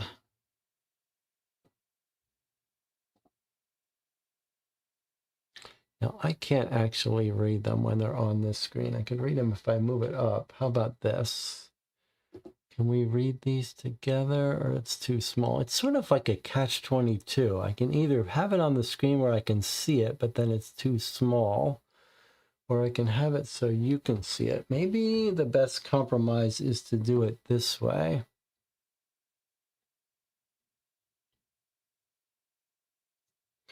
Okay, so we're looking at confidential internal emails. Someone has gotten access to the archives, searched for any email that had Strahlenberg or mine. So here's March 5th, 1990, so a year after the explosion. Redacted is the to and from. Dart. I've been through the ringer with your legal department. They had the nerve to send me back over to you for any further questions after mailing me a box of files so heavily redacted, they're basically just long lists of prepositions. This cute little game you're playing is starting to border on obstruction, says a lawyer, Olive Hansen, Esquire. Someone's requesting an interview a few days later. Mr. Dart, I'm a reporter with the Monongalia Herald, currently doing some work on a piece about the continued lack of compensation for the families of victims of the Strahlenberg blast. The former Strahlenberg company website lists you as the contact for inquiries of this nature, so I did some digging, found your email address. I think you forgot to list it on the website. Wink, wink.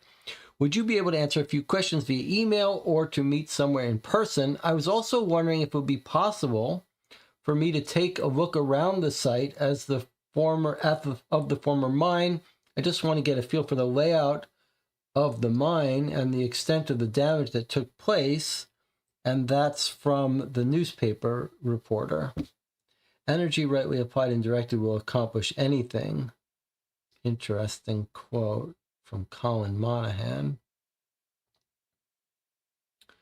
Okay, another week later, someone wants the password to a Strahlenberg zone. Hello, Stanley. I know we're focusing on alternate suppliers until public scrutiny settles down. We have the resources to set up a more permanent operation. But I was hoping to get one last look at the spatial disruptions taking place beyond a certain Sector 3 zone that starts with the letter P. Trying to be vague here since I know how much you hate paper trails. Before any transfer to Villa Lobos. It's been such an illuminating few months. I still want every bit of data I can get. Just one problem. I seem to have lost track of the password to that particular zone. And your people won't let me in even though they must have seen me around here a dozen times. Can you help me out? Asks Claudia Fong, Junior Scientific Analyst at Lux et Umbra Venture Laboratories. Specialists include anomalous geophysics and cryptopaleontology, and she's got a quote from Robert Oppenheimer, the father of the atom bomb. No man should escape our universities without knowing how little he knows. Okay, now she's asking for a zone that starts with the letter P. That's a zone we don't have. So that's a new zone for us, starting with the P.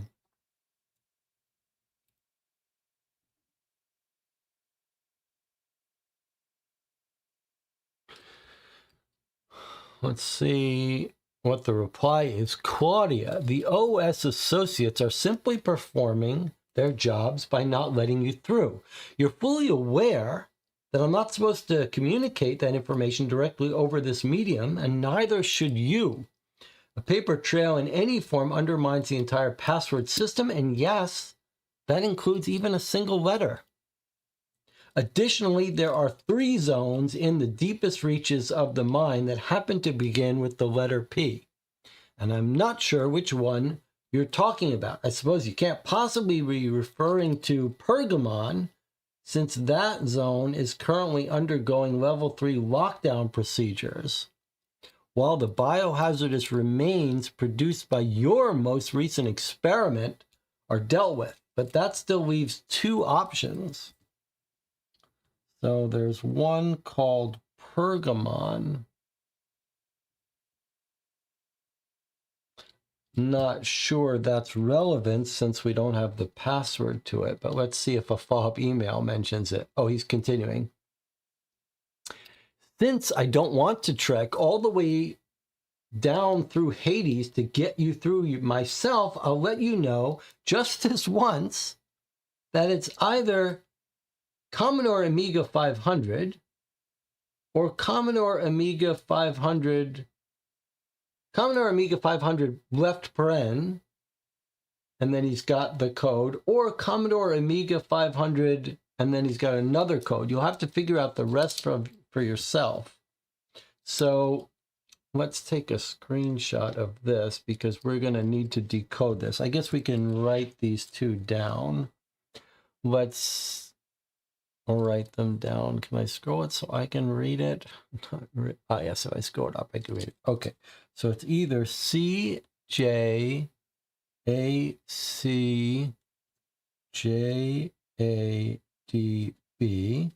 using Commodore Amiga 500 left paren, or it's parentheses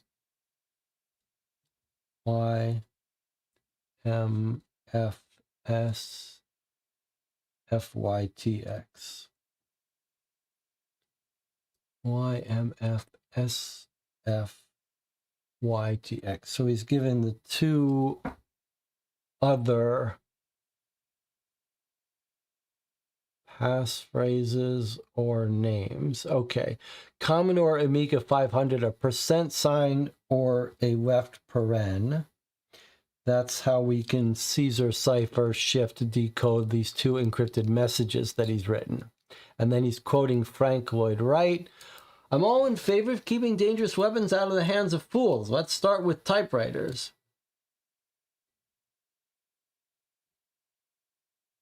Stanley Dart, Public Relations Manager at Lux and Tumbra Venture Laboratories. Stanley Dart. Let's just write down his name since he seems to be in the thick of things here.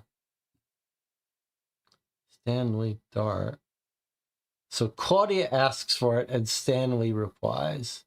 And what does he say? He says there's 3 zones that start with P. You can't be talking about Pergamon. And then he's giving 2, I think he's giving passwords here to whatever the other 2 places, zones she might want to go. Now here's a follow-up. Someone asking for press access. Colin Monaghan. Hello, I don't know if my previous inquiry made it to you. I'm following up on my request for access to the Strahlenberg mine. Is there a better way to get in contact with the company or anyone else I should be speaking to if you're not the one I'm supposed to be reaching out to about this? Looking forward to hearing back from you. Thanks again, Colin Monaghan, staff reporter, Monongolia Herald. And here's a month later, it's me again. Hey there, Stan. I don't know if my previous inquiries made it to you, but I thought I'd go ahead and follow up on my follow-ups. I'm still interested in looking around the Strahlenberg mine. Don't plan on losing any interest anytime soon. Looking forward to hearing from you, Colin Monaghan, staff reporter, Monongolia Herald.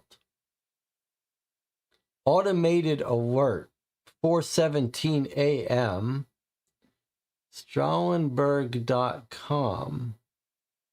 I wonder if this is, I wonder if we should be trying to go to Strahlenberg.com.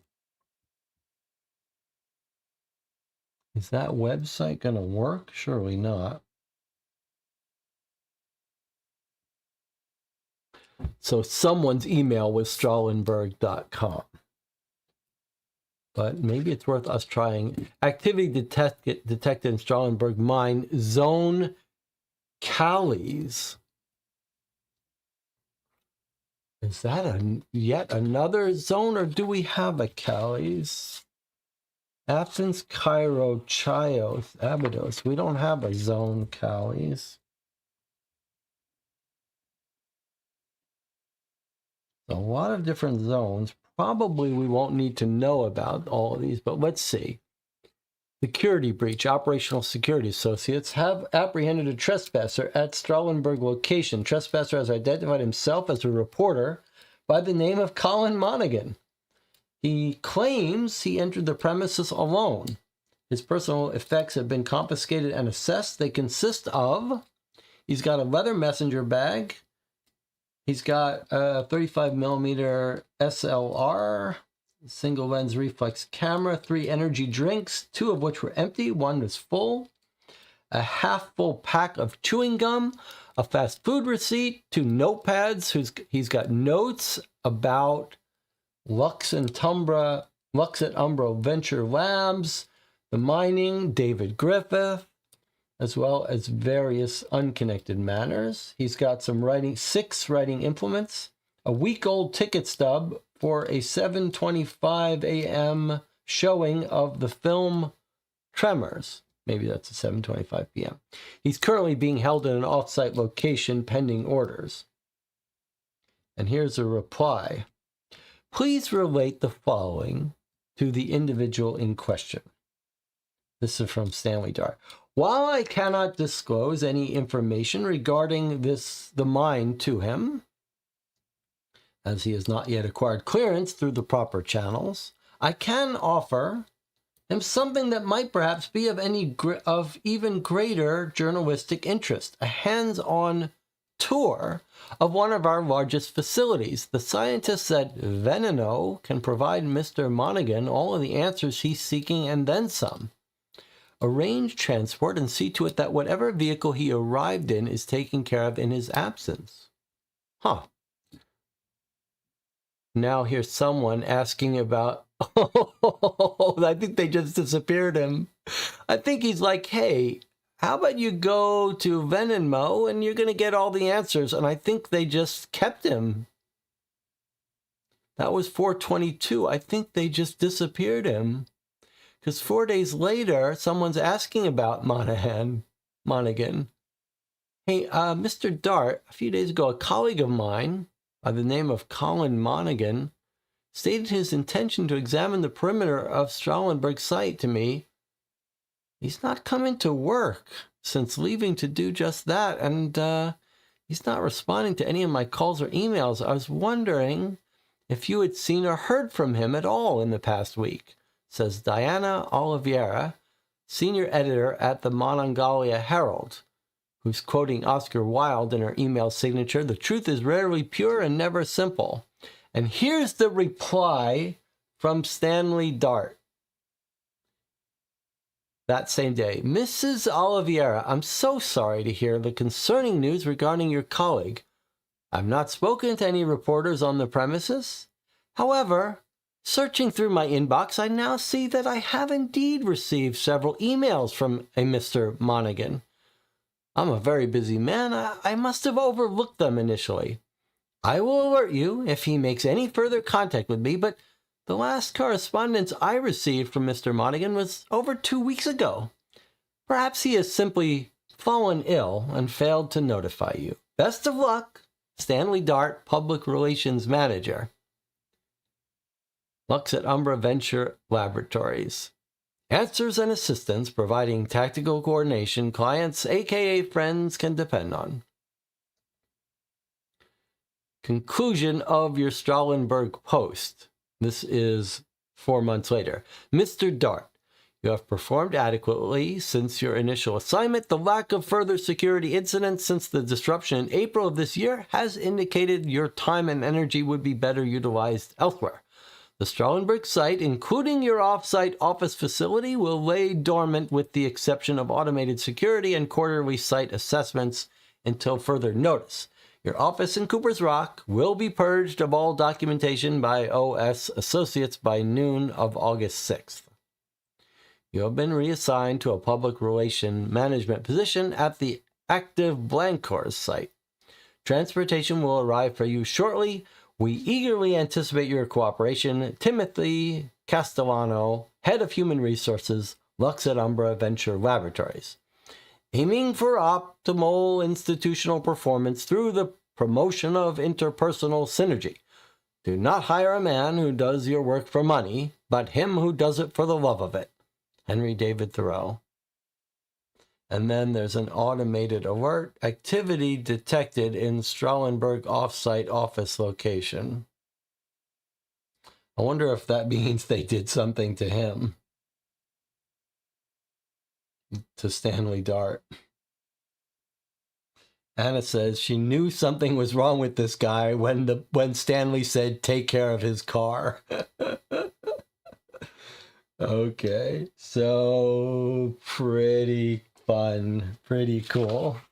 All right, so let's do two things here before we wrap up. First, let's make sure we can't go to the Strahlenberg.com. I'm fairly certain, even if it did exist, they no doubt closed it down when the mine closed down. Oh, what? No, it's still here? Notice, the Strahlenberg Mining Company is under new ownership. Please direct all questions concerning the recent collapse to LVL Public Relations Manager Stanley Dart. 15 visits. And then we've got some broken links that were probably meant to be broken. Let's see, are any of these links clickable? Yep. Thank you for your interest in the Strahlenberg Mining Company. This page is now owned, operated, and maintained by Lux et Umbra Venture Laboratories, LVL. It will serve to field any questions, comments, and concerns regarding the site of the former mine. How cool is this? Sales inquiries, not found. Safety. All personal, legal, and press inquiries regarding recent events in the Strahlenberg mine would be directed to Public Relations Manager Stanley Dart. Locations. In addition to its inactive North American location, LVL operates large-scale modern mining complexes in Canada and South America. We've got an FAQ here that's non-trivial. Question, does Lux et Umbra Venture Laboratories claim any responsibility for the events that took place in March of 1989? LVL acquired all properties of the Strahlenberg Mining Company in 1990, 1 year after the collapse of the Strahlenberg mine. While Strahlenberg had served as a supplier of raw materials to LVL prior to its liquidation, LVL held no formal responsibility for the mine at the time of the accident. At no point in the buyout of Strahlenberg's assets did Lux et Umbra acquire any legal, fiscal, or moral responsibility for the errors of the location's previous owners? Will Lux et Umbra Venture Laboratories ever reopen the Strahlenberg mine? Answer. LVL has expanded exponentially in the recent years. We eagerly anticipate the project of revitalizing operations in Cooper's Rock, but have no plans to do so in the foreseeable future. Question, may I visit the site of the former Strahlenberg mine for journalistic, legal, or personal reasons? All inquiries of this nature are to be directed to Public Relations Manager Stanley Dart. Exploration of the site without the express permission of Mr. Dart and accompaniment by an operational security associate is strictly prohibited. In the interest of public safety, LVL has installed a fully automated state-of-the-art security system to ensure no trespassing of this nature takes place. Question, I'm interested in working for Lux et Umbra Venture Laboratories. Answer, if we believe your skill set can meaningfully contribute to LVL, we will make initial contact with you. Contact us page is not operational. Employment page. Thank you for your interest. There are no positions currently open at the Strahlenberg Mining Company. And lastly, staff resources. We have 3 links here. Directory, executive management, and security. We click on directory. Whoa. Look at this. We have got a staff login page. Restricted access, authorized persons only. Username, password, enter. Lux at Umbra Venture Labs. So if we put something in just to test, like Stanley Dart, S Dart, 1, 2, 3, 4, 5. Can we even press enter? Nothing happens. Doesn't seem like...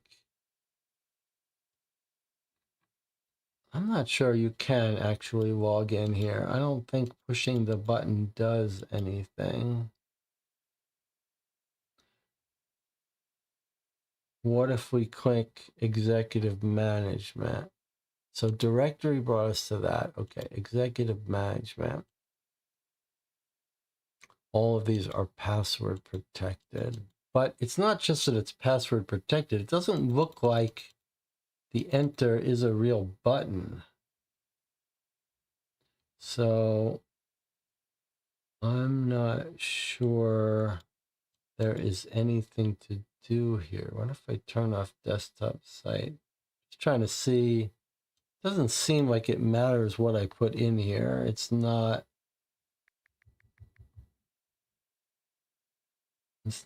actually letting me.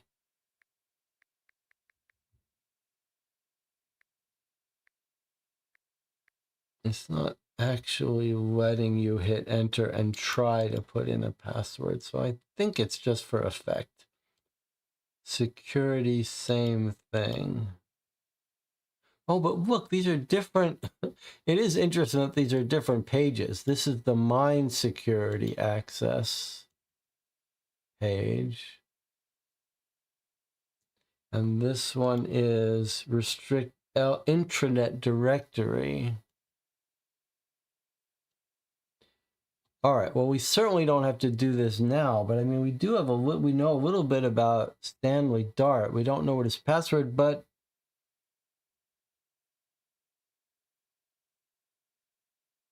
we know Claudia. We read something interesting. All right, well, let's keep in mind that page if we think it might be useful at some point. Well, we're still not done, though, because we still need to... We're done with this box except for the recap, but we didn't decrypt all the codes. So let's go to the recap reveals of box 4. And put in this password and see what the decoded messages that we didn't bother to decode were. FXFR Foxfire 3411. All right, let's see. Whoa, there's a lot here, but mostly it's just decoded messages. All right, so buckle up. We've been playing for 6 hours. We got another few minutes just reading, I think just reading the decrypted stuff. The phonetic code stuff. So if we read her instructions from Erin, and let's see, instructions from Ellen, that she might be talking about this, but it's just Arwen. She says, Arwen, instructions from Ellen, reveal is what we want.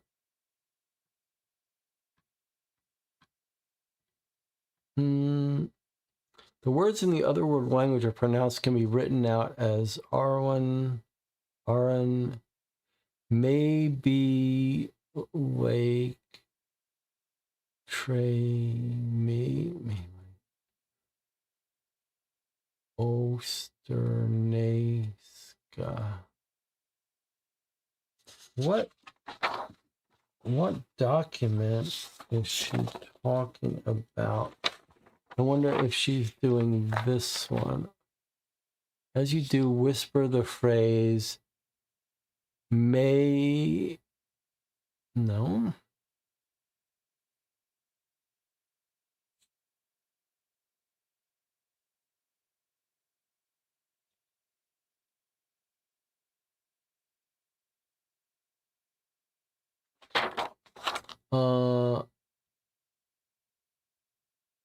Several phrases, looking back at resources from previous episodes. I'm trying to figure out what message it's referring to, since it doesn't look like it's going to tell us the actual text. Oh, that Rus.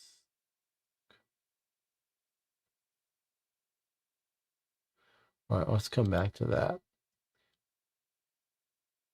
The word in the otherworld alphabet throughout David's message is Arwen.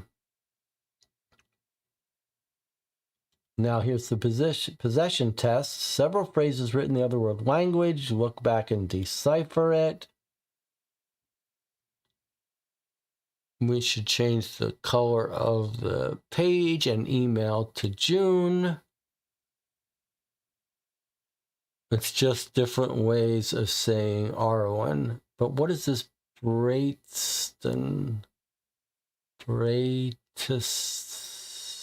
And then Arwen.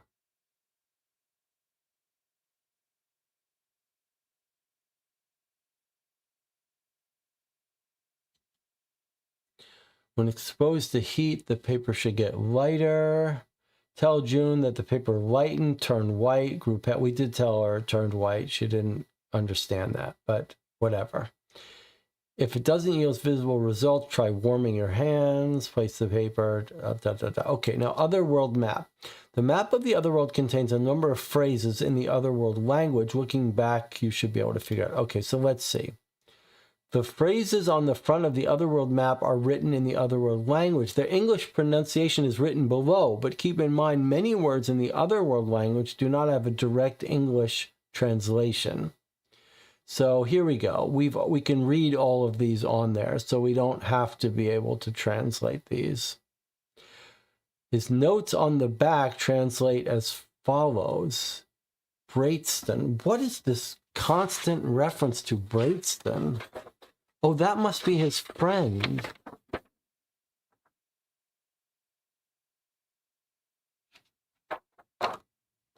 David's notes on the back.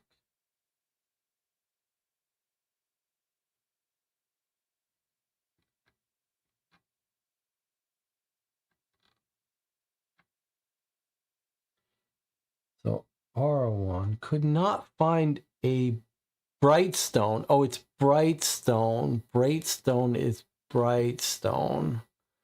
They're referencing the Brightstone. Okay, fine. Arwol, Ellen, Arwol. That's his friend?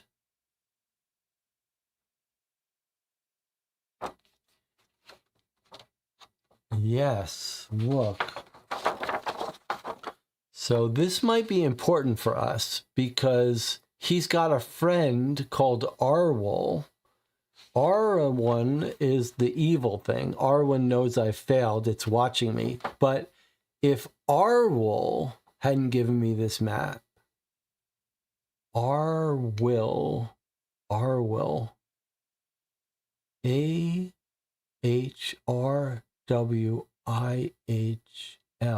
Arwol. And he mentions him here too. Arwill warned me never to look into the eye. So this mysterious friend, I think we need to write down because we might need to reference it.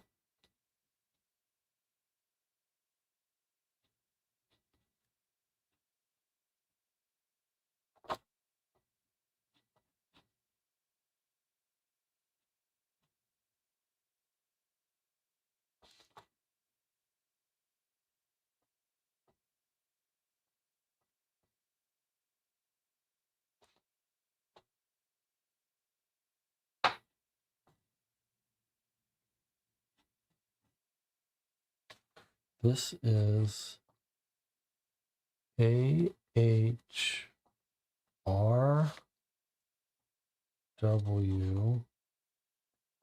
I'm not sure how to pronounce IH, but Arwell, this is his friend. It's tricky because it's so similar to R1, but it is the good person. Okay, let's look at what else we got. Mining map. The mining map, which is this one, is what they're talking about. And they are saying in this thing that there are suspicious connections between Strahlenberg and Lux et Umbra. The map includes a cipher that it's encoded using a similar method. They're talking about this code here, which we've already decoded, but let's see what they say.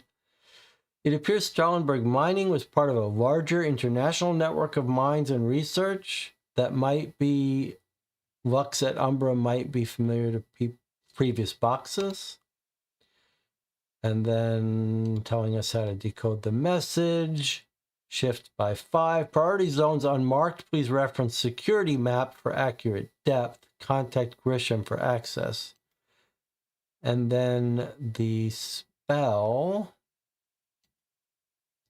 Fragment combines with the document received in a previous box to form part of a symbol you'll need. This is the 2-part ritual spell here. And then for David's notes, which were here, it's just telling us they're going to need these later. Now for David's notes contain several phrases written in the Otherworld language. Here they all are. The only thing we really care about is, well, it's not telling us exactly where, but there's his friend again, which gets mentioned, Arwol. And Bios Ruin. I'm not sure what this is about. He's mentioning his friend a lot, Arwol. Then he's mentioning the evil Arwen. He's mentioning Ellen, Brightstone, Ifa'a. Not sure what this one is. Maybe the third-party site will just have I'd like to see just a rewriting of this entire message with this code. I'm going to assume for now that we don't need to know all these words. I wonder if this is going to be important. Like, it almost looks like this is a map of the mine. Like that this is a map of pathways. I wonder if we need to remember that. I'm just going to make a little note to myself.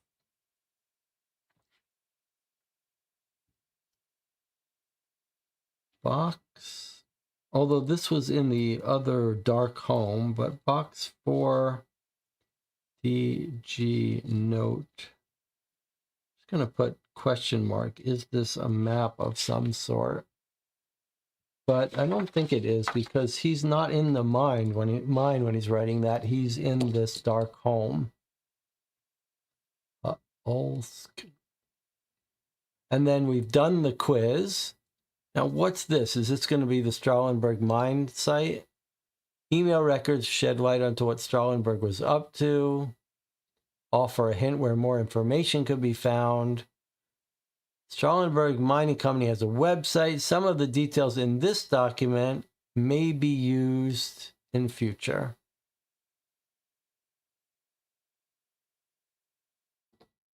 Anna says Arwen is the bad guy's name. Yes, I know Arwen is the bad guy's name, but Arawul is his friend's name.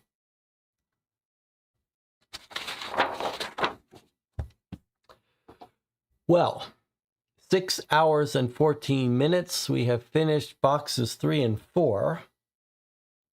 Sunday night, we will play the finale, box 5. That will be in 18 hours. In 8.5 hours, however, we will meet for our Dear Homes segment. I'm going to need to check into a recuperation, some sort of home for when the people are exhausted, they send them here. What's it called? It starts with an R. Okay, lots of fun today. Story got really cool when we saw the map of the dark world. Okay, Anna says, looks like there's an E in the bad guy's name. Remember that this is just, remember that when they spell it with their phonetic words, they're just how it's pronounced, so it's not really clear how it's actually spelled. This guy is got a, remember, he's the creature of many names anyway. All right, thanks for joining me. I'll see you all tomorrow in only a few hours for some of you. Those of you who have joined me for these first 4 boxes, I do hope you can join me Sunday evening when we play the finale. The end of this story, unless they make more one day. I'll see you next time.